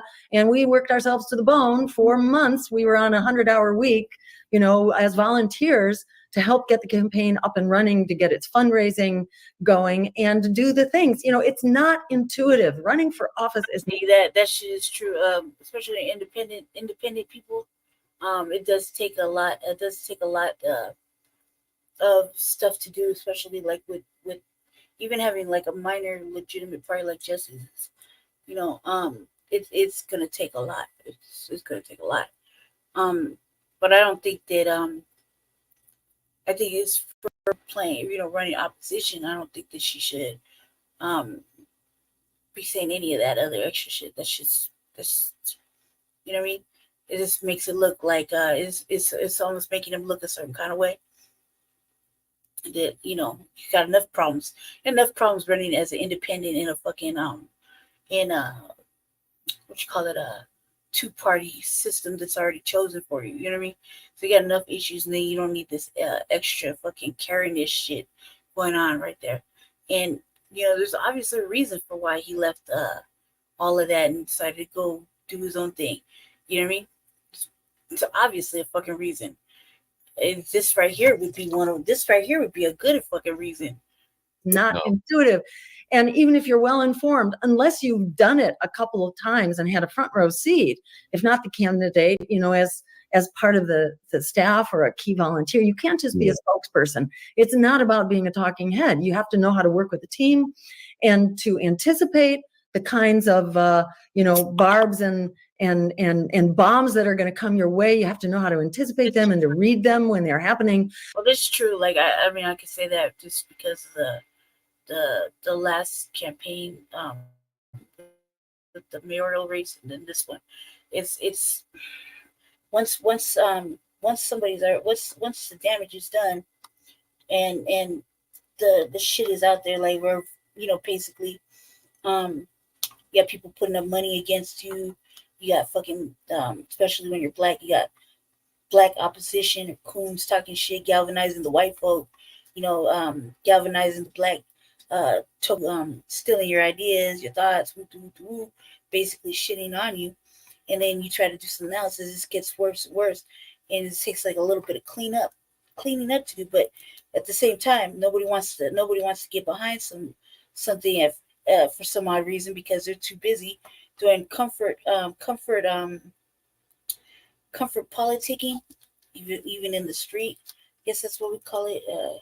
I guess that's what I would call it for the street. So, you're chopping it up with everybody that you see on a regular, and they're like, oh well, so and so said this and so said that, but instead of calling and asking, especially when you can just call and ask, like especially like in our city, there's black folk that we talk to pretty much on a regular basis, maybe like months ago in between, right? But if there's some fucking issue or something, they could call up, they could hit a messenger. Like Jesse's very easily accessible. They choose not to. Instead, they choose to talk bad about it or talk about him or whatever. And then you'll hear it in certain circles. And it's just stupid. It's like, look, if you really had a question, yeah, you could hit a motherfucker up on their messenger, or their phone, or an email. I mean, shit, just go down the road. He only lives right there in Park Hill, so it's right there. You know, you can catch him anytime outside. He's only in one spot every Sunday. I mean, like there's ways you can find out if you had a question or something was bothering you or someone said some other shit or whatever. But they don't. They just choose to listen to whatever the fuck they want to listen to, and then come up with their own opinions. And then when they see him in person, it's like, oh, hey. So he needed an experienced team, which is what we tried to pull together. But then it was clear, no, he wanted kind of people he had more trust in, that he knew, people that he was more familiar with. So it was clear that we had very different ideas about how this thing would be managed. So I pulled back because I really wanted to hire people who had experience in this stuff, and he didn't feel that way. What was your sense that he actually wanted to happen? He wanted to hire people that he trusted. But I mean, like, are we talking academics? Are we talking like movement folk who just haven't done political campaigns? Like, what does that mean? Trust could, a trusted network could be lots of different people. Right. It could be. And I can't say what determined it for him, but it definitely was not the body of people that I could. The fucking worst one, just to be like, you won't let nobody help me. Like that. He doesn't say it like that. Basically, he's like, you won't let nobody help me. And it's not that. It's that I'm all about vetting. Right. So part of, New Black Media educational insight, be like, we have to ask questions about everything, doesn't matter. We have to ask questions. Some people, everybody's, let's say there's 50 Black people in Denver, hypothetically, right? And everybody talks to each other. But some of them are really aligned with people that we do not fuck with. Period. We may see them in passing, casual, heads up, whatever. But when we don't, like, for example, I'll give you a prime example. We do not fuck with the motherfuckers over there at the Jeff Park Cultural Center. For various amount of reasons, okay? Does not mean that we don't show up if there's a forum going on, or he can't just walk up in there and act like he's been there. None of that. We're not talking about it. But we just don't fuck with those people. And we don't fuck with people that are known for talking about each other, right? And if they're on one specific side, especially in politics, they gatekeep, they fucking secret talking, they're all this behind the scenes shit. It's a whole bunch of crazy shit that happens, right? So I have trust issues, right? And that's just on general principle.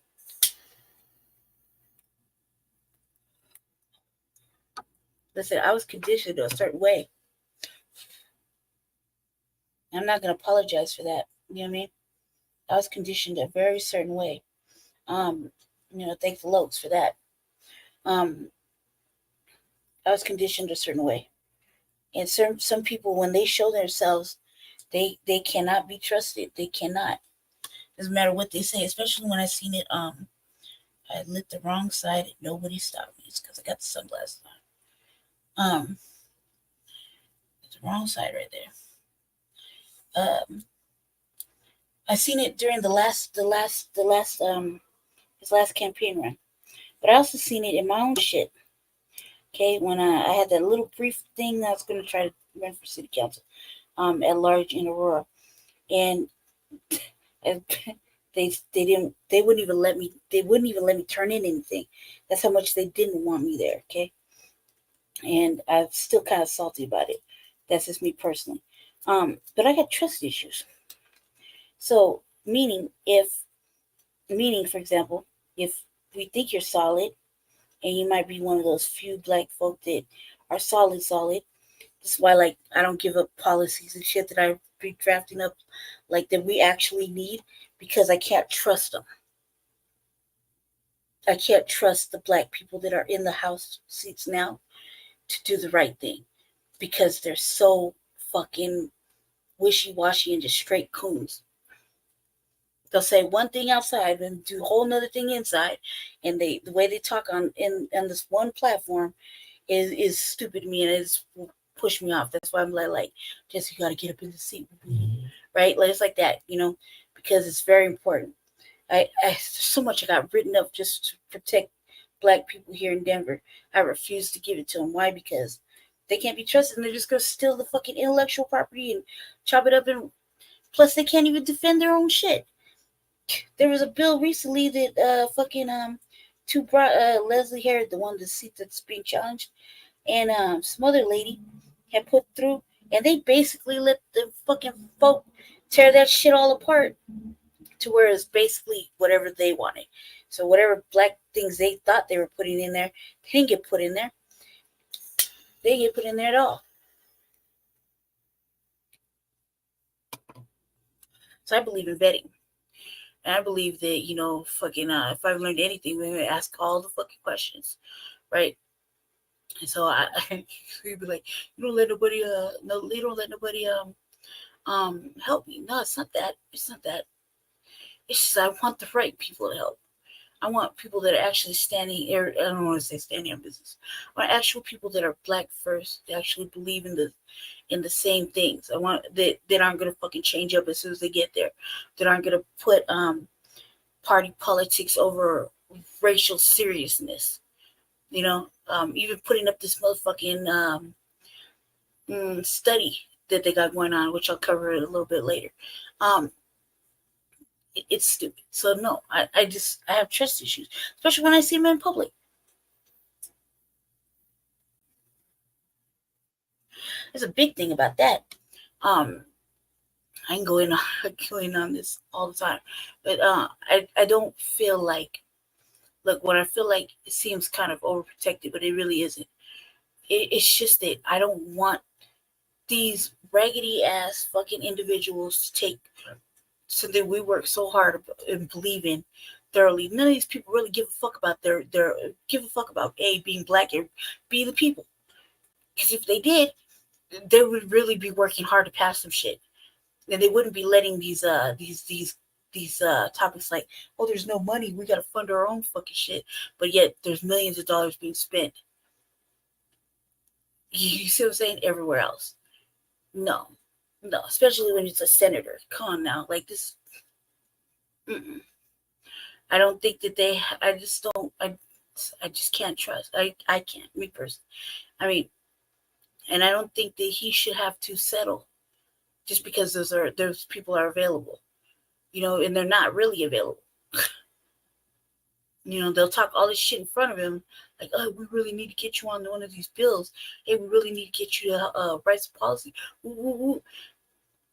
I don't even think this is real. I just think that they're there in the moment trying to fucking smile in his face and play on his emotions. Maybe Valley, motherfucker's psychic. And keep in mind, I don't want anything bad like that to happen, because what we work on here is for the benefit of foundational Black Americans in fucking Denver. And they could possibly be used in other states. So it needs a strong, thorough FBA hand on it, okay? And none of these people are really showing that. None of them. So if you got one person that's with that program and it's over here, he's on the Black grassroots, and he's not getting any fucking play. Come on, how hard is it going to be? And I can't just let it go, because everybody wants to put instead of Black anything, they're going to put Black and brown, or Black and Asian, Black and fucking whatever the fuck, and make it into something else. And then it'll be totally fucking whitewashed or whatever. And an agenda will be placed on it. It won't even be for FBA here. That's how many things go down. So no, I feel like people think it's kind of protective or possessive. It's not. It's just that why else do we do this fucking work? Should we do this work just to see it get stolen? Bring to bear, and I tried to help find people who would meet his needs. But, I got sort of written off the process at that point, because I think because we had a conflict about some of his hiring, and I thought, no, this isn't going to work. You need to have people who have experience in this area. And so, he felt, I think, a little betrayed that I wasn't just sort of supporting the candidate in everything. That's not my idea of a campaign manager. We're not there to just support the candidate. We're there to guide the process and have a winning campaign and make good use of everybody's time and energy and money and all that. And that I had heard was that he wasn't happy about the number of debates that were going to be required. Well, when you run with a decentralized political nomination, again, that's why I brought up that point earlier. Exactly. Nomination, because he wasn't the nominee. I think it's important to just emphasize that. Although, from my understanding, there was a lot of support for Cornel West inside. Yes, he could have had it hands down. Yeah, there was no real contestation. And I never had a chance to like try to even explain to him how easy it would be to meet those needs, and that, you know, the nomination was basically in his hands, and that as the candidate, he could say how many debates he was willing to participate in. You have that much sway when you are a candidate of his stature inside the Green Party. He could have totally written the book, and I did have a chance to say that to him and his team a couple of times. Or perhaps it was just some grimy shit that look who's telling you that. You know, look, you know who's telling you that? It's fucking Jill Stein, dude. A white lady talking to Lemoyne, you know, about what he could have done. It was right in his hand. He could have been the nominee. Woo, woo, woo. I mean, we're not factoring everybody who was opposed to Dr. Cornel West prior to, but they're just saying this now. I mean, even so, he probably already heard that from whoever was around. But I'm sure that when, if, like I said, running for office, right? I'm sure there's somebody like me that's like, no. Why? Because they're vetting, you know what I mean? They want the right people. And truth be told, yeah. If I didn't say anything, yeah, probably could have got whomever to help him whenever. He probably still can. Most likely could. You know, it's still early. However, I think that because not only do we adhere to fucking what's going on here in the city, which everybody tries to act like he doesn't exist sometimes, then in person they're a whole other way. And it's just temporary. I think that, you know, at the end of the day, you know, we are message roosters for the new black media, you know, and so we kind of adhere to certain levels of thought when it comes to running for office. And it gets heavy. It's fucking stressful like a motherfucker. Probably wanted to just have like how, you know, like we would want nothing but black folk around there, you know, helping to make decisions. When you're talking about her and she's saying this, it's like there's some more to it, but you don't want to dig deep. It probably has some white shit on it, and so don't even want to listen to it. And probably was trying to change up his whole demeanor. And that's another thing, like, you know, Cornel West is his own person, so there might be shit we don't like, that we don't like, and we wish he wouldn't do so much of, you know. But that's his essence. That's just who he is. Always been like that. As I said, telling somebody don't be a certain way. You know what I mean? Even though that's who he's been forever and a day. And they're like, no, you got to present yourself this way. I'm not saying that. I'm saying shit. Like tone it down ish. A little bit, you know what I mean? Because right now we're getting into the meat and potatoes of it, and we need this from you, you know. But you know, by that time I was sort of on right now with black people right now in the United States. It's so important. Like what we're asking for and demanding, we need someone like him, you know, to be able to at least to do the best you can with fucking fury. You know what I mean? We don't necessarily look to, I mean, who's looking at this? Like, everybody's looking at, like, no. Man out. And then suddenly I learned that he was going to go independent. And in fact, I was being asked, would I join the independent crew? And I said, there's no way you are going to be able to make up the ballot lines that you're walking away from right now. You will have to have a, you know, a stable full of billionaire donors here for you. You're going to have the stable of RFK in order to buy your way on the ballot.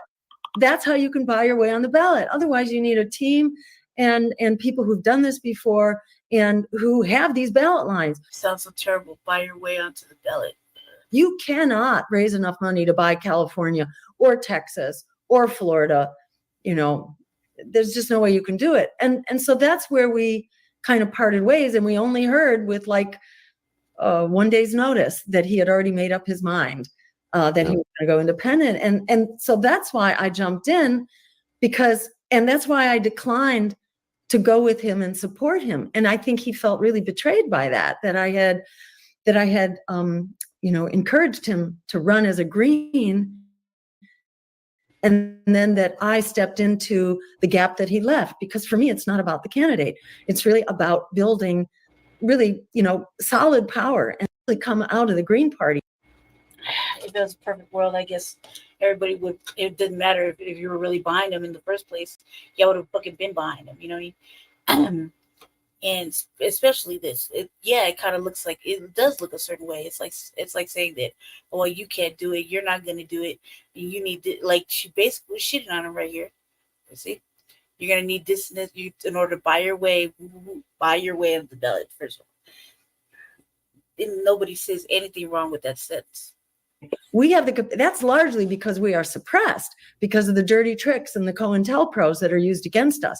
But we have the capacity to do that. We are in touch with the American people, which is why we have built every plank of the progressive platform has really come out of the Green Party, if not the Socialist Party decades earlier. But this is the role, that third parties have been reduced to, which is forcing the hand of the, of the political elites, forcing their hand to at least give lip service to the agenda. But every plank in that agenda came from our campaign, starting with Ralph Nader in the year 2000, and then from our campaign in 2012, where we put, free public higher education, reparations, bailing out students, as well as, downsizing the military, all that, that was what our agenda was about. And the Democrats give lip service to much of it, not to all of it. They don't give lip service to downsizing the military. They want to upsize the military.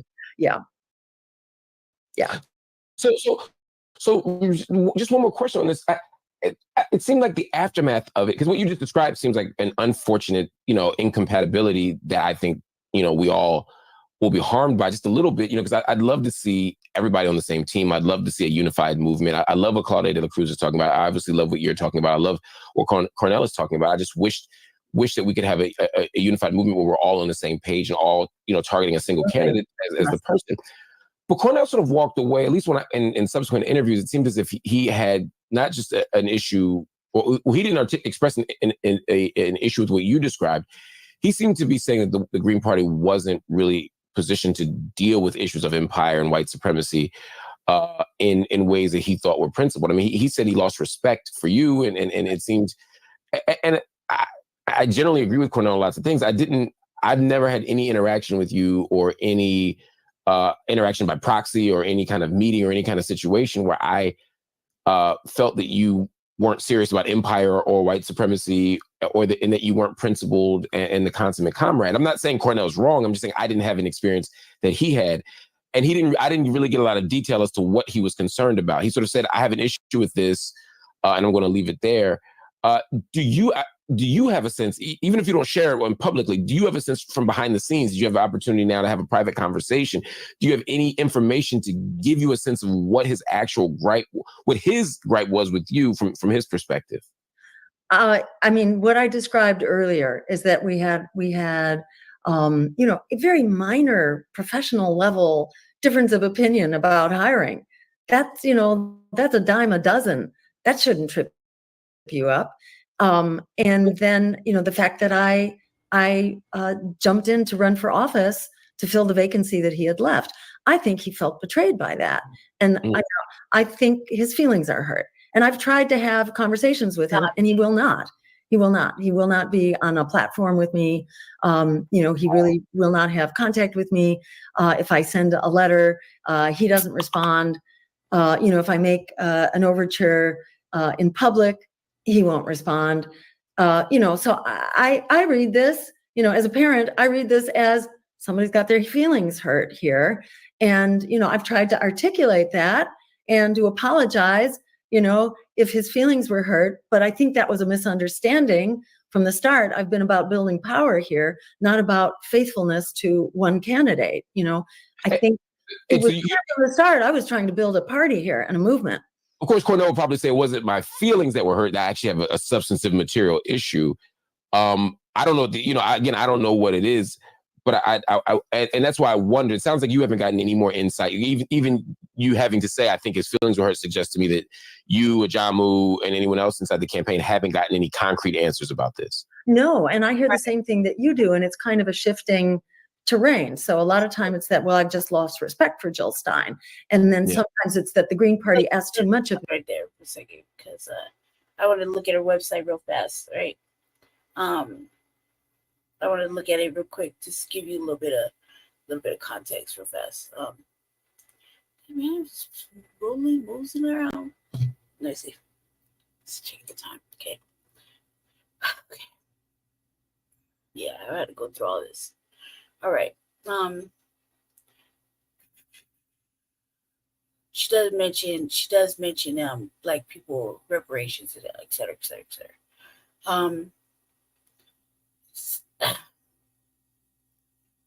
This is her platform. This people, so it's like for everybody type shit. Let's see, it's a lot of reading. Let's go to.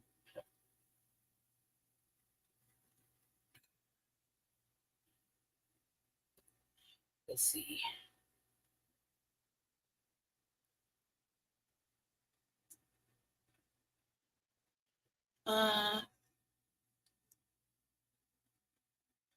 Yeah, okay, so she has a little bit of something for housing, disability, et cetera, et cetera.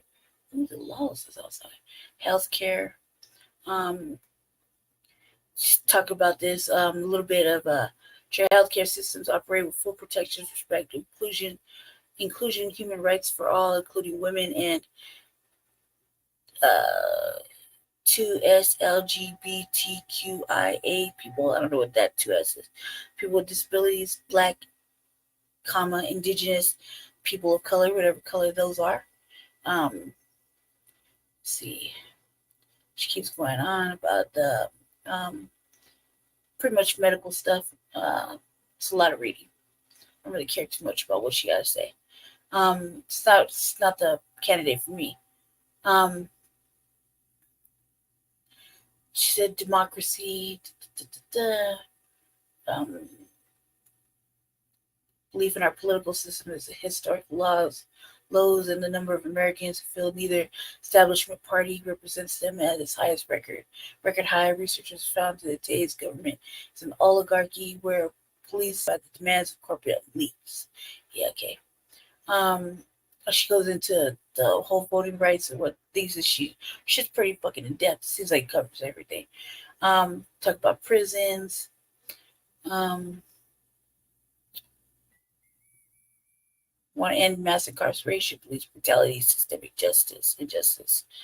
Goes into a little bit about that. What her administration will do.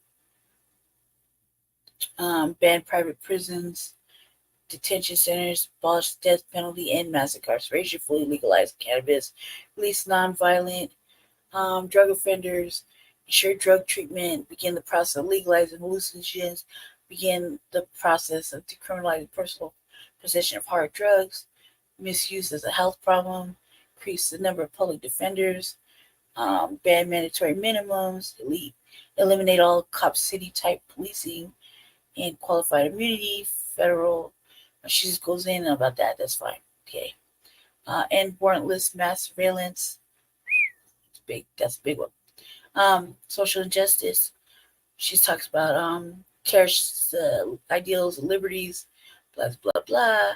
Economic, political systems, the pervasive systemic discrimination against women, Black and brown people, Indigenous people, immigrants, people with disabilities, the 2SLGBTQA plus community. What the fuck is these two words right here? Let me look that up real fast. So we have an understanding family. What does that mean?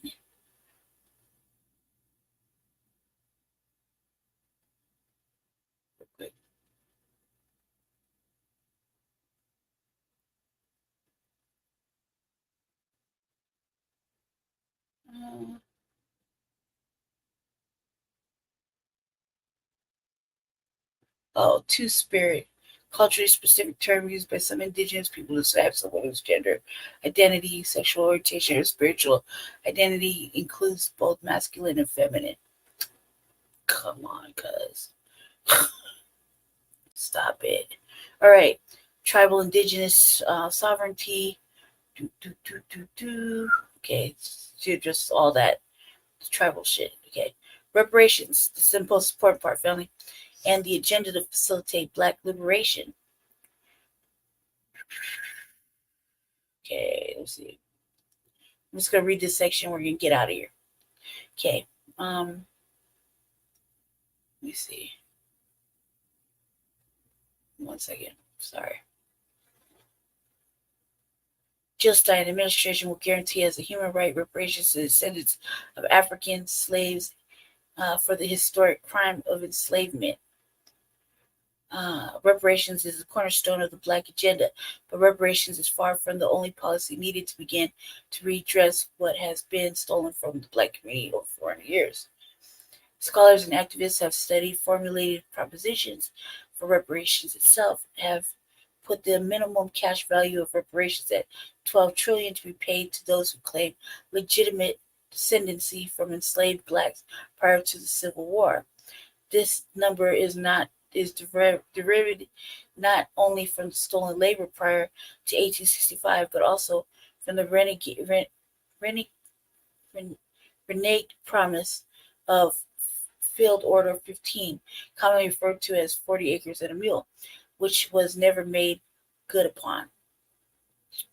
We don't need any further debate on whether reparations should be paid. They should, without question, as where in 1988, to those impacted by World War II Japanese internment camps, the Stein administration will confer Black community leaders or on who qualifies, how they qualify through historical records exist, how much they will be paid in cash, and how these payments will be made. There are other policies essential to the overall Black agenda, as slavery was not the only historic crime against Black community in America.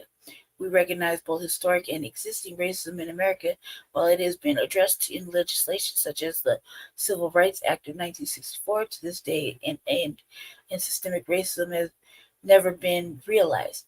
Many of these essential policies, such as universal health care, immigration policy, and the free public college education, are addressed in the areas of this platform. Furthermore, it should be noted that the Black agenda is a progressive agenda. In addition to ensuring reparations, the Jill Stein administration will direct all federal agencies to consider and include race and ethnicity as part of all of their initiatives and other programs implemented with federal dollars. Overturn the harmful Alexander versus Sandoval Supreme Court decision that currently increases the burden for or eliminates private right of action against the titles that violate the title. Oh, forgive me. I think it's 5 or 7. I think it's 7. And don't forgive me on the Roman numerals. And other mandates included are contained in the Civil Rights Act of 1964. Promulgate moratorium of proposed COP cities and federal investments in such facilities. Establish a national office for civilian oversight committees to ensure greater transparency and accountability for civilian law enforcement departments. We already got that. Establish a multi-agency federal returning citizens task force to assist and provide resource for the formerly incarcerated in an effort to expedite their journey back to full citizen status, including but not limited to immediate restoration of voting rights in most cases. Federal civilian citizens task force. Research for okay. Increase investment in historically Black colleges and universities, and leverage the power of federal government to force states to compensate state-run land grant HBCUs than more than $13 billion they are owed. increase investments in programs that support Black-owned businesses, ensure the universal single-payer healthcare system, just then resolves the healthcare outcome disparities for the Black community, and in particular for Black women, eliminate food deserts where food produce and food sovereignty is largely unavailable, a condition which disproportionately impacts Black communities, work with Congress and federal agencies to codify the Justice for Black Farmers Act, eliminate white nationalists from police forces by federal law, and ensure white nationalist group activities are routinely monitored due to white nationalist violence. Being the greatest single source of domestic terrorism, ensure the Office of Civil Rights is fully funded, staffed, and fulfills an obligation to protect the civil rights of marginalized communities, restore Section 4B, Section 5 of the 1965 Voting Rights Act, permanently certified the entire law, address and ameliorate, oh God, I can't say it. Ameliorate, can't say that word. The legacy of redlining through the programs that deliver recompense for Black homeowners whose home values are adversely and disproportionately impacted to this day by the systemic racist practice. Federal moratorium on new construction of fossil fuel infrastructure and other polluting operations in or proximity to Black and other environmental justice communities. Massive reinvestment from policing and prisons into social, economic, and other programs to lead to direct community benefit. Establish a federal commission to eradicate lead pipes and tainted water crisis, impacting cities like Flint within 1 year after taking office. Work with Congress and impacting community members to draft and pass the Justice for Cancer Alley that will include compensation for free healthcare in perpetuity. Oh God, I can't say that word either. Victims in the region who have been subjected to environmentally racist practices for decades. Coordinate with Black-led formulations, including but not limited to the Black Hive movement for Black Lives, to codify proposals and demands included in their Black Climate Mandate. That's for later looking at. Let's see if I get that. Okay, back to what I was looking at. Okay, coordinate with Black-led formations, including the Black Alliance for Peace, to promulgate, oh my God, their zone of peace strategies that combat and dismantle larger structures and interests that generate war and state violence, colonialism, patriarchy, capitalism, and all forms of imperialism, both domestically and internationally. Nobody's free and everybody's free. Fannie Lou Hamer. Okay. All right.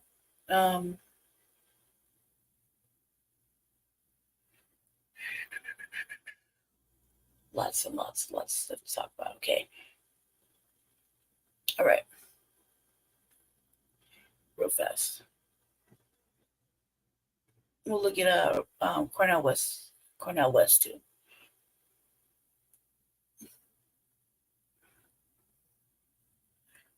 That was pretty heavy.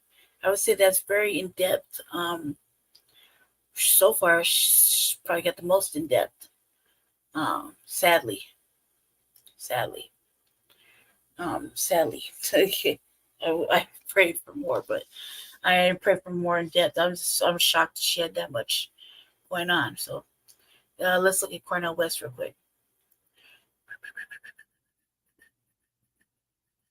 Racial justice. All right. Reparations address the unpaid debt to Black U.S. residents. Directive to complete the reparations process. Findings within 2 years, so checks can be cut and sent to eligible recipients. I like that. Push Congress to this is the part everybody's kind of hung up on. Congress push to pass filibuster-proof budget reconciliation for reparations and land back provisions in line with the Civil Liberties Act of 1988, and mass incarceration codified voting rights for all incarcerated people and immediate reinstate voting rights for all returning citizens, address the disappropriate mortality rate for Black pregnancies. I just like how he kept it plain. Require public review commissions for every police force in the nation, reinstate Section 4B and Section 5 of the 1965 Voting Rights Act, establish a land back commission to explore and address brutal land theft from an attempted genocide of and broken treaties with indigenous people. I think you should have made that separate. Full use of forces to investigate and end the epidemic of missing and murdered indigenous women. I think they could have moved that to a separate thing.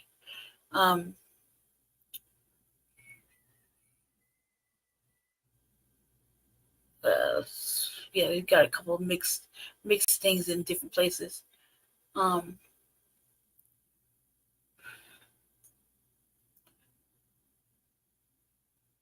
He's got a little bit for everything, a little bit about everything. Let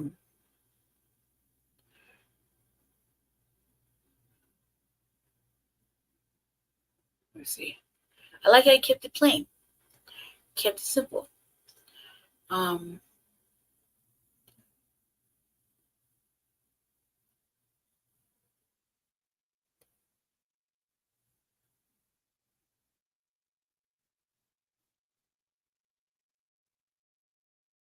You got a little bit of everything for a little bit of Black stuff in each stuff, you know. Although hers was a little bit more in depth, and I'm not gonna lie, man, people are gonna read that part and be like, well, damn, she's trying at least, you know, she made an attempt. And I think that I have two thoughts about it. Is she have to make more of an attempt because who she is and the privilege that she carries? That's the question, you know. And B, does he need to work harder on making more of an attempt on the website? Sure, definitely. But currently, her shit was pretty fucking in depth right there. That's a note to self. When we get a chance to brainstorm some thoughts. That shit was crazy right there. But at least we read it. Say that was pretty heavy. She covered it. I don't even want to say, I don't want to give any more thought to it because it don't seem like I'm just showing favoritism, when in reality that's not what I want to do at all. I want to know who's going to cover it. And so far, until reading her website and listening to this shit, I was like,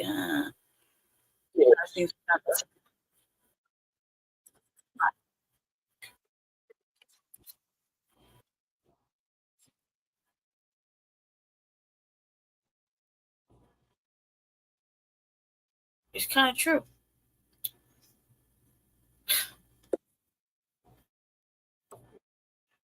But this is along with me telling everybody that Cornel West really is thinking about the Black community first, you know. And even though no one wanted to agree with that, it's really you hear it right out of her mouth. You know what I mean? That he's saying, look, there's not hardly any Black folk here.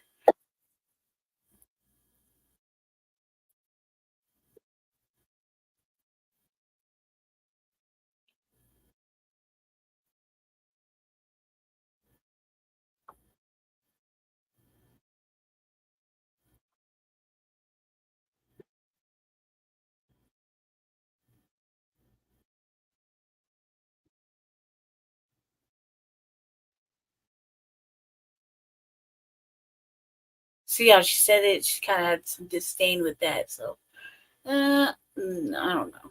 Maybe. She had a little bit of disdain with that. Just a little bit. Like, he has a good point. They're not. it's kind of hard. Like, and there are black parties, you know. There are. We've seen them, so we know they exist. It just, especially, you know, with Jesse, you know, doing things in politics, I've seen it, so know that they exist. But what else could you expect from Jill Stein and Lemoyce?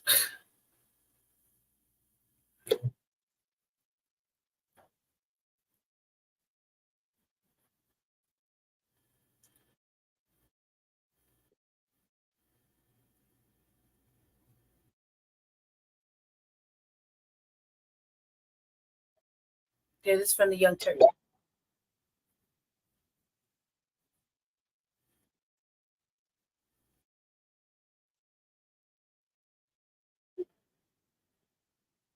Freedom fighters, every generation, which means that we stand in solidarity with anybody who's occupied, anybody who's subjugated, anybody who's exploited. And that's why we focus on Gaza at this moment, because a genocidal attack is taking place. Dr. Cornel West, of course, former professor of the practice of public philosophy at Harvard University, professor emeritus at Princeton University, one of the great orators of my lifetime, now running for president. So, Dr. West, you're talking about Gaza there, but what's interesting is that at this point, the three leading candidates, Biden, Trump, and RFK Jr., are taking a very unpopular position on Gaza. And it is a curious thing for people running for president to take such an unpopular position. Why do you think they're doing that? But you're talking about Biden, Trump, and Kennedy Jr. That's right. Those three, yeah, they're supporting the genocide. They're denying the genocide. They're enabling the genocide. They're supporting the genocide. I think one of the reasons why they're able to do that is because so many of our fellow citizens, my dear brother, you laid this out so beautifully in your critique of corporate America, corporate media, that they're not getting the truth about what's going on. There's a whitewashing, there's a sanitizing, there's a sterilizing that's taking place that hides and conceals the suffering of precious Palestinians. And so the thickness of the lies, and you know from Fox News and other places, if you tell a lie over and over and over and over and over and over again, people begin to think that maybe even just a half truth is the only alternative. And so the CNN or MSNBC might mention something every once in a long while. I mean, take, for example, the 274 precious folk who were killed in this recent vicious attack on the refugee camp, right? Now, those were Palestinian lives, Israeli and American. 64 precious Palestinian babies, 57 precious Palestinian women. Most of the others are innocent. And what did the Americans do? They watched. What did the Americans do? Allow the terroristic IDF to use US equipment. What did the Americans do? Watched it from the drones, watched it from the piers. What was the response of the US government? To praise the operation and not say a mumbling word about the dead.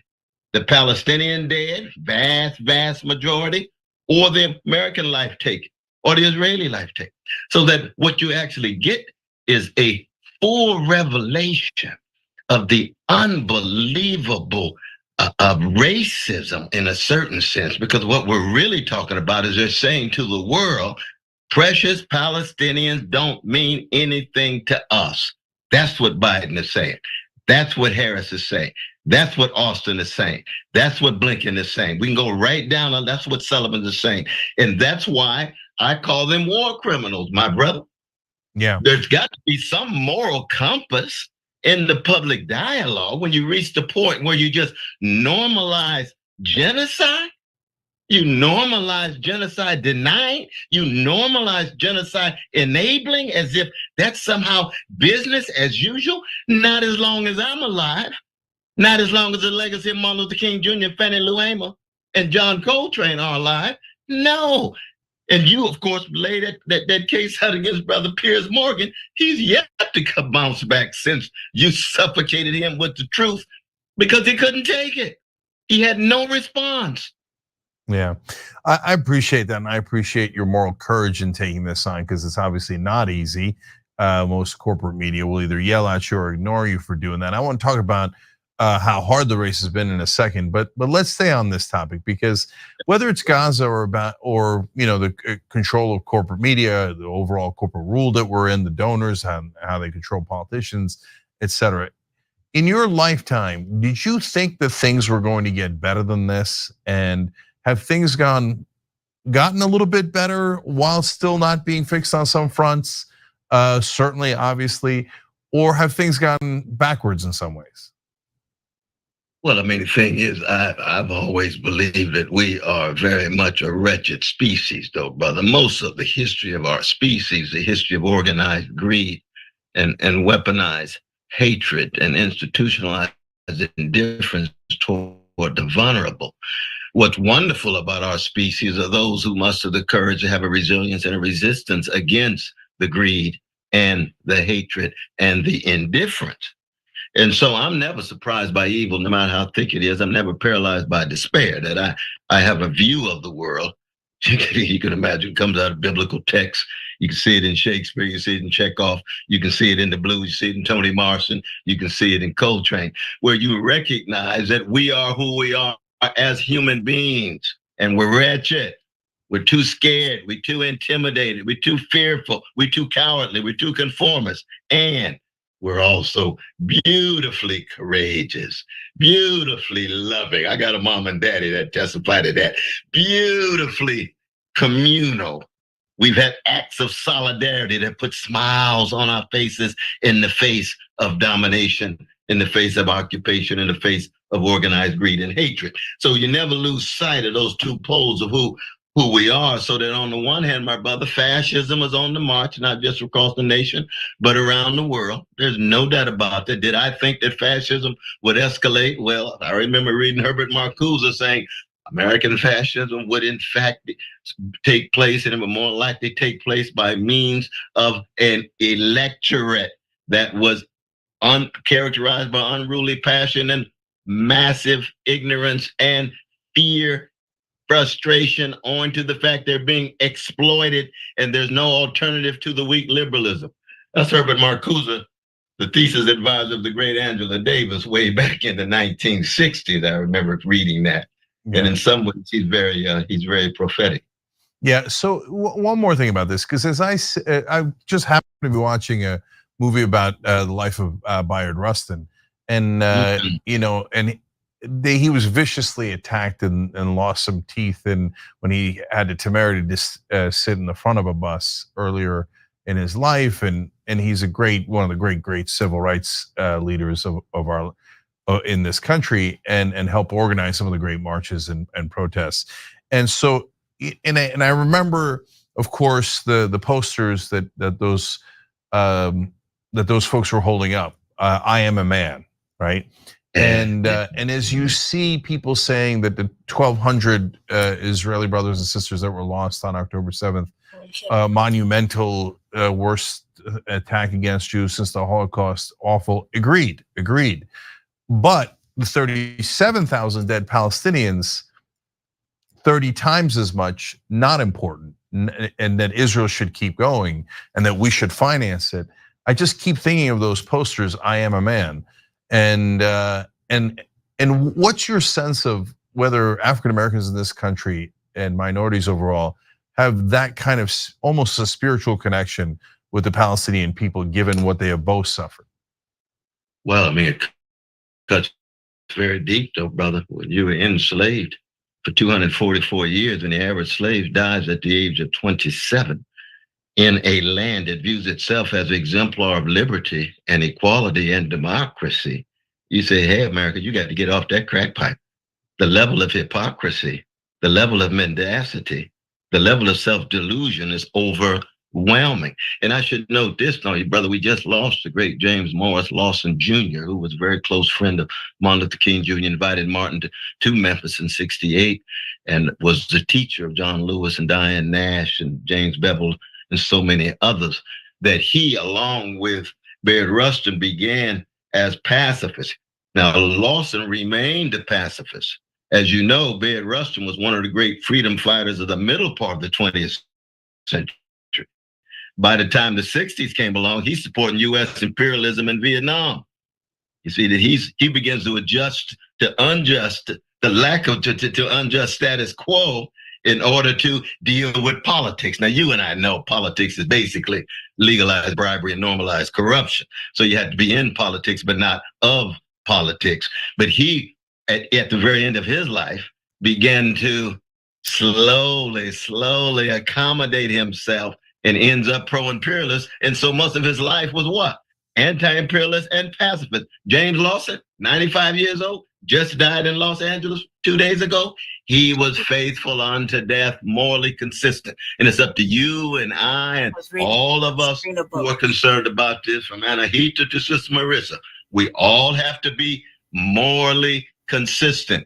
Each life has the same value. It has a dignity. And we deeply appreciate that. But, Well, DC might mention something every once in a long while. I mean, take for about how when they denied the last two remaining survivors of the Tulsa, Oklahoma, the end of Black Wall Street, et cetera, et cetera, et cetera, the massacre, how they denied them even reparations all the way around. So we were talking about how them people don't got no moral compass.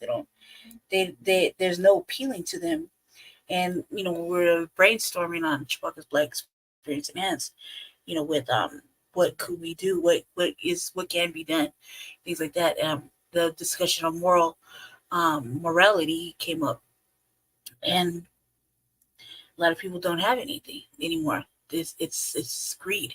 For example, the 274 precious folk who were killed in this recent vicious attack on the refugee camp, right? Now, get further ahead. That puts the struggle against the vicious legacy of white supremacy at its center, and then makes the connection with the vicious effects of predatory capitalist processes, which is a short-term profit. We see it in the fossil fuel company, we see it in coal, we see it in oil, and we see it in gas, we can see it across the board. The capitalist system is the global system, and then also male supremacy. Those three sit at the very center of my campaign, and I had to be free enough as the jazz man that I aspire to be, to speak the depths of what's inside of me and what has been poured inside of me. And I leaving the Green Party. I mean, he wasn't gonna get it. Like, you see it there, like you're a shoo-in. But so what? Like, it doesn't sit right morally. And I know that's like a big thing people don't want to agree with, but there are people that do have their own moral code of conduct and their own principles. And if it doesn't sit right, then it's going to go against something later on down the future. Maybe you had some discernment. And I don't think I would have did it either. I think I would have tried to go the independent route as well. Although, too,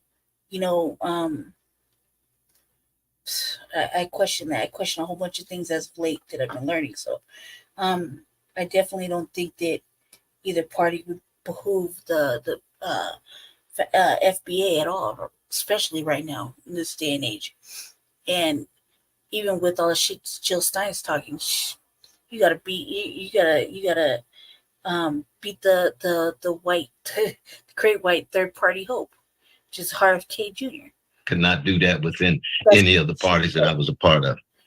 So, Dr. West, politics is a rough and oftentimes an ugly business. I've suffered that. You've suffered that. So many good people that we know have suffered that. And you're a person who is admirably idealistic, and you just talked about staying true throughout your whole life, and that's a admirable goal to have.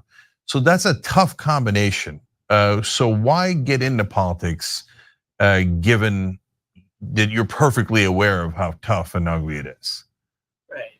Well, brother, I would ask you the same question. Your calling is that of a journalist, a truth teller, and a justice seeker. And you want to be able to change the world.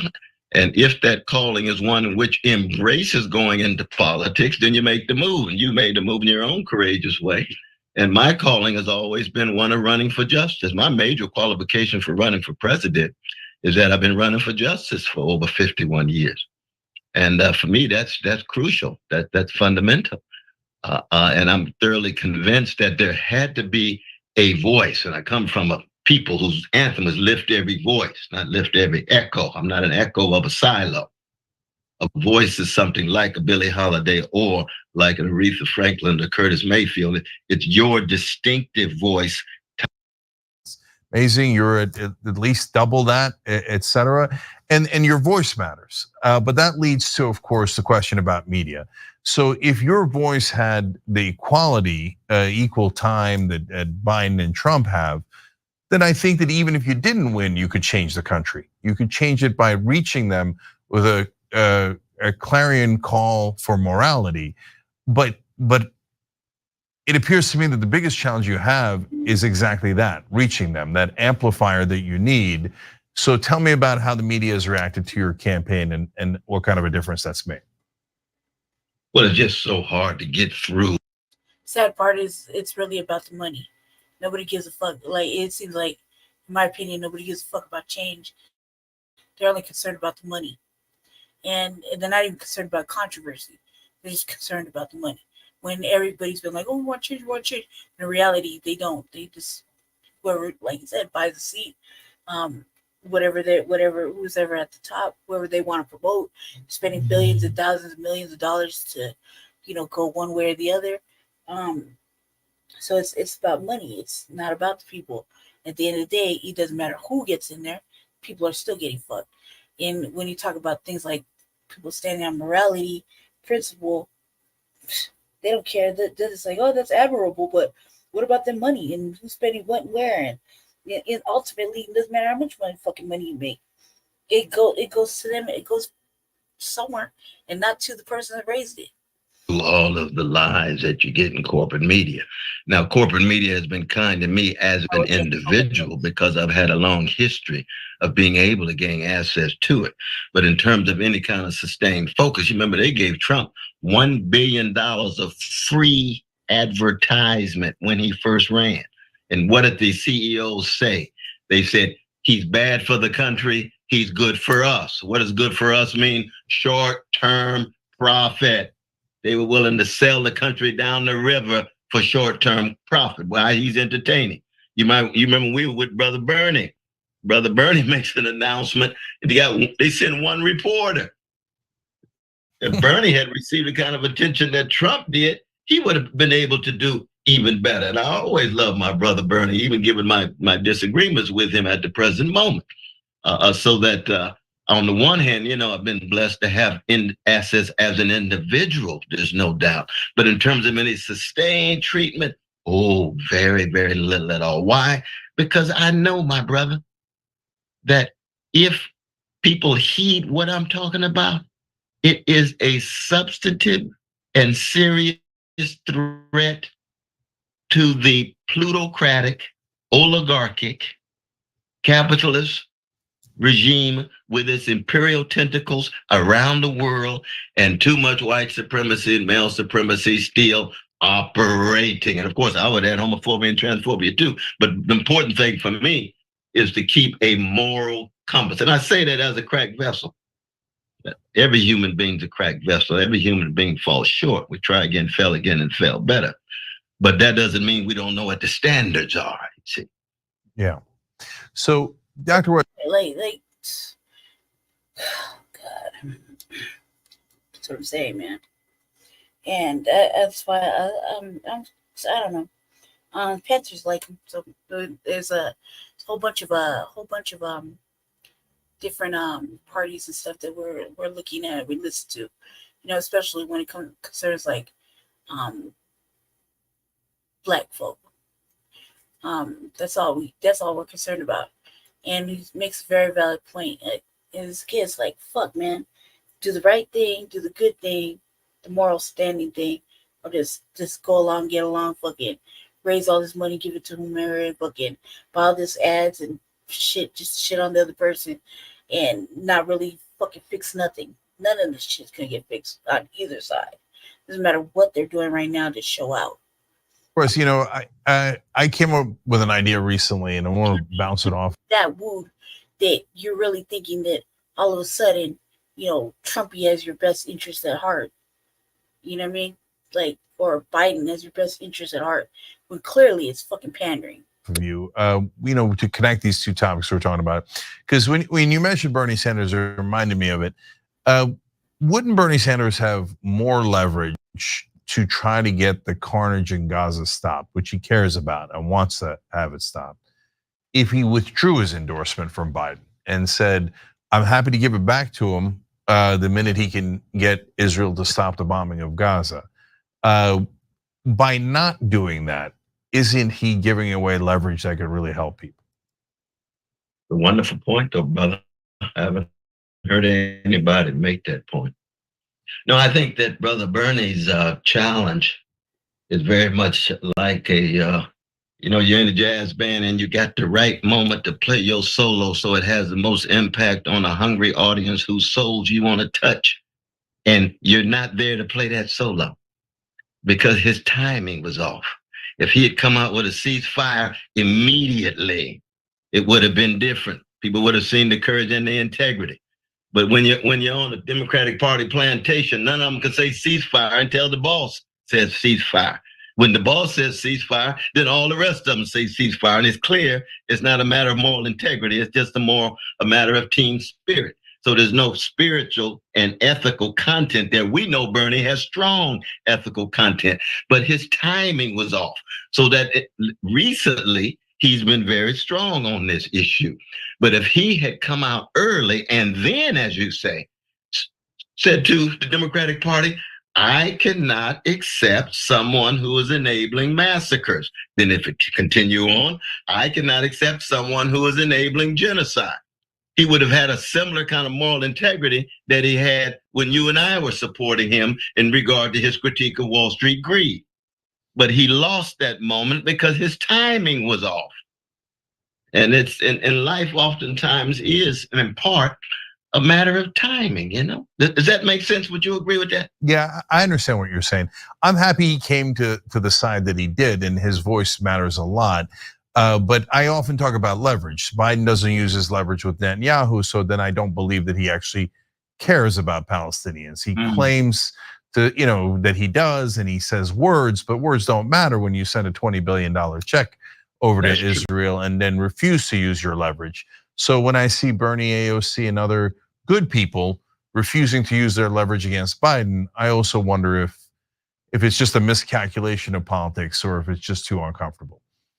But I think Bernie is different than AOC in this sense, though. I was listening to AOC give a talk to Jewish brothers and sisters the other day, and it was clear that she was speaking as a politician as opposed to a truth teller.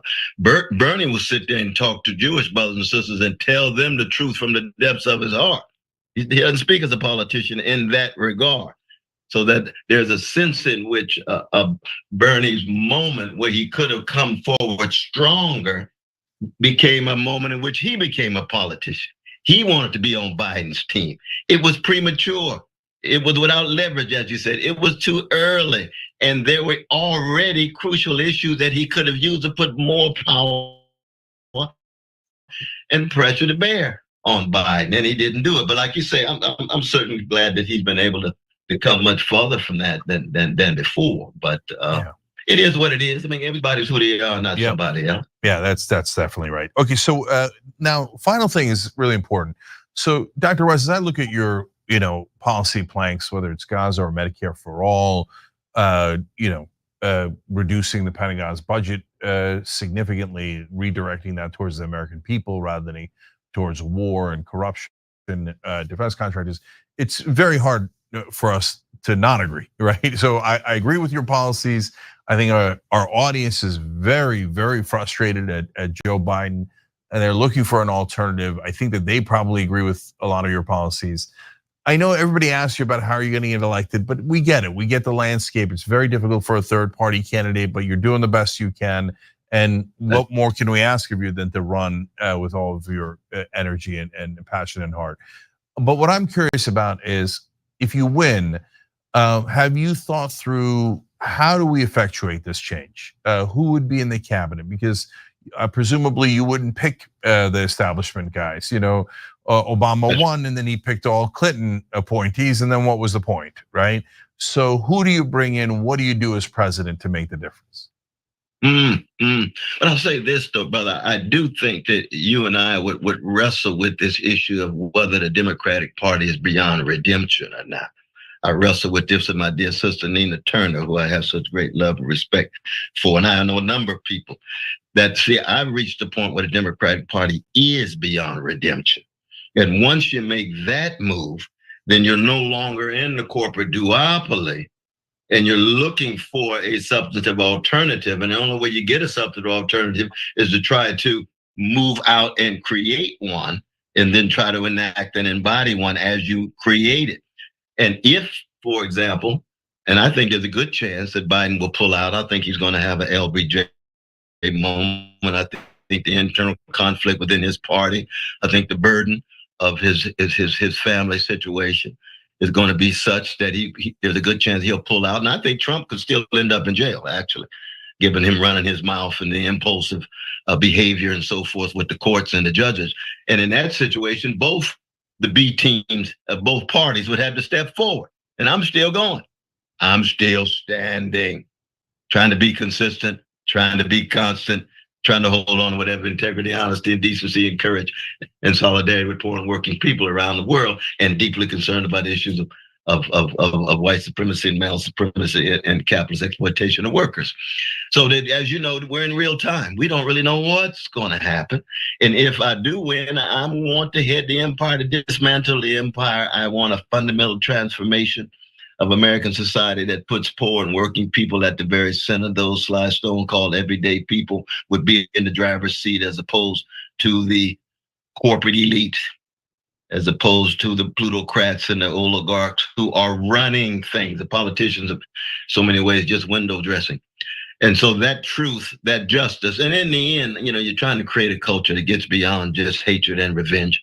I'm still very much tied to a long legacy of love warriors and joy spreaders. And I want to talk as much about love in public life, because I think compassion is something that is worthy of our attention. A moment where you're getting escalating hatred and revenge as the norm, not just in politics, but in culture as a whole. Yep. All right. Well, it is an interesting run. Obviously, everybody check out CornellWest2024.com. We'll have the link down below in the description box. Dr. West, just an amazing person in every regard, and now trying to make an enormous impact in the American political landscape. Thank you. I like what he said.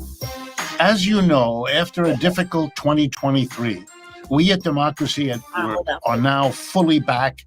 You have the beat on this shit? Like, this beat is popular. You have beat. Like where the fuck they get this beat at? Real shit. Like, I was looking at the Trumpy website, and I'll go over there right before we end. Where the fuck they get this beat at? Let's see. Pretty sure I'm saving it. I'm sharing it. Here we go. As you know, after a difficult 2023, we at Democracy at Work are now fully back in full operation.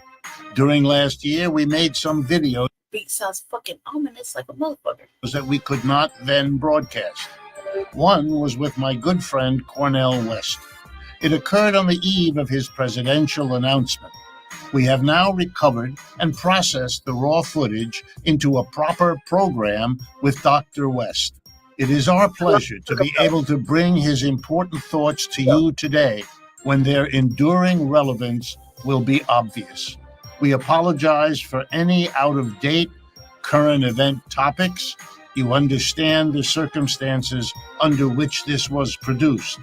Please accept this historic interview as our gift to you in recognition of your continued interest and support. Hey, you have that little white man up there? There's something.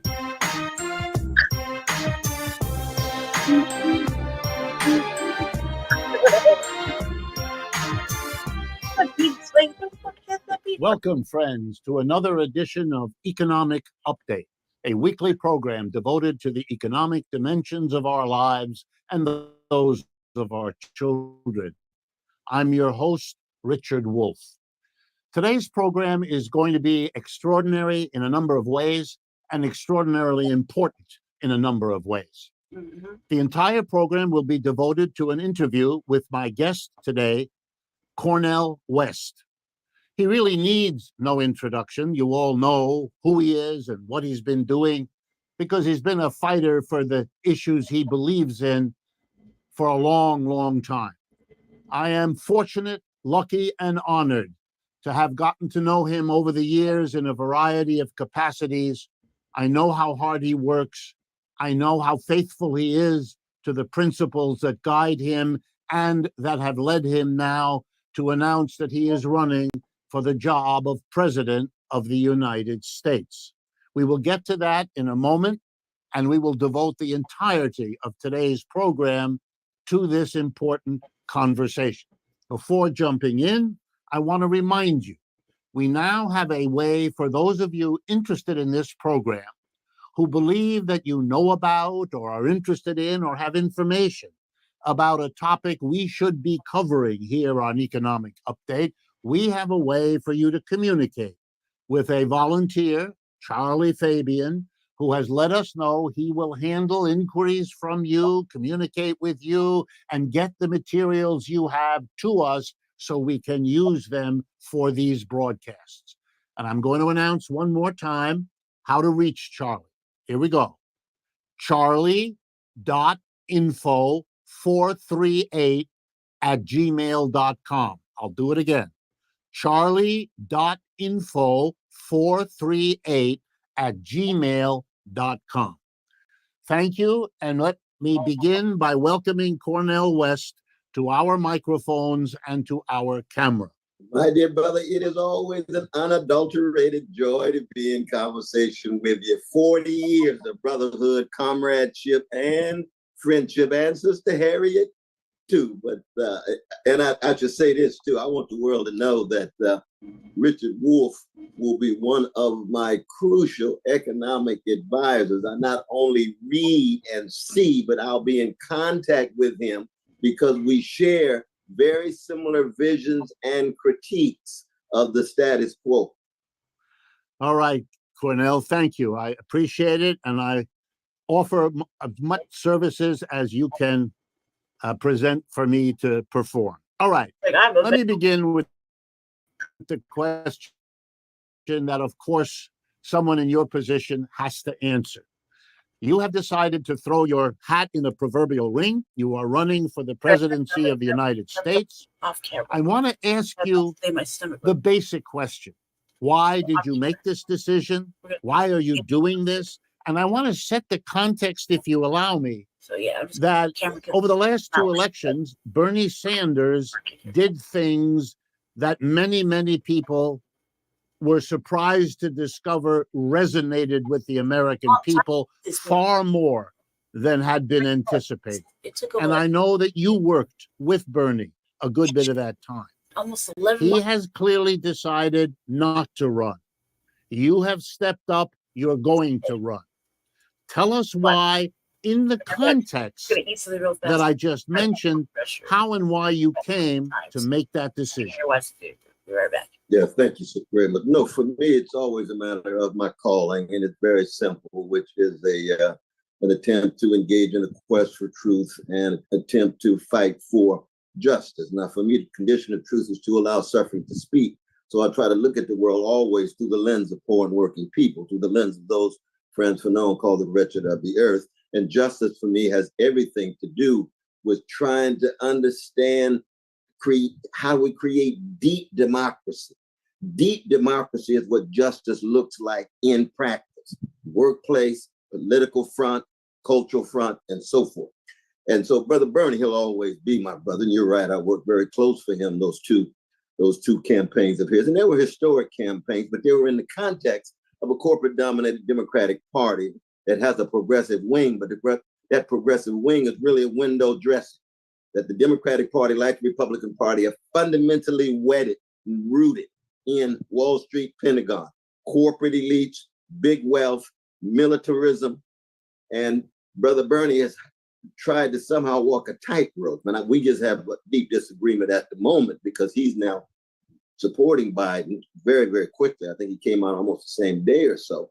Whereas I think it's very important to engage in the fight against fascism by telling the truth about just how rotten the Democratic Party is. He was treated so unjustly, so unfairly, twice. So it showed, the lesson is, they're not interested in speaking to the needs of poor and working people. They're not interested in the critique of militarism abroad. They're not interested in the critique of monopoly capitalism and all of the ways in which capitalism creates the asymmetric relations of power at the workplace. They are tied to elites who have no interest whatsoever in empowering poor and working people. And so that's just a deep intellectual and ideological disagreement I have with my very dear brother. You know, it does put you, Cornell, in a clear position that politicians often are not in. In other words, you are not beholden to those elites. Unlike Biden, unlike whoever the Republicans put up, who the Republicans are eager to be with those folks, you're going to be clearly the difference. The clear difference. People have often said they don't have much of a choice. You are going to be giving people a real choice, and that's going to be a new phenomena in this election. Could you say in a few words, what are your goals? What do you hope will be accomplished by your participation in this race? You know, for me, it's a matter of trying to build on the legacy of Martin Luther King Jr., who's concerned about poverty, militarism, materialism, and various forms of racism. And therefore, for me, to be an abolitionist about poverty, about abolitionist about homelessness. I've told my beloved wife, if and when I win, I'm not going to the White House until everyone in America has a house, which is to say that's the spirit, to be a servant leader that's concerned about empowering poor and working people. That means what? Massive transfer of resources from military into jobs with a living wage, strongly supporting the progressive trade unions, deeply concerned about Medicare for all, quality schools, quality housing. Same would be true in terms of trying to decarbonize our air. I mean, one way of talking about my campaign, my brother, is to decommodify those structures that are responsible for the satisfaction of the basic needs of our fellow citizens. And that's healthcare and education and housing and food and so forth. To demilitarize, to dismantle the American empire. What does it mean to be head of an empire as I dismantle it? 800 military units around the world, U.S. troops in 150 countries. We do not need to be superpowered. We do not need to be the hegemon in the world. We need to be a nation among nations concerned about the poor and working people in those other nations. This is a qualitatively different vision, qualitatively different analysis in this regard. I'd like to pick up on your reference to the declining empire. This is work that I do myself, and I've been talking and writing about it. It seems to me, and I guess I'm asking for your reaction to it, it seems to me that the Republican and Democratic Party leaderships are mostly devoted to acting and speaking as though the United States was the hegemon, not only in the 60s, 70s, and 80s of the last century, but continues to be, even in the light of the obvious rise of the BRICS nations, of the People's Republic of China, of a world in which the G7, that's America and its allies, have less of an economic footprint than the BRICS, that's China and its ally.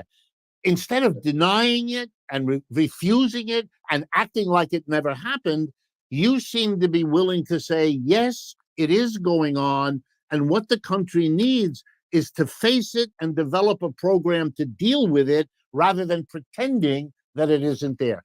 Is that a reasonable formulation of where you're going? Absolutely.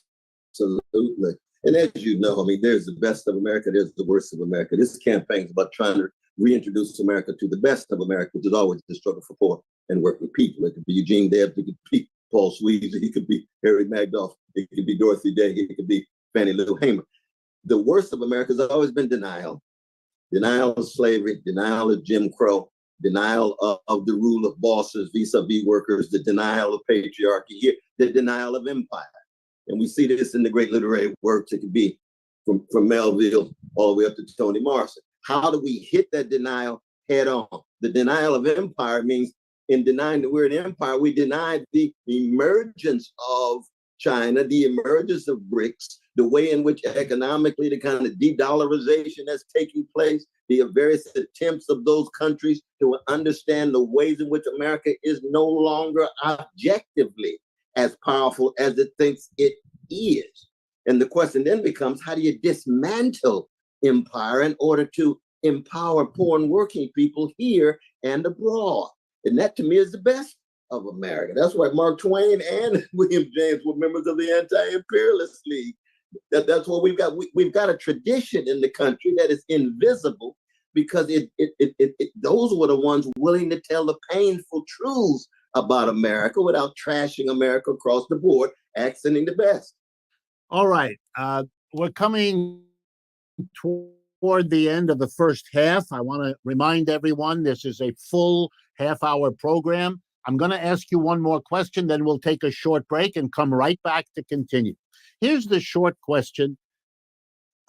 Very recently, the Supreme Court issued a remarkable decision in which, to use the language of the mass media, it outlawed affirmative action. That's not quite accurate, but roughly that's what the decision certainly points to. I really would appreciate not only your reaction to what the Supreme Court said and did, but also how your campaign, you would think, is going to respond to that. Yeah, I mean, I think that it's very, very sad day when you see so explicitly the Supreme Court living in denial. Justice Roberts says explicitly in his case that we can be indifferent to race now. Now, Abraham Joshua Heschel used to say indifferent to evil is more insidious than evil itself. How are you going to be indifferent to race after nearly 100 years of the most barbaric white supremacist slavery, then another 90 years of neo-slavery, of Jim and Jane Crow, of lynching of Black people every 2.5 days for 50 years, and then now in the present moment, the new Jim Crow, the mass incarceration regime, the segregated housing, the segregated education, the segregated social networks, but we can be indifferent, we can be in denial. And so you end up attacking not just the people, the very humanity of the people. Why? Because in fact, what the Supreme Court is saying is that we can proceed as if we have no history. We can proceed as if there's no effects and consequences of the slavery and the neo-slavery, of the Jim Crow in the past, the Jim Crow of the present. You're living not just in a bubble, in an illusion, and you reap what you sow. And so in that sense, we just have to do what? Not be paralyzed by despair. We've got to fight back, keep telling our truths, as painful as they are, pursuing justice, as difficult as it is, and then say that we are still committed to the kind of solidarity, cross-race, cross-gender, that has critiques of empire, critiques of capitalism, critiques of white supremacy, critiques of any form of xenophobia. All right, Cornel, thank you. We've come to the end of the first half of today's program. As always, I want to urge you to stay with us. We're going to come right back after a short break and continue this conversation with Cornel West. Stay with us. We will be right back. Welcome back, friends, to the second half of today's economic update. Well, we're in the second half now of a historic program devoted to a full program-length interview of Cornel West, now a candidate for the presidency of the United States in next year's election. I want to continue the conversation by raising 2 or 3 more questions that I think go to the heart of the points, the purposes, the project that this campaign represents. More than in my lifetime, the last few years have seen here in the United States an awareness that we really do have a particular economic system called capitalism. And we can now talk about capitalism amongst ourselves, pro and con, its strengths, its weaknesses. Most of my adult life as a professor of economics in this country, that was not possible. The very mention of the term capitalism brought frowns. I remember when I was writing my dissertation at Yale University, I had the word capitalism in the title, and my professors informed me that that was not an objective term. It was a value-laden term, and they would not approve my dissertation unless I removed it, which I did, so that my dissertation had the word economic or economic policy, because that was acceptable. Capitalism was not. Capitalism is in trouble in the United States. It would be clear for most people if we weren't in such denial. And I want to know from you, Cornell, and I suspect our audience wants to know, where do you sit on this question of capitalism, of this particular system, of the hold it obviously has on the United States, but the hold it has is more contested than before. Even Bernie Sanders did not run away from the title socialist when it was applied to him. So that opens a space, as it did, and is one of certainly Bernie Sanders' great achievements, to open that space, along with Occupy Wall Street, along with many other social movements. So tell us a little bit about how you see or feel about this question of capitalism and its relationship to your campaign. Yes, no, I appreciate that. I mean, for me, when I look at the history of the human species, I see the history in part of organized greed and institutionalized hatred and routinized indifference to the plight of the vulnerable, the poor, and working people. And there's moments of disruption. There's moments of interruption. Think about Hebrew scripture. How do we interrupt this greed and hatred and create a hesed, a deep commitment to the welfare of the orphan and the widow and the fatherless and the motherless and the subjugated? Well, capitalism is a modern form of organized greed tied to profit that makes profit maximizing the primary priority, that has little to do with satisfaction of social need, little to do with quality of relation, little to do with quality of community. So it's a form of idolatry spiritually. Economically, it results in domination at the workplace. Workers themselves have no voice in shaping their destiny in that workplace because the bosses have ultimate say and ultimate power. Now, in the modern world, it becomes so tied to white supremacy and male supremacy, it refashions those and uses those in a way that demonizes and marginalizes particular slices of workers and slices of those who are subjugated. And so for me, just morally and spiritually, and as you know, I try to look at the world through first moral and spiritual lens, and then try to gain access to the most powerful analytical tools. This is where your work so fundamental has always been that. We go back to the days of social tech with our dear brothers Stanley Radowitz and Fred Jameson and Sonia Sayers and others.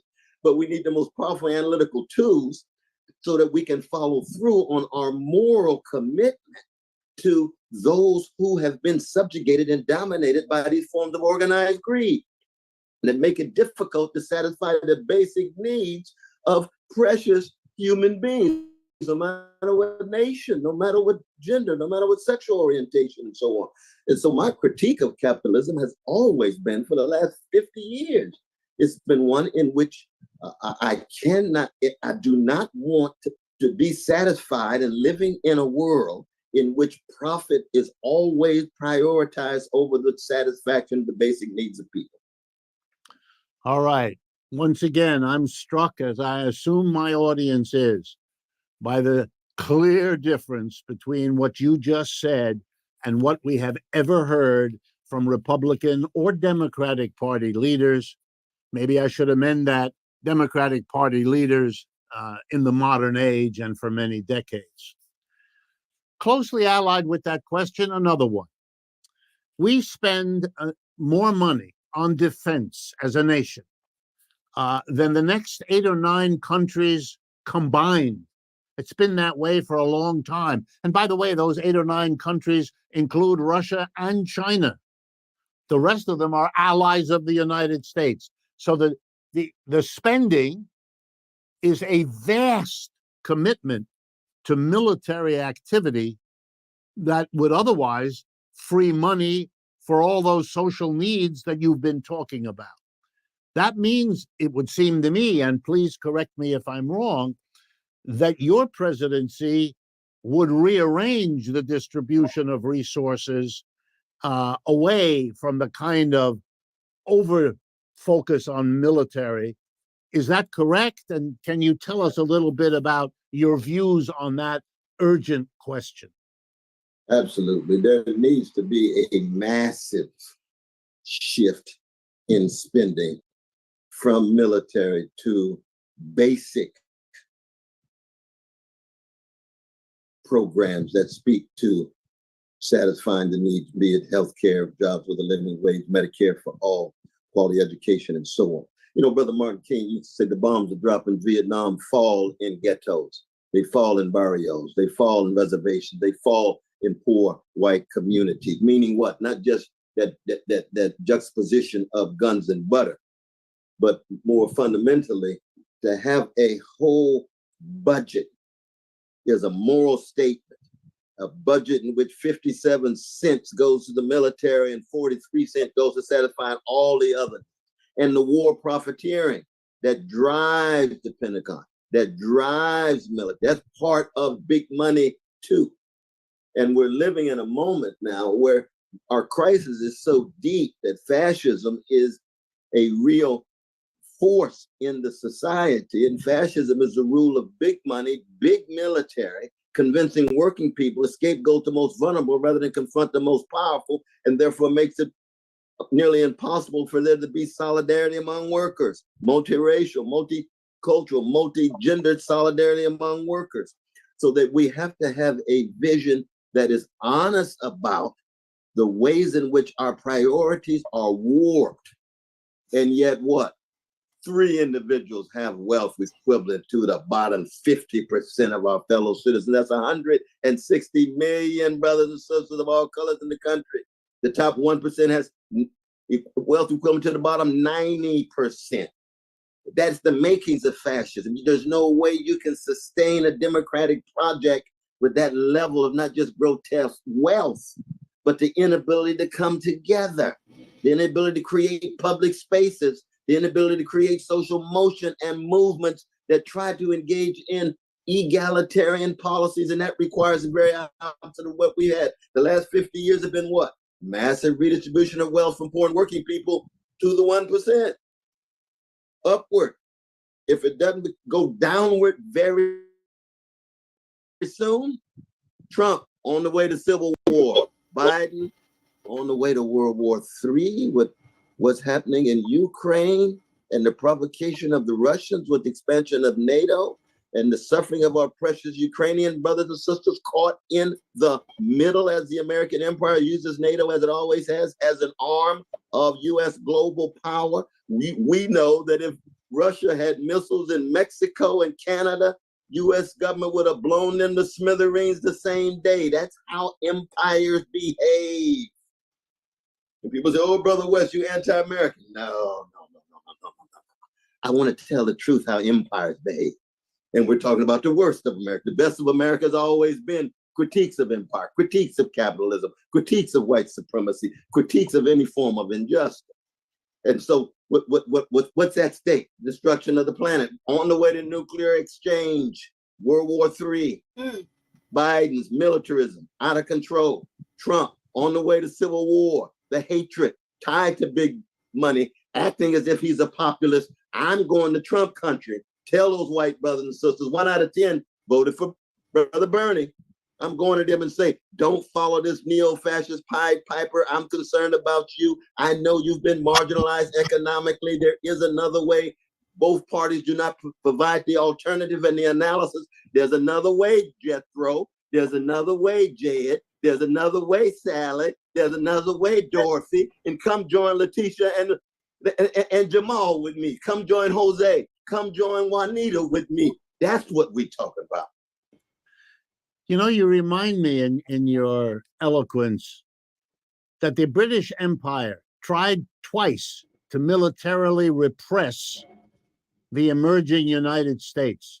You know, we're at July 4th time as we speak, and we're supposed to remember and learn something from our history of becoming independent. In 1776 and again in 1812, the British tried militarily to squelch the little colony that tried to become independent. The British failed twice, and they never tried it again. Will the United States learn the lesson, or will we try militarily to squelch the People's Republic of China, to squelch the others that don't want to be in an American empire-dominated world anymore? Now, with nuclear weapons, the stakes are even higher. But couldn't the United States, do you imagine the United States could learn the lesson of its own history and maybe skip over the wars and come to an accommodation with the rest of the people in the world so that the wealth and the opportunities become genuinely distributed rather than concentrated in those old centers of Western Europe, North America, and Japan? Do you think it's possible? There would be no funding. Well, you know, that wonderful essay that Max Weber wrote in Politics as Vocation. He said, we have to attempt to achieve the impossible, even if it leads toward the collapse of our hopes in conforming to the present. And the history of poor people, the history of working people, certainly the history of Black people, the blues people, is to attempt to achieve the impossible so that whatever we do achieve is something more possible than what we thought we can do. And when we achieve the impossible, people will say what? It was inevitable. You don't say. Break the back of apartheid, push back capitalist greed, 8-hour days, women gaining access to freedom. All of that seemed impossible. We fought anyway, but I'm not one that believes in human guarantees. I've read too much Anton Chekhov. I've listened too much to Beethoven. I know that we're going against the grain, but the good news is we must fight, period. That is the bottom line. If it's David against Goliath, we fight anyway because it's right, because it's moral, because it's just, and because those who came before had to fight against odds even greater than us. My brother, you think of your precious descendants coming out of Jew-hating Europe. I think of mine coming out of American apartheid. Who would have thought you could actually push back that organized hatred and greed, be it Nazism or be it the white supremacy in the South? No guarantee of winning, but certainly never being paralyzed by despair. All I can say to my audience as we conclude is that many of you, like me, have wondered about American politics, felt alienated from it, felt always that the choice between the lesser evil was no real choice at all. And you've yearned for something different, for something genuinely profound in terms of justice and progress. Cornel West gives us an opportunity we should not waste and we should not miss responding to it. To my brother and friend Cornel, thank you very much for your time. And I hope we will have you back again to tell us how your project is evolving in the future. And to all my audience, thank you for your participation. And as always, I look forward to speaking with you again next week. Sure, that beat is fucking ominous. One second.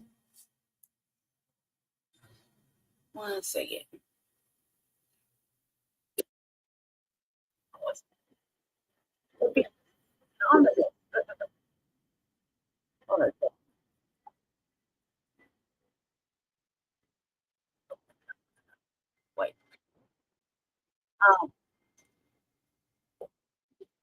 Beat. Like, listen real quick. Who did this beat for this old man to be talking to? And you catch up later.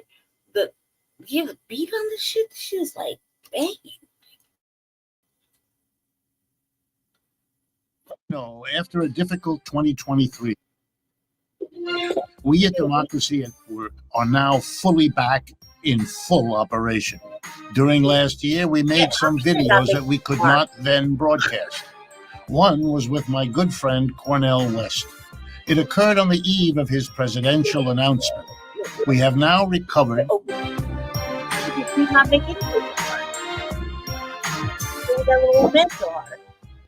Welcome, friends.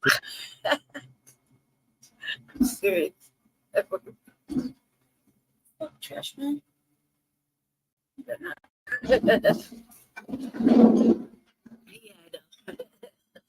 That beat was like, can you imagine? How could he not feel hard through that little beat? Beat was like, who did that beat? I was straight ominous.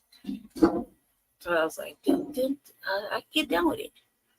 All right. A couple of News Nation ones too. Me and Jesse were doing a little bit more research later, and we found that it's completely.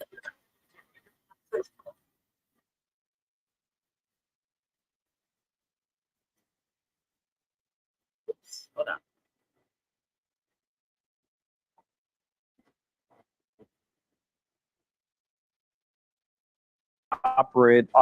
These operatives connected to a GOP firm have helped Cordell West. So, the obvious idea there would be that they think you'd take away from Biden and you'd hurt Trump, and they're trying to help you out. Is that what's going on, or are you doing all this on your own? That is news to me. This campaign does not welcome gangster elements from whatever party. It could be Trump's party, it could be Biden's party, or any other party. There's no doubt about that. And we have been breaking our neck. So I in no way want to trivialize the tremendous effort we have been making. I've been going from state to state for the last number of months trying to get on balance. So I don't want to trivialize the tremendous effort by breaking our necks in order to gain access to these ballots. There's no doubt about that. Now, it's also true, of course, that we have no control. That is to say, you got a number of spies, infiltrators, you got secret donors and so forth. We are moving forward to do all that we can to get on every ballot in the state. Do you have the resources, though, Dr. West, to do it yourself? I mean, the other thing this article said is that you're running out of money or don't have a lot of money, and that you need the help from people like this. So that's the only way you're going to get on these ballots, because we've talked about you being a quote-unquote spoiler. I know you reject that label, but do you have the resources to get on the ballots? Well, yourself? We've had enough resources to get They never asked somebody else that. Get on every ballot that I know of that we have been able to procure. Absolutely. Do we have the $11 million at Trump and the $105 million at Biden? Absolutely not. But we are on the move, though, brother. And we are proceeding in such a way that we're going to make sure we get on these ballots. And at the same time, we're trying to ensure that we are in no way, as I said before, welcoming any other gangster elements from other parties. Which is what you see these GOP operatives would be. So you don't welcome any of that. If you get on, though, however you get on in a state, they're talking about North Carolina. I think I've highlighted Michigan as the state you could have the most impact. I mean, the poll numbers low. Michigan, it doesn't take much. Again, and I go back to this a lot with you, but not being a spoiler, because you're not going to win Michigan or not going to become president, according to any of the polls. There's no indication of that, but that is spoiling, right? Yeah. No, that's not spoiling at all. That's allowing the people to have a choice and people critically thinking and making their choice. That's not a spoiler at all. The Biden makes his case, Trump makes his case. I make my case. Stein makes her case. Right. Sister Claudia Cruz makes their case. The Libertarian brother makes his case. That's what it is to have an election. Anything Biden could do that would get a guy like you out of the race, or that we're long past that?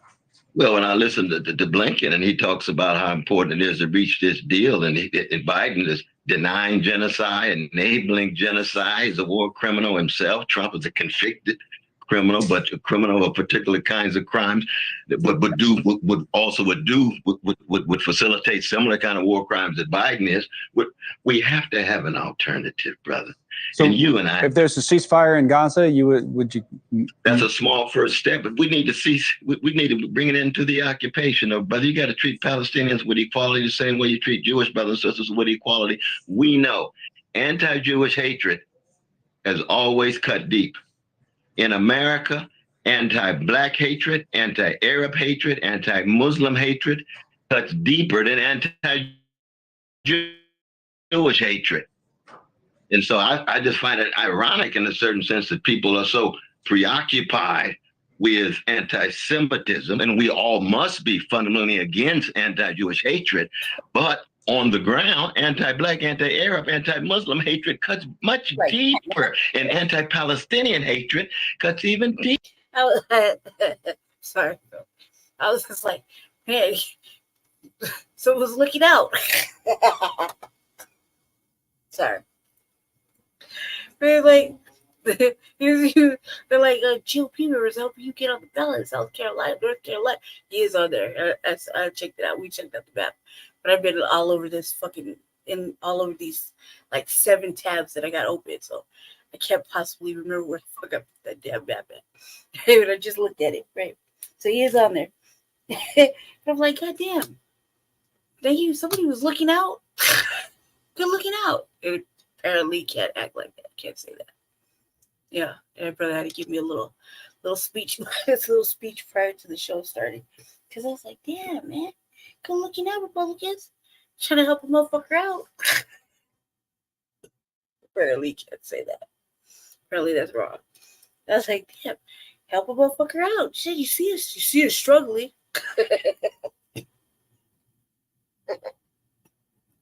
Sorry, but take it, bro.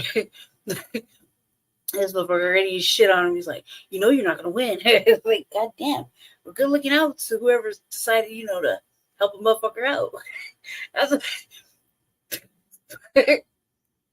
What could you say? What could you possibly? I would say, thank you, whoever that was, ghost entity. Yeah. Good looking out. I was struggling in these key areas.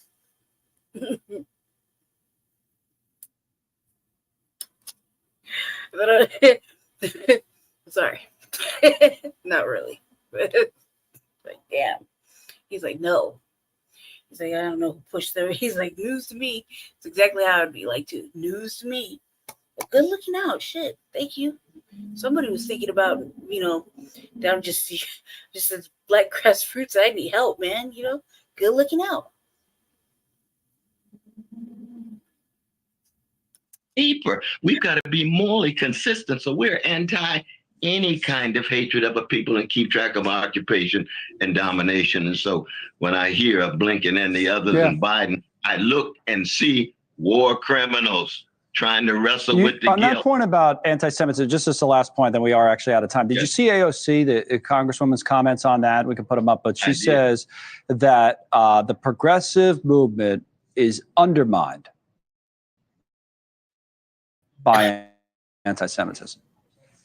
I think that she's speaking to a Jewish group. She's speaking as a politician, that progressives have always been deeply against anti-Jewish hatred. What's undermining the movement has always been much deeper anti-Black, anti-Arab, anti-Palestinian, but we stand against anti-Jewish hatred. But she's speaking as a politician. She's not speaking as a truth teller.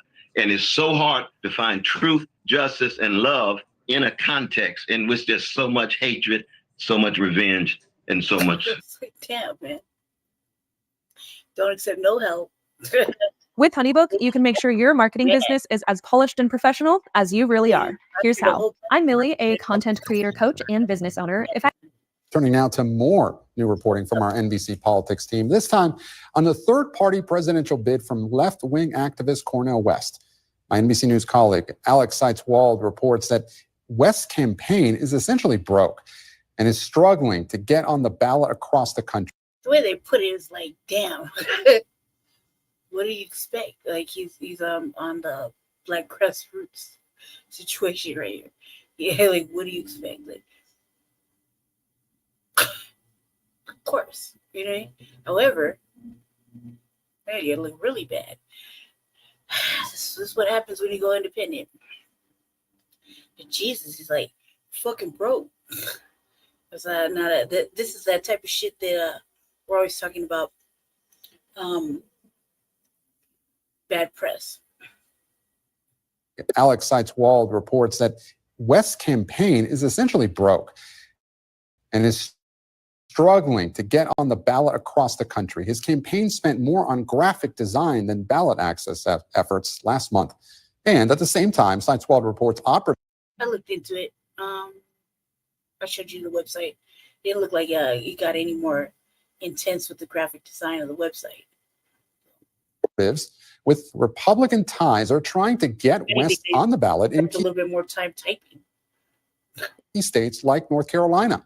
Some Democrats are worried that it's part of a Republican effort to elevate West and pull votes away from President Biden.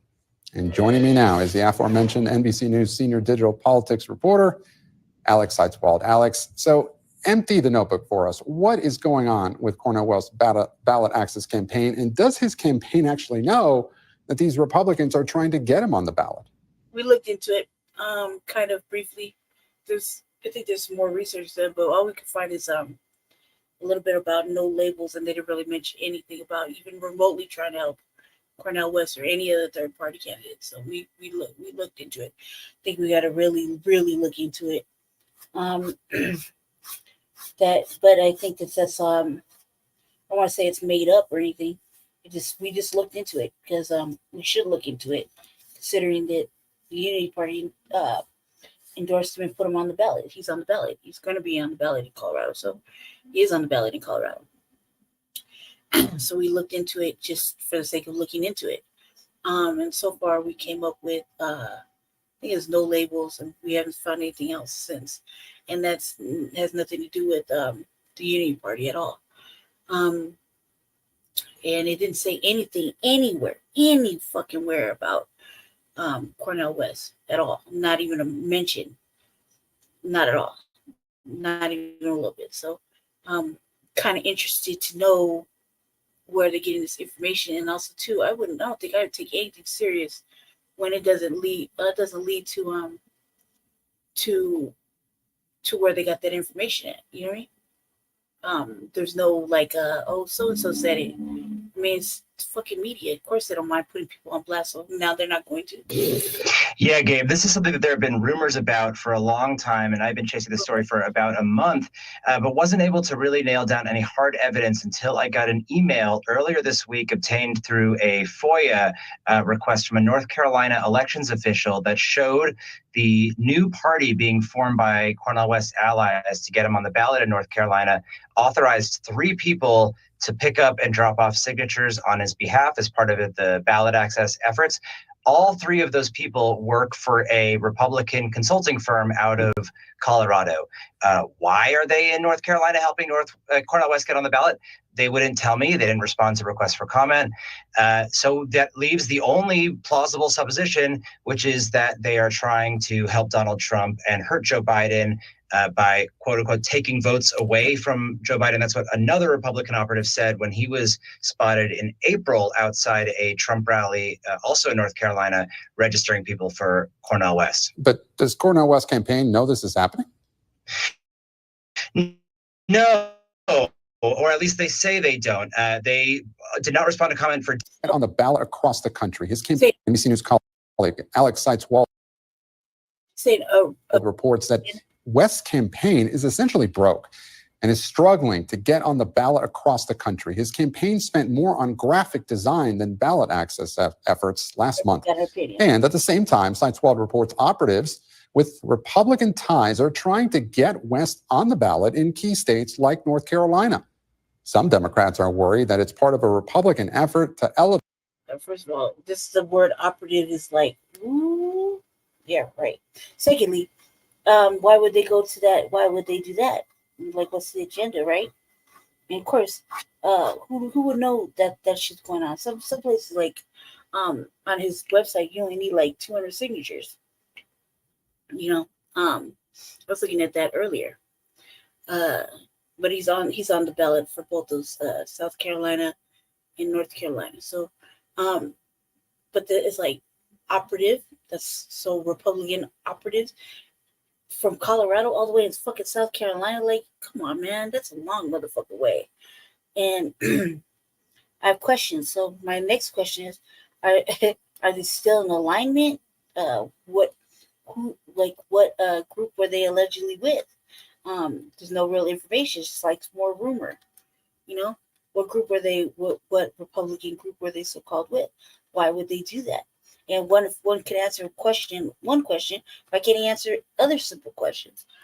Again, I guess good looking out. I mean, like, doesn't really matter, especially in Colorado right now, where the let's say the independent the independent the independent has just as much chance as anybody else right now. Currently, it's like split right down in threes. And man, either way, you know what I mean? Elevate West and pull votes away from President Biden. Who cares? And joining me now is the aforementioned NBC News senior digital politics reporter, Alex Seitzwald. Alex, so empty the notebook for us. What is going on with Cornel West's ballot access campaign? And does his campaign actually know that these Republicans are trying to get him on the ballot? Yeah, Gabe, this is something that there have been rumors about for a long time, and I've been chasing the story for about a month, but wasn't it up until my brother's conversation? I was like, you're looking out.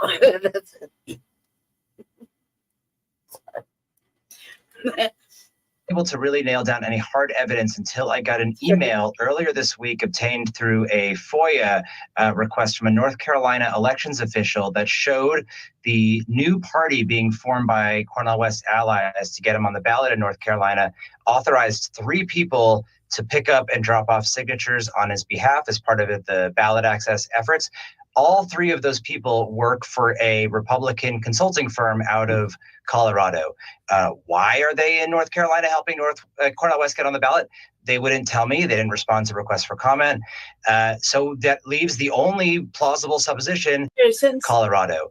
3 people to pick up and drop off signatures on his behalf as part of the ballot access efforts. All 3 of those people work for a Republican consulting firm out of Colorado. Why are they in North Carolina helping Cornel West get on the ballot? They wouldn't tell me. They didn't respond to requests for comment. So that leaves the only plausible supposition, elections official that showed the new party being formed by Cornel West allies to get him on the ballot in North Carolina, authorized 3 people to pick up and drop off signatures on his behalf as part of the ballot access efforts. All 3 of those people work for a Republican consulting firm out of Colorado. Why are they in North Carolina helping Cornel West get on the ballot? They wouldn't tell me. They didn't respond to requests for comment. So that leaves the only plausible supposition, which is that they are trying to help Donald Trump and hurt Joe Biden. What kind of fucking journalism is this where you just go on with like a fucking piece of a bit of a rumored thing? Like, did you see with your own eyes? They spotted fucking Republican activists authorized to do whatever, but they won't give you any information. You would think that'd be the right thing to do. Like, oh, goddamn right. Yeah, I did that. Yeah. We're over here. We decided that we didn't believe in what the party's talking about, and we decided to switch allegiance or alliances or whatever the fuck they call it. You know what I mean? Why shy away from that? But why come on Meet the Press with like no information? Biden by quote unquote taking votes away from Joe Biden. That's what another Republican operative said when he was spotted in April outside a Trump rally, also in North Carolina, registering people for Cornel West. But does Cornel West campaign know this is happening?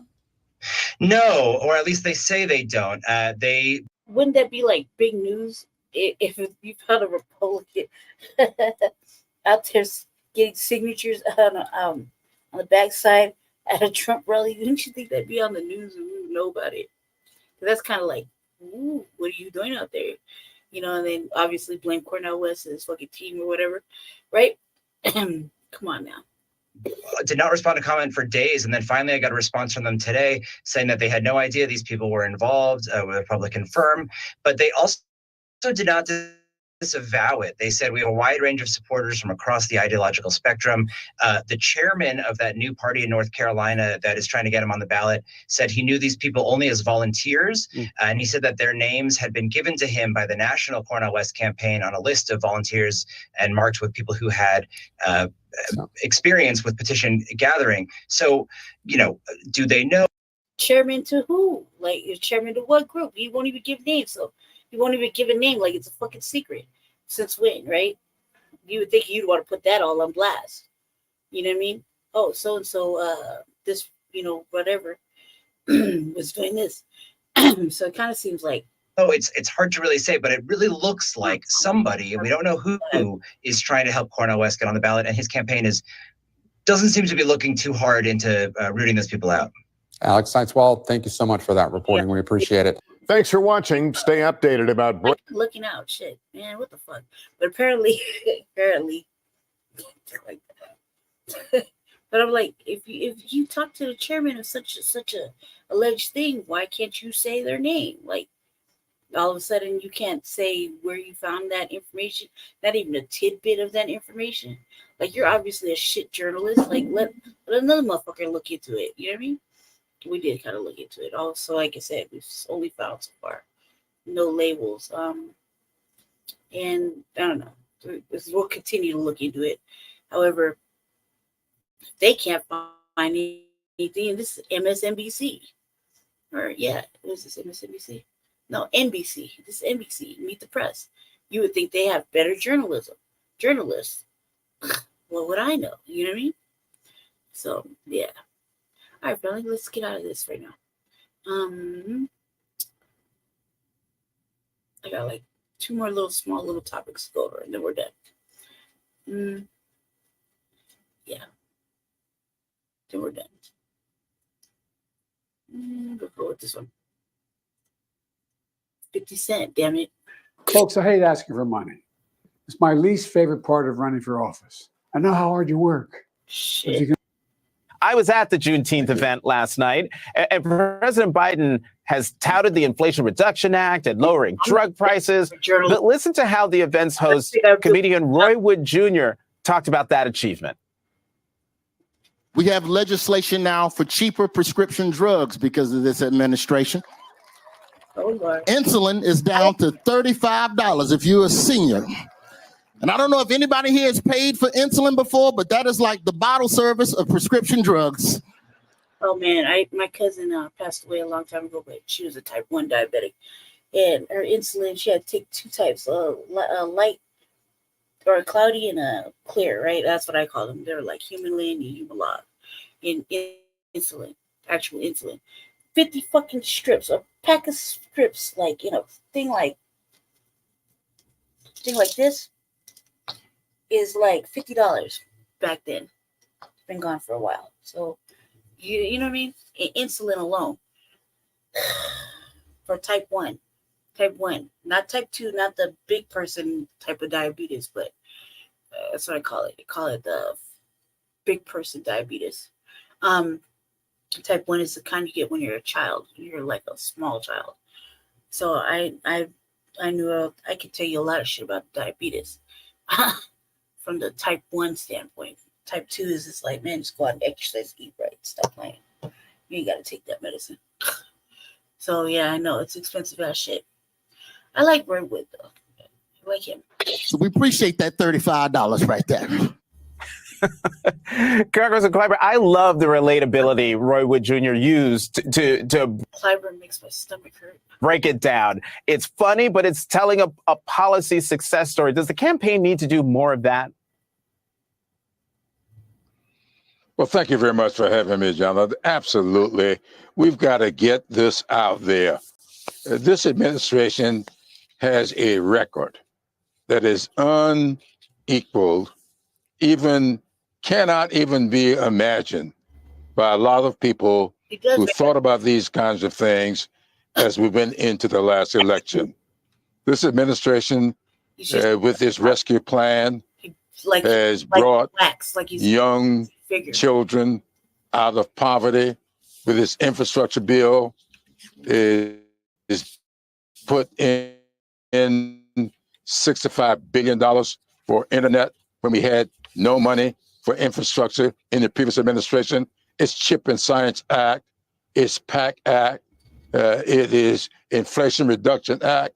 All of these things people said could not be done. Joe Biden did them.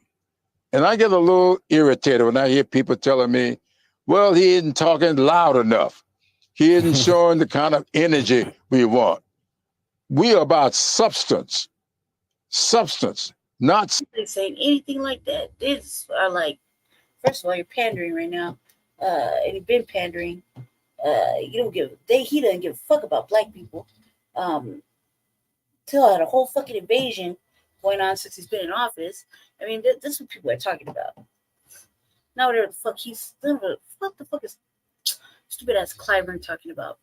Another one who doesn't fucking believe in Reduction Act. All of these things people said could not be done. Joe Biden did them. And I get a little Marcel Dixon. I wonder if he's running against him still. To look into that. I would really like to see him knock him out of his position. Just on general principle. Irritated when I hear people telling me, well, he isn't talking loud enough. He isn't showing the kind of energy we want. We are about substance, not style. That is what will move this country forward. That is what will leave for our children and grandchildren a country to be proud of. Real substance. You can talk loud, you can misrepresent, you can prance around, but or Clyburn been, man, but there hasn't been a substantive thing yet. Where the fuck has he been? The fuck is he talking about? Substance. Definitely not talking about style or class. I mean, bullshit. Like substance. What substance? What's the best economical year? They tell me to stop smoking crack. There are people like that. I saw some family members that are like, Biden all the way. 4 more years later, they're black. And they're like, we're having the best economic year ever. And I'm like, huh? I'm like, what? They're like, yeah, I'm making the most money. And then they'll say the same thing. There's other people on the other side of the spectrum, black family members, that are like black mega types, you know what I mean? And I'm like, I'm not fucked up with it. I'm like, what?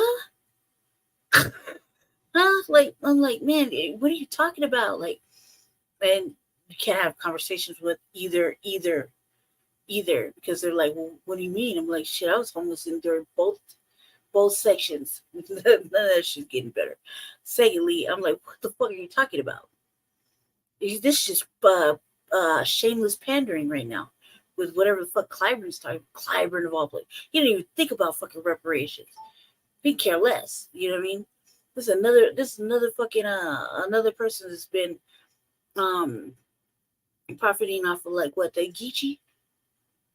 Separating them from their shit. Come on now.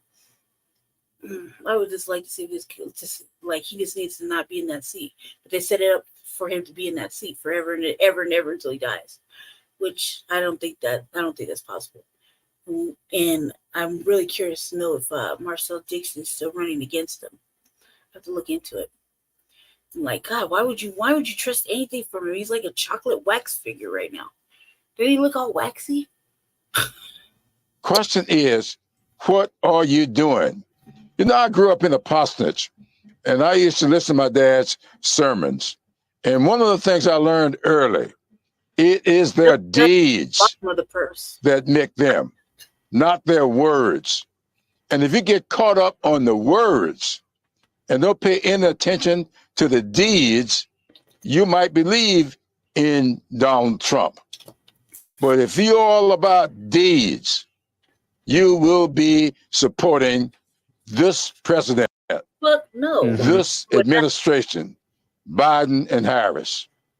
Well, let's talk about some more deeds, Congressman Clyburn, because today the Biden administration announced that medical debt can no longer be considered in credit scores. And President Biden has made debt elimination one of his main pitches on the campaign, but new polling shows Americans are split on student loan forgiveness. 3 in 10 adults approve, while 4 in 10 disapprove. How concerned are you about those polling numbers we see on the screen right there? I think it is because people have misrepresented this whole thing about student loan debt elimination. Joe Biden, if you look at the program, he made it very clear. We are talking about eliminating this compounded interest and all these things that have accumulated beyond what the original debt was. I've got a constituent, not a black constituent, a constituent in North Charleston who wrote a letter to the president with a copy to me. His original loan was $60,000 over the. Look, check it out. He said, I got a constituent, not a black constituent. He's talking to a black man, just trying to appeal to black people. Why the fuck do we care about your off-brand, fucking other than black constituent with debt? Years, he has paid back nearly $200,000 because of compounded interest, and paying for it for more than 20 years, and still owed money. So when he eliminated that debt, it was on the compounded interest, not the original loan. And people need to look at that. When I hear Senator Romney saying that this is a bad deal, how can it be a bad deal? The principal was paid back a long, long, long time ago. These people are paying compounded interest that has been put out there by people who are making money when the original principal was paid back a long time ago. Man, you see how many motherfucking people are like, yeah, he's gonna wipe it out. Or people like Jesse went to college, right?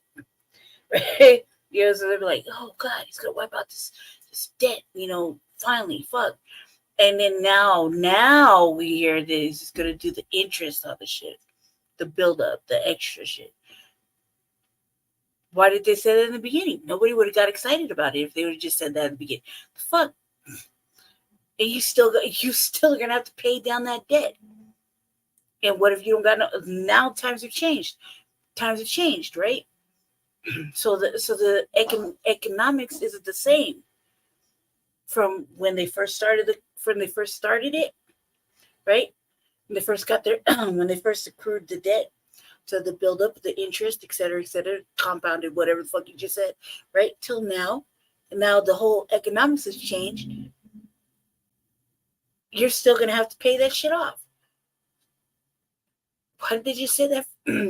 Did anybody just, if I'm wrong, I'll say I'm sorry. Did anybody ever know that this is what they were talking about? And look how passionate he got. He's like, shh, fucker, stupid. Look, this is what it really is. You know what I mean? And I'm like, damn. And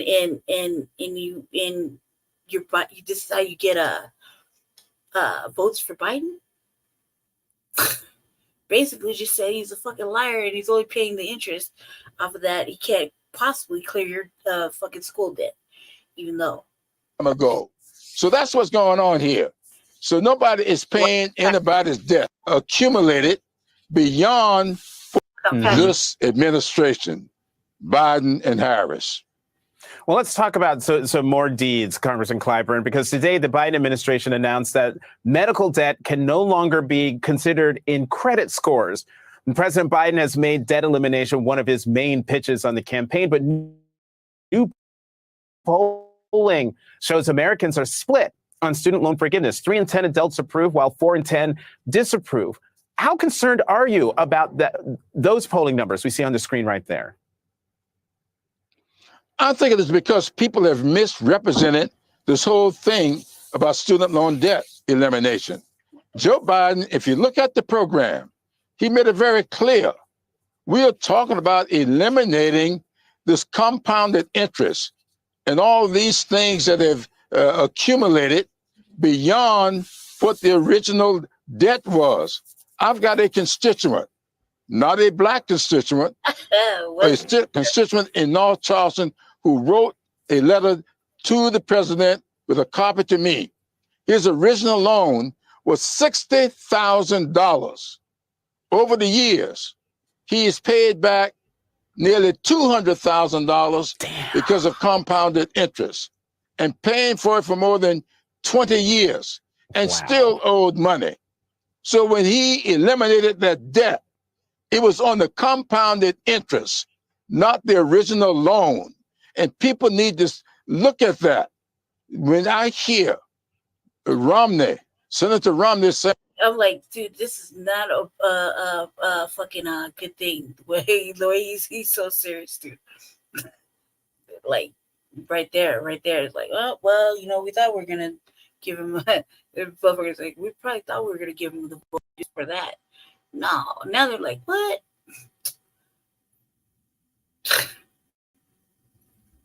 saying that this is a bad deal. How can it be a bad deal? Really the principal was paid back a long time ago.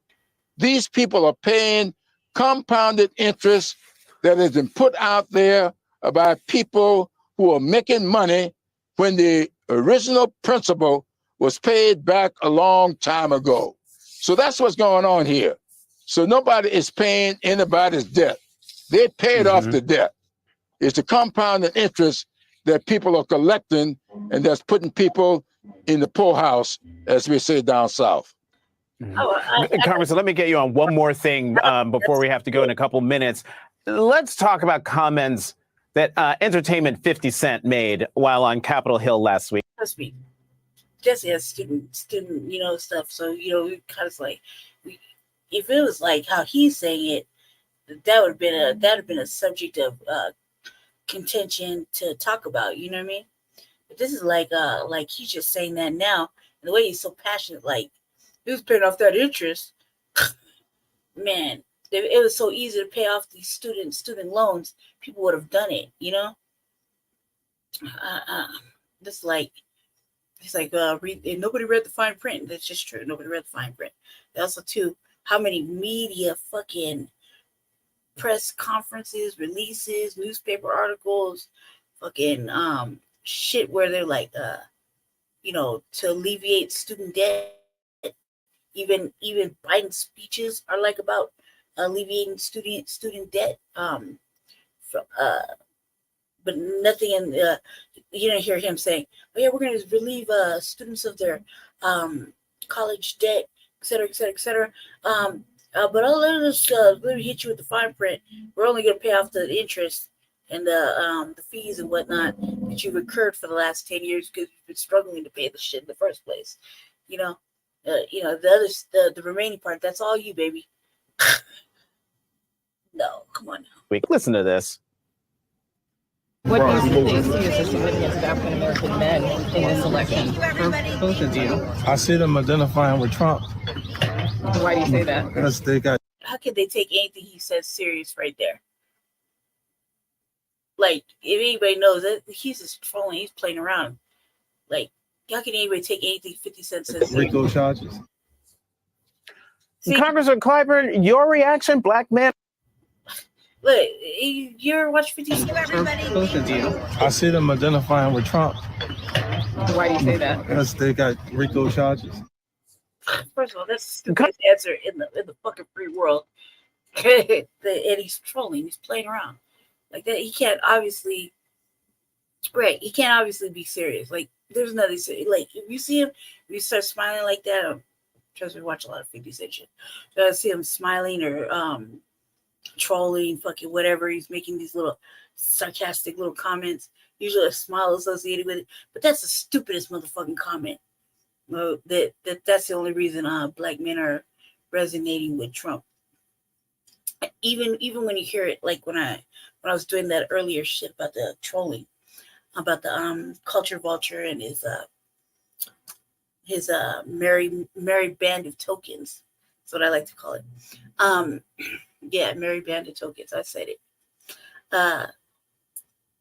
they're talking about, well, yeah, he went to he has mugshot. Come on, man, they can't be the fucking reason. They cannot be the reason. That's the sorriest motherfucker. At least try better, try harder. It's sorriest fucking reason, like to go for Trump or Biden. It could be anybody, but that's the stupidest fucking reason.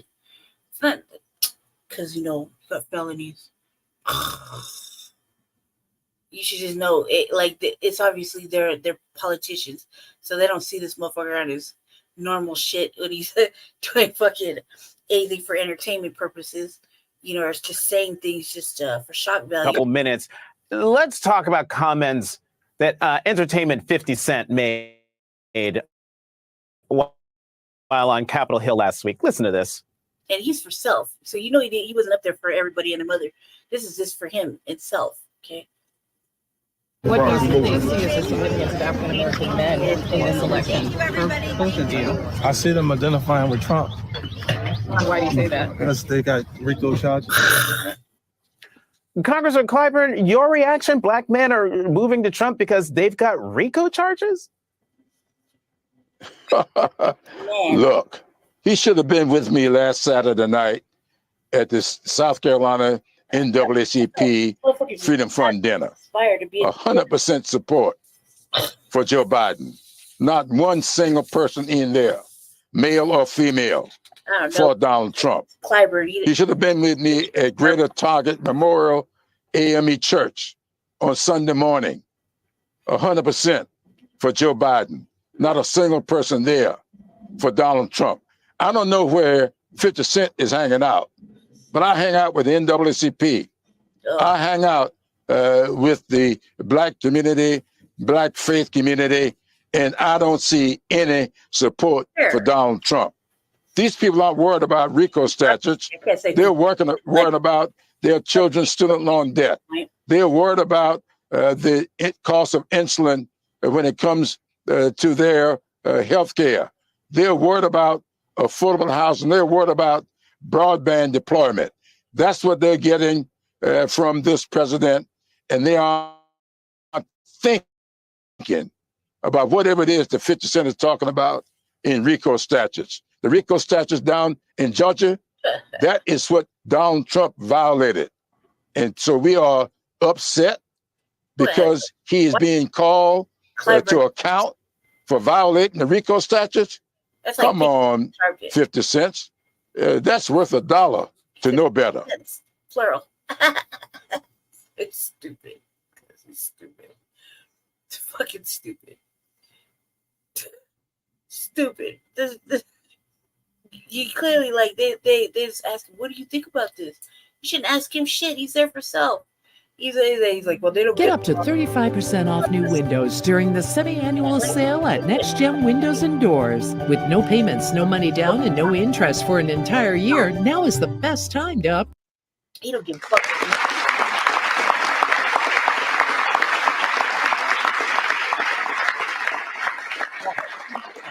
My name's Joe Biden. I'm Joe Biden's husband.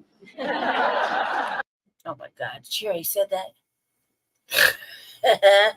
Thanks to all the members of Congress and Homeland Security Secretary. I'm sure going to introduce you all the way. What's going on, everybody? Thank you for joining me today. If you haven't already, please make sure you hit the like button because that is the most important thing you can do with me on this channel. What it does is that it helps make sure that those who are subscribed to the channel will indeed get the notifications, and it also helps to push this video through the YouTube algorithm as well. Secondly, if you're new to the channel, or maybe you've been ghost watching this channel for quite some time now, please do me a favor and yourself a favor by hitting the subscribe button as well as the bell notification next to the subscribe button so you can be notified whenever I release a new video. And lastly, please make sure you share this video out on your social media platforms to your family and friends to inform them on this news and information. And yes, that does also help to give me a slight boost in the YouTube algorithm also. And with the introduction out of the way, let's get into today's news. And today we are headed to Washington, D.C. because Joe Biden has announced that he will sign a mass amnesty bill for illegal immigrants who are married to U.S. citizens. As you can see here, this article reads, Biden will announce deportation protection and work permits for spouses of U.S. citizens. What this tells me is that the Biden administration, along with Democrats, are definitely expecting and planning for Donald Trump to win. And with that victory comes the threat of mass deportations, as Donald Trump stated on numerous occasions. If he wins the presidency, we are going to see mass deportation on a scale that we've never seen in this country before.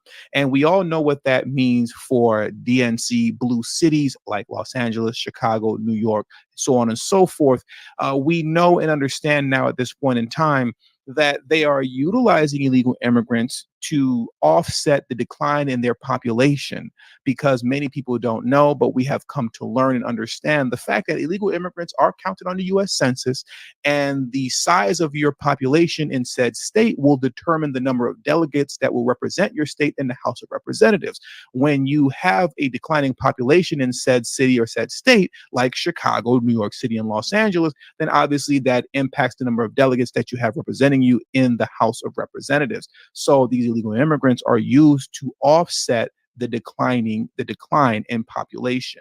If you have Donald Trump coming into office now doing the mass deportation that he said he's going to do, then obviously this is going to have a very negative impact on DNC cities, as well as cities like Washington, D.C., where they've already put in place non-citizen voting in local election. Yes, in case you didn't know, in Washington, D.C., non-citizens, air quotes, are allowed to vote in local elections. So once again, Biden is doing everything that he can to kind of offset what will most likely be a Trump victory, which should lead to mass deportations. They are trying to offset it by securing as many illegal immigrants a spot, you can say, for lack of better words, within the United States as quickly as possible. So let's get into this article here. I want to read a couple paragraphs off just so we understand what this is all about and just get a little bit more detail of what's in this executive order.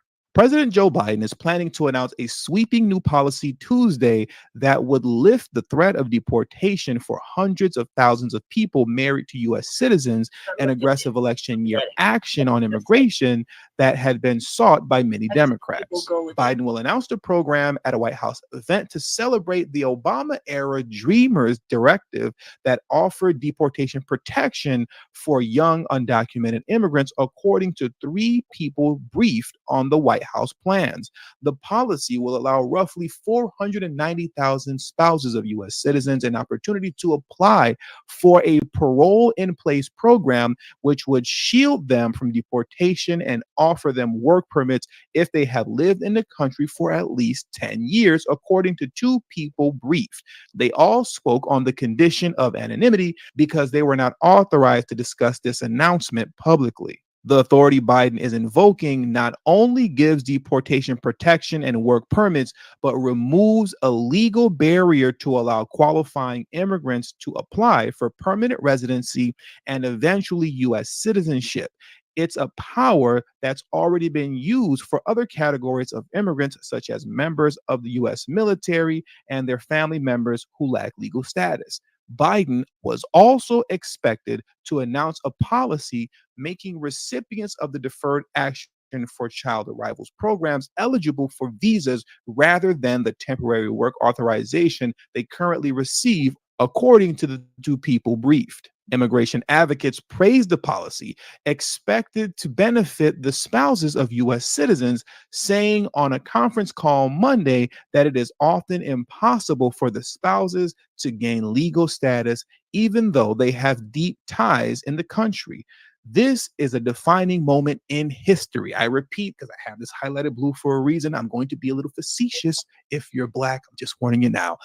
This is a defining moment in history. And we need to meet this moment, said Ashley De Azevedo, the president of American Families United, which advocates for U.S. citizens married to foreign nationals. I want to repeat once again, lastly, in closing, this is a defining moment in U.S. history. For the somewhere around 92% of Black Americans who voted blue, no matter who, for Joe Biden to get into office, can you tell me any piece of legislation that he signed for Black Americans that are transformative, concrete, and as revolutionary as this is, that you can say is a defining moment in history? I think we all know the answer to that question is no, you cannot. But we continue to vote blue no matter who, to no avail, just to get nothing in return for our votes.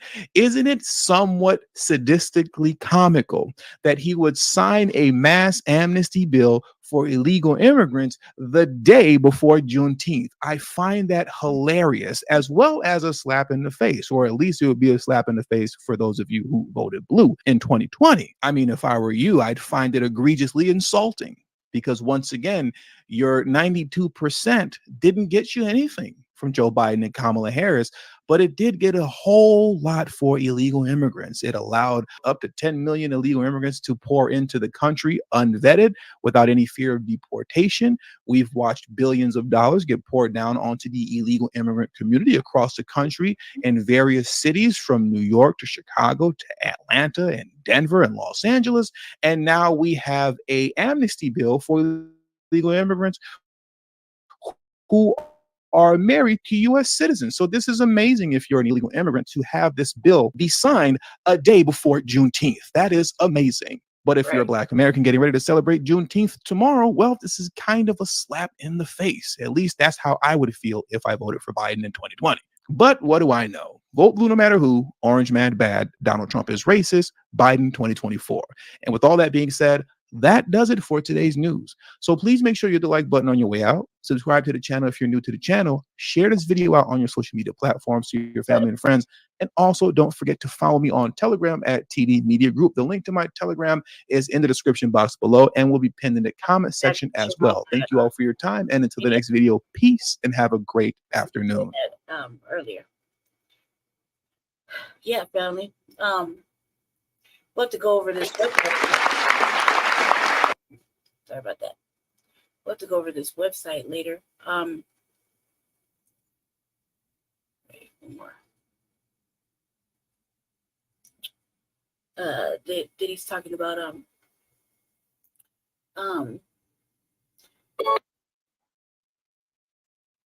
said crimes. Yeah, we'll do this one real quick. Now that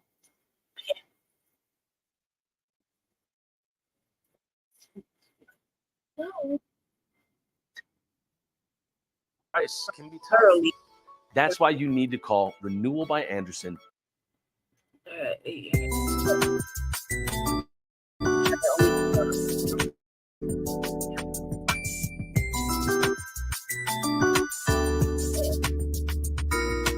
Have entered America.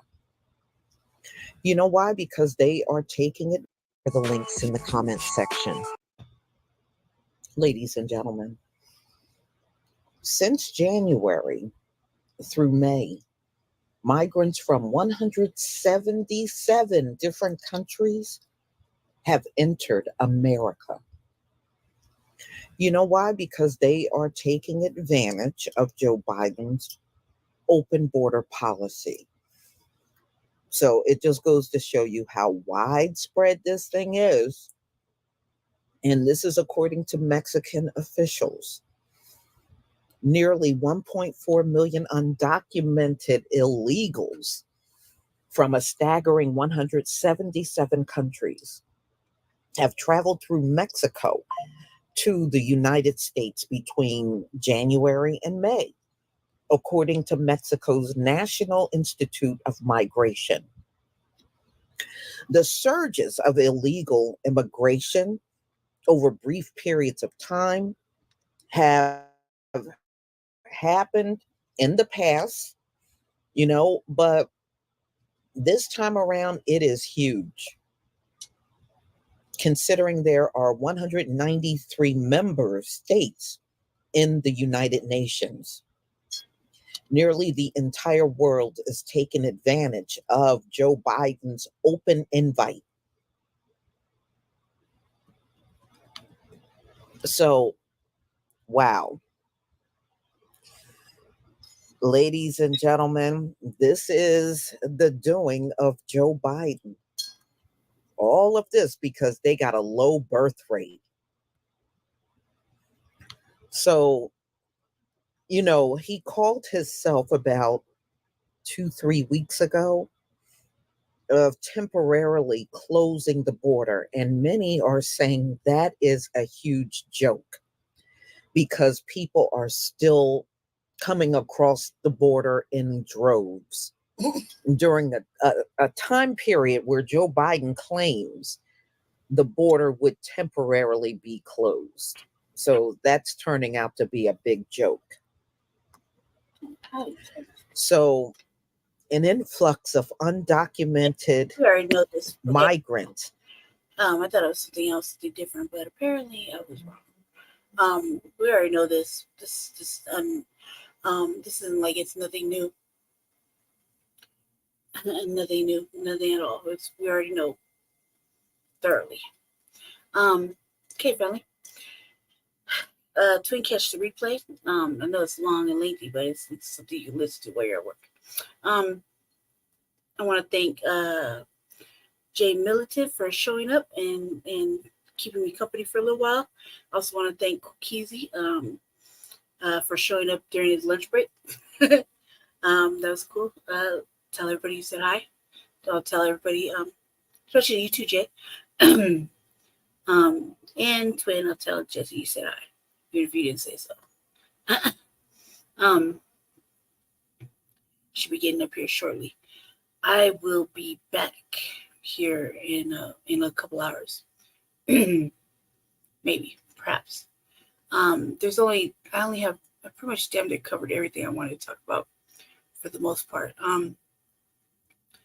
Currently, and we will go over the Trump website later again. I think this is a different website that I looked at previously. Yes,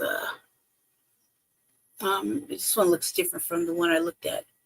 But again, I didn't see anything that said black anything. So, and I'm a pretty fucking fast reader. Let's see real quick. It's a little commercial.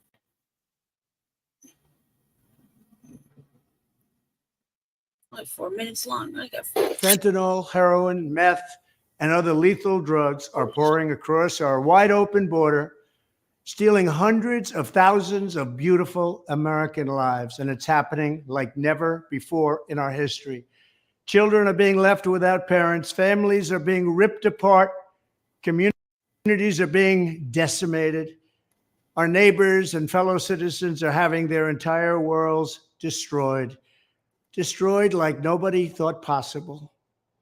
Our country is being poisoned from within by the drugs and by all of the other crime that's taking place. The drug cartels are waging war in America, and it's now time for America to wage war on the cartels. In this war, Joe Biden has sided against the United States and with the cartels. They are making more money than they've ever made before, times 10. There's never been anything like it. They're major, major companies. They're bigger than even some of our biggest companies. Little fear-mongering campaign thing going on. Yeah, that's too early for that. It's too early for that. Can't get down with it. But we'll look at it. I highlighted it so that I actually set it as bookmark so we can look at it thoroughly, because this one has a lot of information on it. Let's see. I already clicked out of it. You're lucky. But it has a lot of information on it. A lot more than the one I looked at previous. Although I did, like I said, I skimmed it. I read pretty fast. So I was reading just for anything like the word black. Didn't see anything.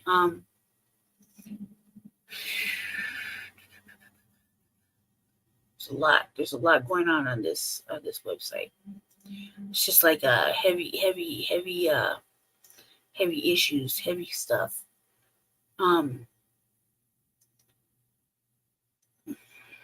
Again, nothing really about black folk yet.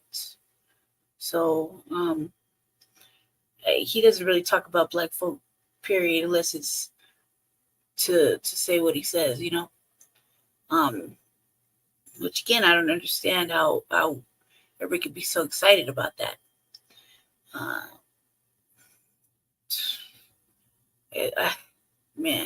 Okay, here he goes. Trump campaign announces Black Americans for Trump coalition. One thing. Let me see. So far, one thing.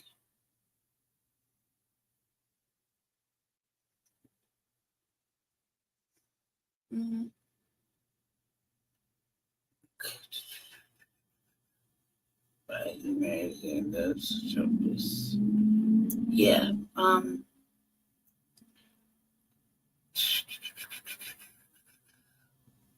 Okay, it's like a whole page.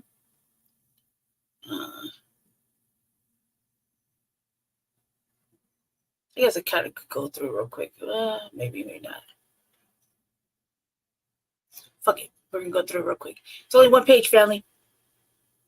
One page, and I read fast. So let's get to it real quick. This is on the Trump Makes America Great Again 2024 website, DonaldTrump.com.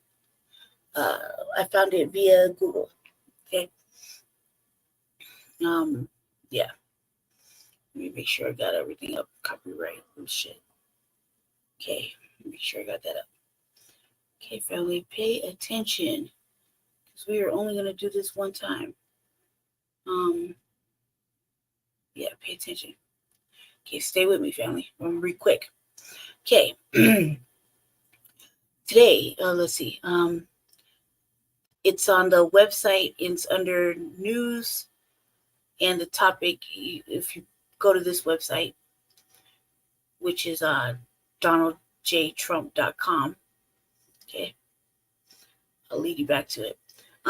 It says, and it's in the news section, okay? It says, it's when you go back to the news real quick, family, you got to go through all this other shit first.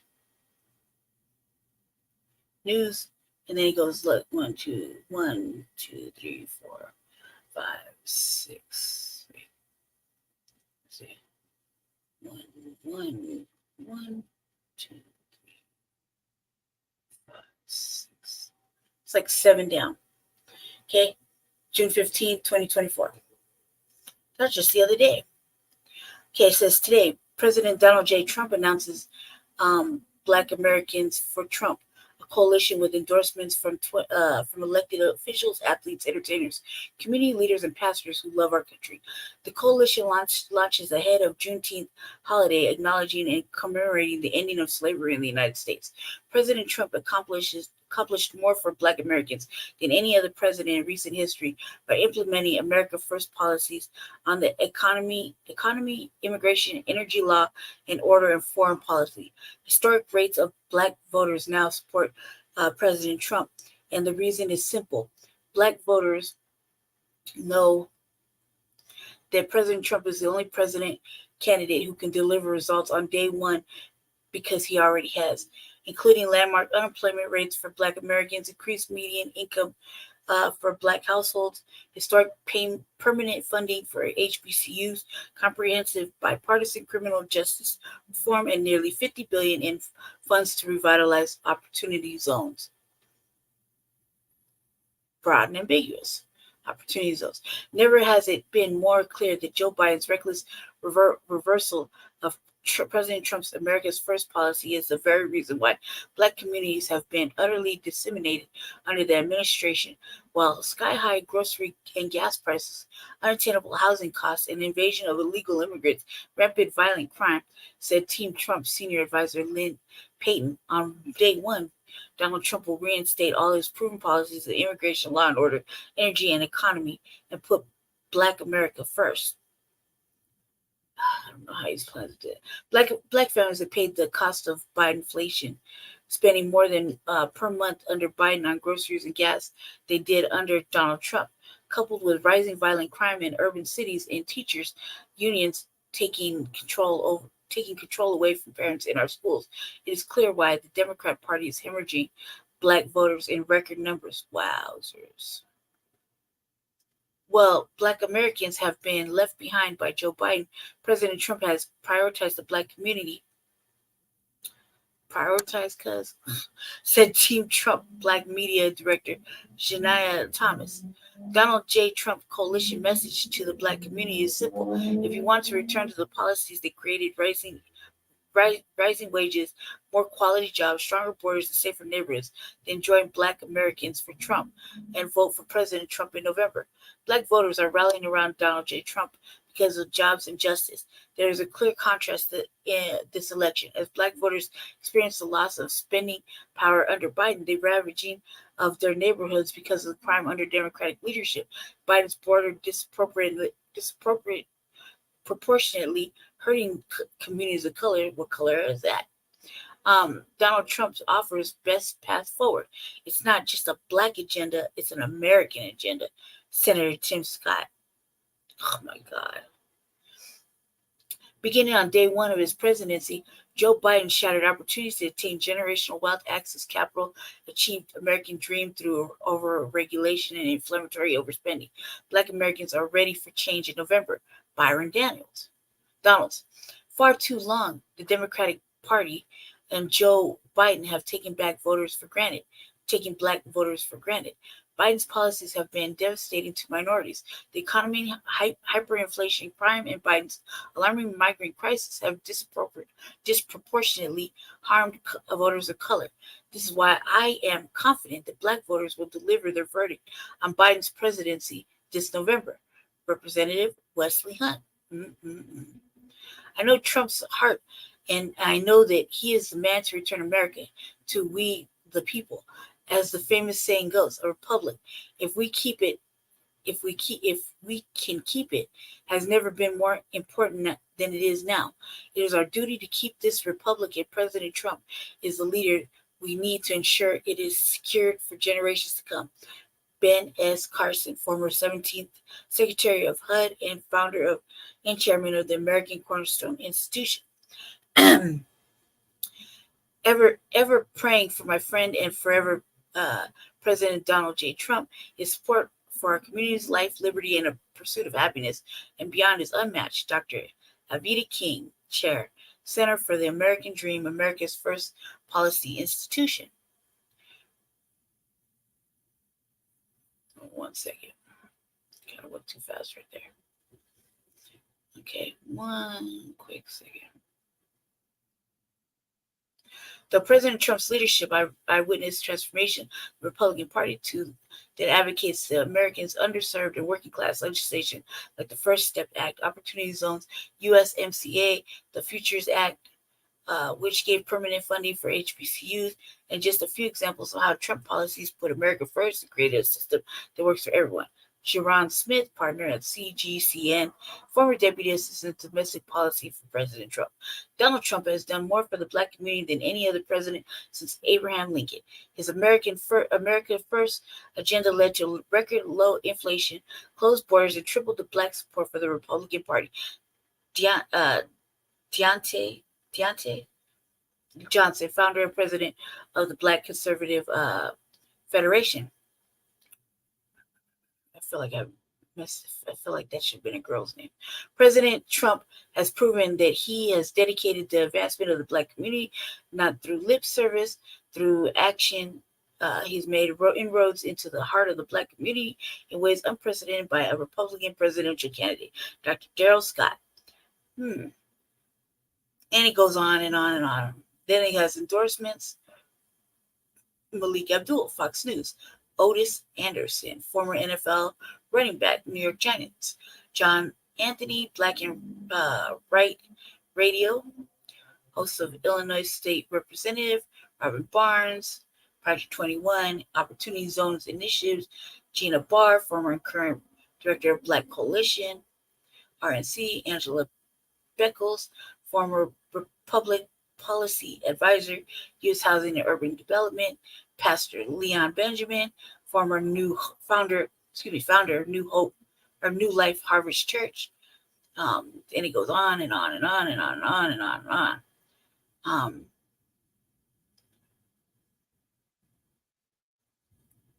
It goes on and on and on. There's a lot of motherfucking people right here. Amber Rose, American model. A lot of motherfucking people right here. Herschel Walker, Scott Turner, Jesus, Lisa Watson, Ron Smith, Leo Terrell. Anywho, so that's pretty much what he has to say. Nothing about reparations, and that's nothing about that. They yeah. Well, anyway, family, that's what we're talking about.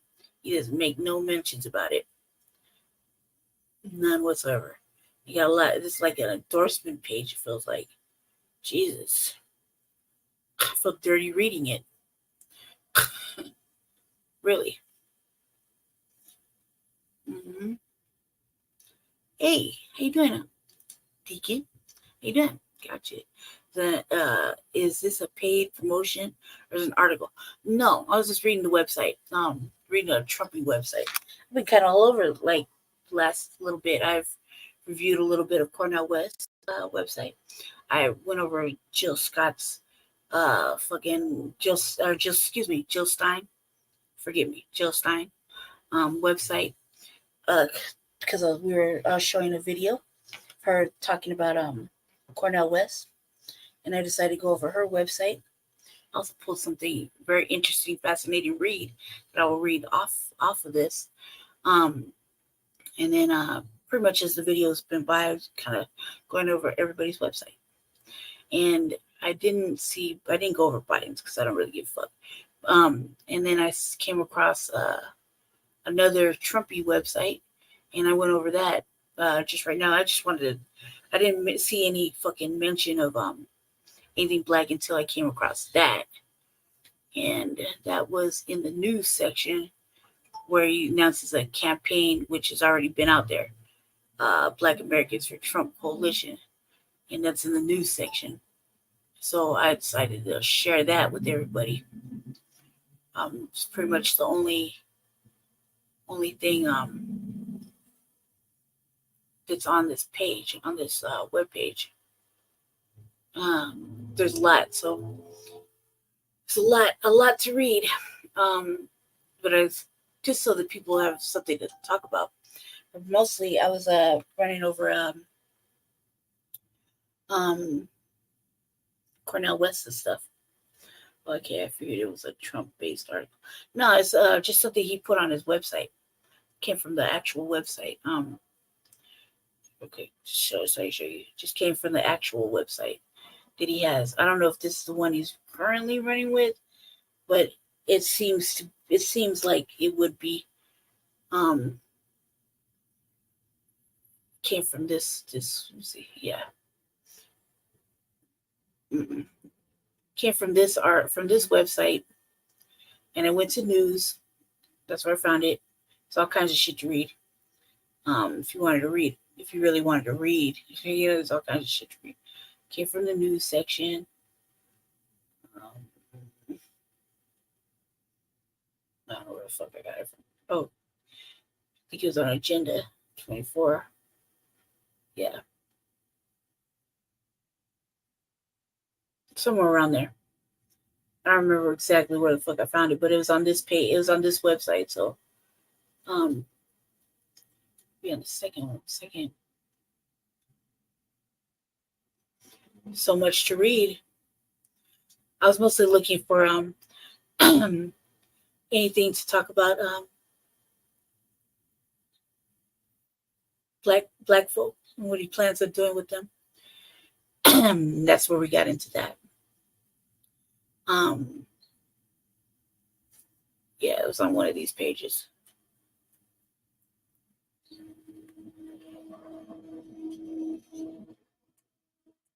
There's a lot to read. But this is a different website that I went over previous. And I just wanted to get to the meat and potatoes of what we're actually interested in, which is what we're interested in is reparations, obviously. I think he only mentions is Black Americans or black people, period. just in this Blacks for Trump thing that he's talking about. So there's a lot. I didn't want to read all of it. Yeah, you get the gist. So it was on this website, which is donaldjtrump.com. Is where I found it off of Google. It says, very fair. So I got to read it. Did you see? Come on. No. You got a link? Stupid. You got a link? And you can watch it real fast? That's hilarious. I saw something about it. I don't. Let's see. Let's see if I find something real quick. Something distracted me. Well, here, dancing, which must have been dancing for the fucking for Juneteenth, right? Let's see.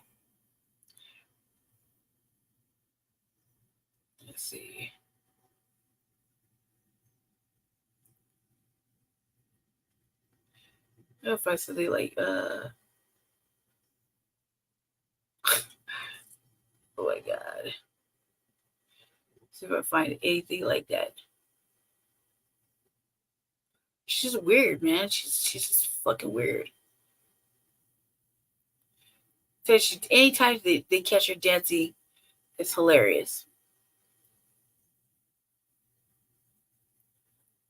Dude, I'm like these fucking little fits she's been wearing lately. It's funny as hell. Nope, nothing. I can't find anything recent. I think it's kind of like a little older. Let me see.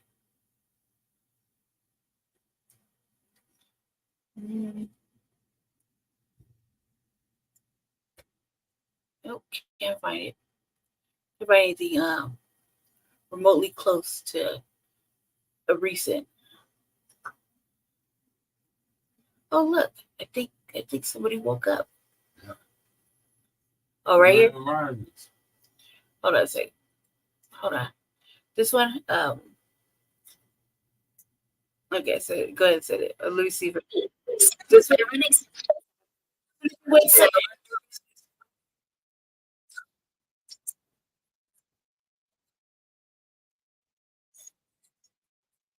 Work from anywhere, but none of this would be possible without sleep.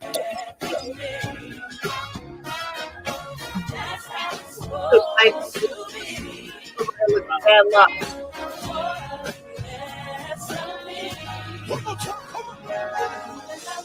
That is perfect.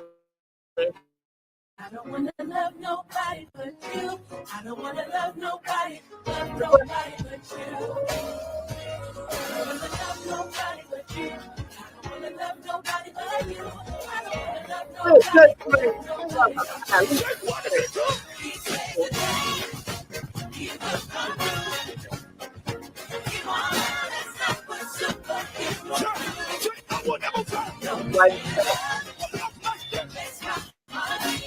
Braylon, why'd you do this, man?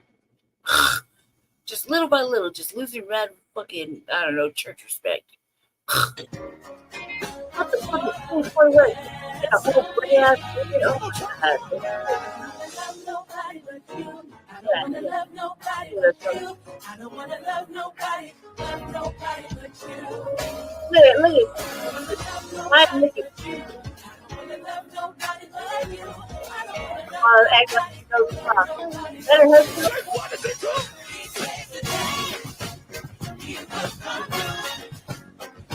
Oh, look, you feel good about it.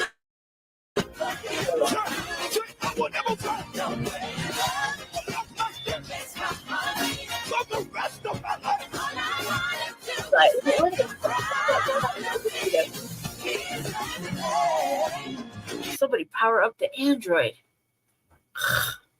God, that's horrible. That's horrible looking. Like he looked like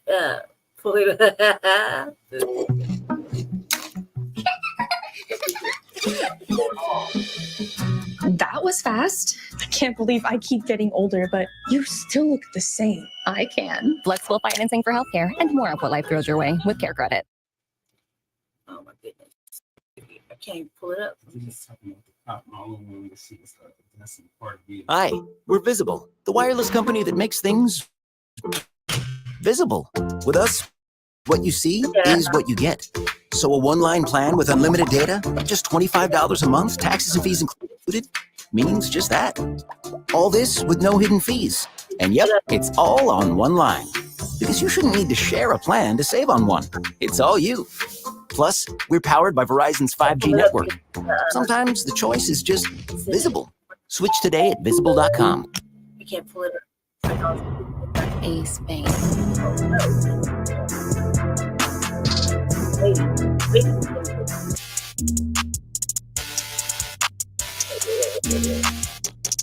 William.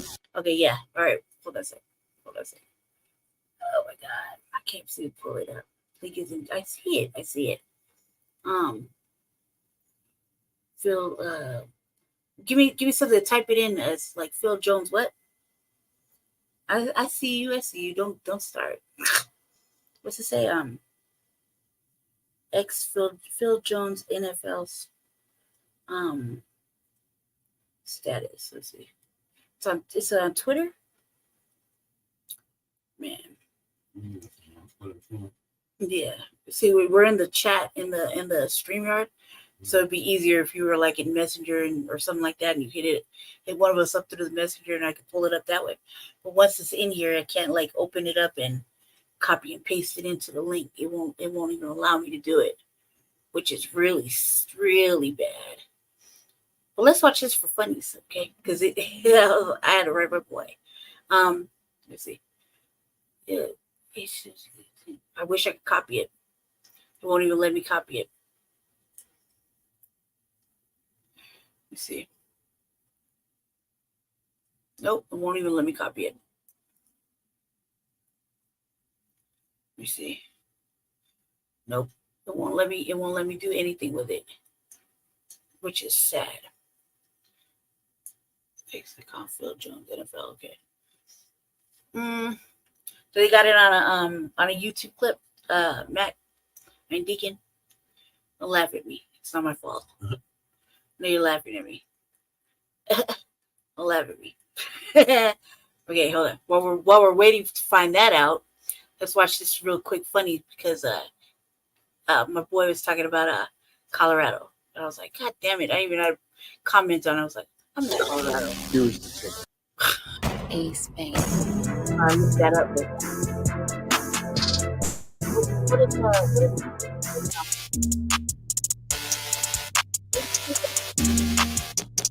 William, here's the ticket. I've asked you to simply make it smaller. Okay, so that's what we're trying to do, but honestly, it's impossible. Tony Stark was able to build this in a cave with a box of scraps. With a box of scraps. With a box of scraps. Tony Stark was able to build this in a cave with a box of scraps. With a box of scraps.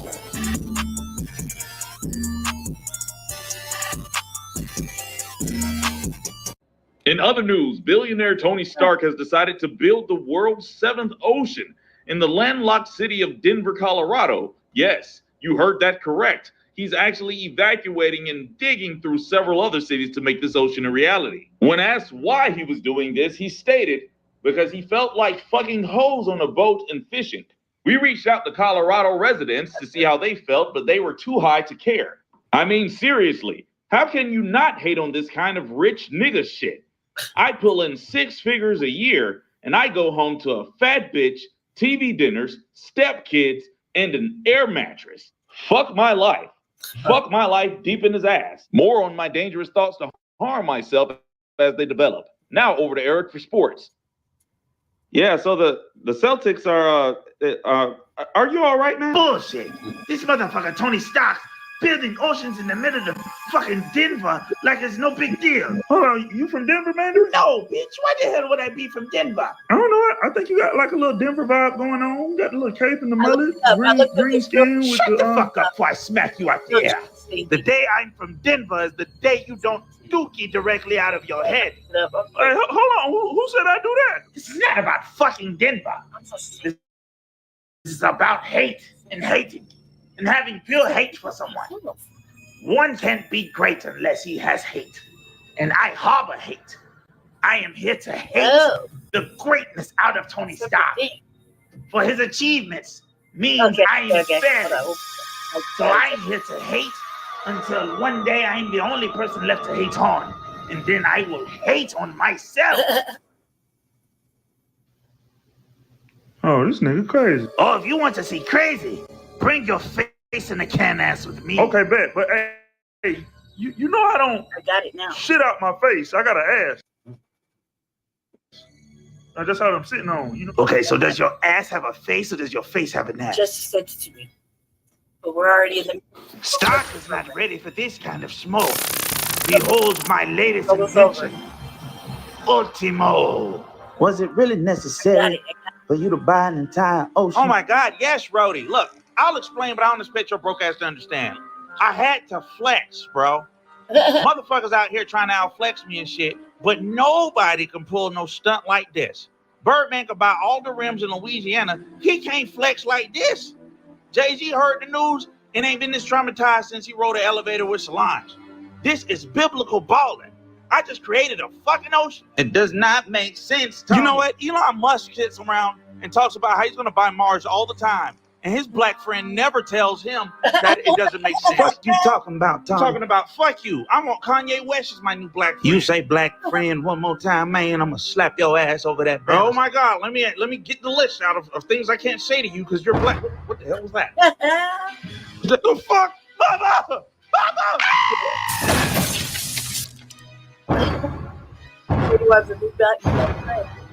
Oh, hell no, man. It look like a big ass robot's on the loose. Nah, that seems about normal. I'm about to go back upstairs. You must be out of your damn mind. We gotta stop that thing. What's all this we shit, Rhodey? Great power come great responsibility, man. Do I look like a teenager with a dead uncle? Bitch? People are gonna die, man. What do people have to do with me? Coming straight towards the yacht, man. Oh, hell no. You know we're lying, bro.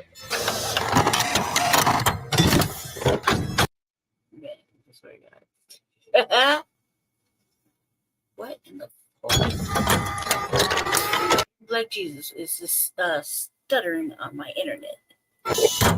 That nigga ain't touching my yacht. Hold on, Tony. What the fuck just happened? The fuck you just said? What? I ain't say shit. What you talking about? Oh, man, I thought I heard you say the N-word, man. What? I would never. Are you serious right now? You think I'm some kind of monster? Oh, man, I'm just tripping. I'm sorry. Man, don't even worry about it. There's water under the bridge. It's all good, man. Appreciate you understanding. It's just the history of that word. And hold on, what the fuck? Motherfuckers think they fucking on my yacht. They got another thing coming. Are you bitch? What you doing, man?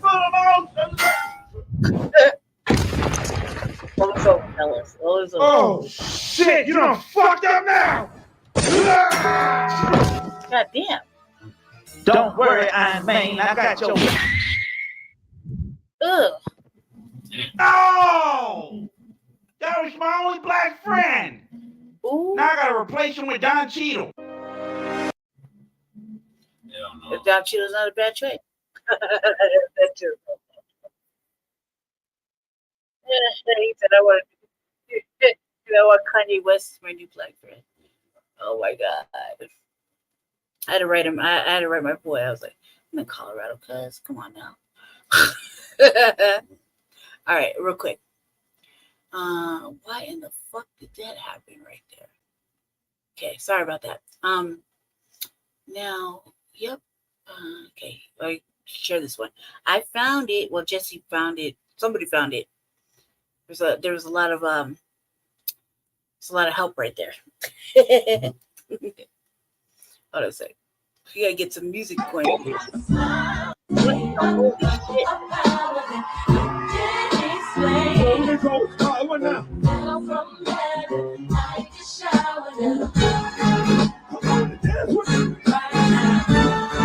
Dress you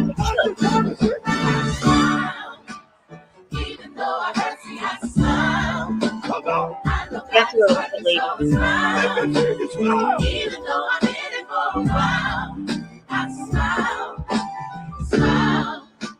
It's so hard to look up when you've been down. You know, she studied that. You know, she studied for that dance, right? Like, you gotta study for that dance. You know? Like, okay, we're gonna be playing some Kirk Franklin one more game, just for fun, just for funsies. Even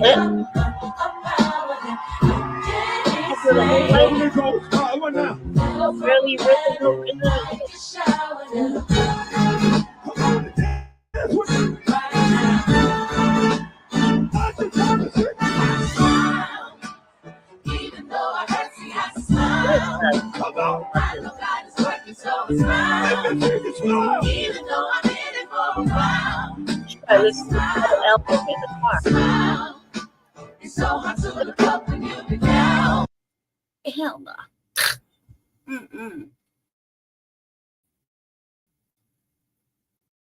Well, man, you know. So people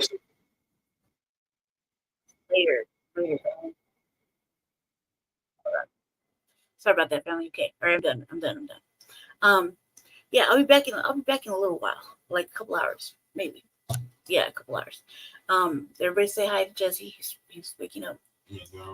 So, yeah, I'll be back. I successfully went over my time again, but I think we covered mostly everything except for one thing I wanted to cover. However, probably covered on the next one. Stay black, stay dangerous. Thank you, Matt. Deacon. Thank you, Twin. Jay Militant, Keezy, for stopping by. Be back in a little bit. Like a couple hours or so. I got a couple of little things I got to do around the spot and make some phone calls and whatnot because it's 7 o'clock. It's early. Yeah. So stay tuned. I'll probably be doing a whole bunch of little shows while I have a chance while no one's here. So if I do a couple more, we'll see. Yeah, stay black, stay dangerous, and we'll talk to you here shortly. Anything else? I'm forgetting. What's the next one? Next one is Grand Rising with Shades, right?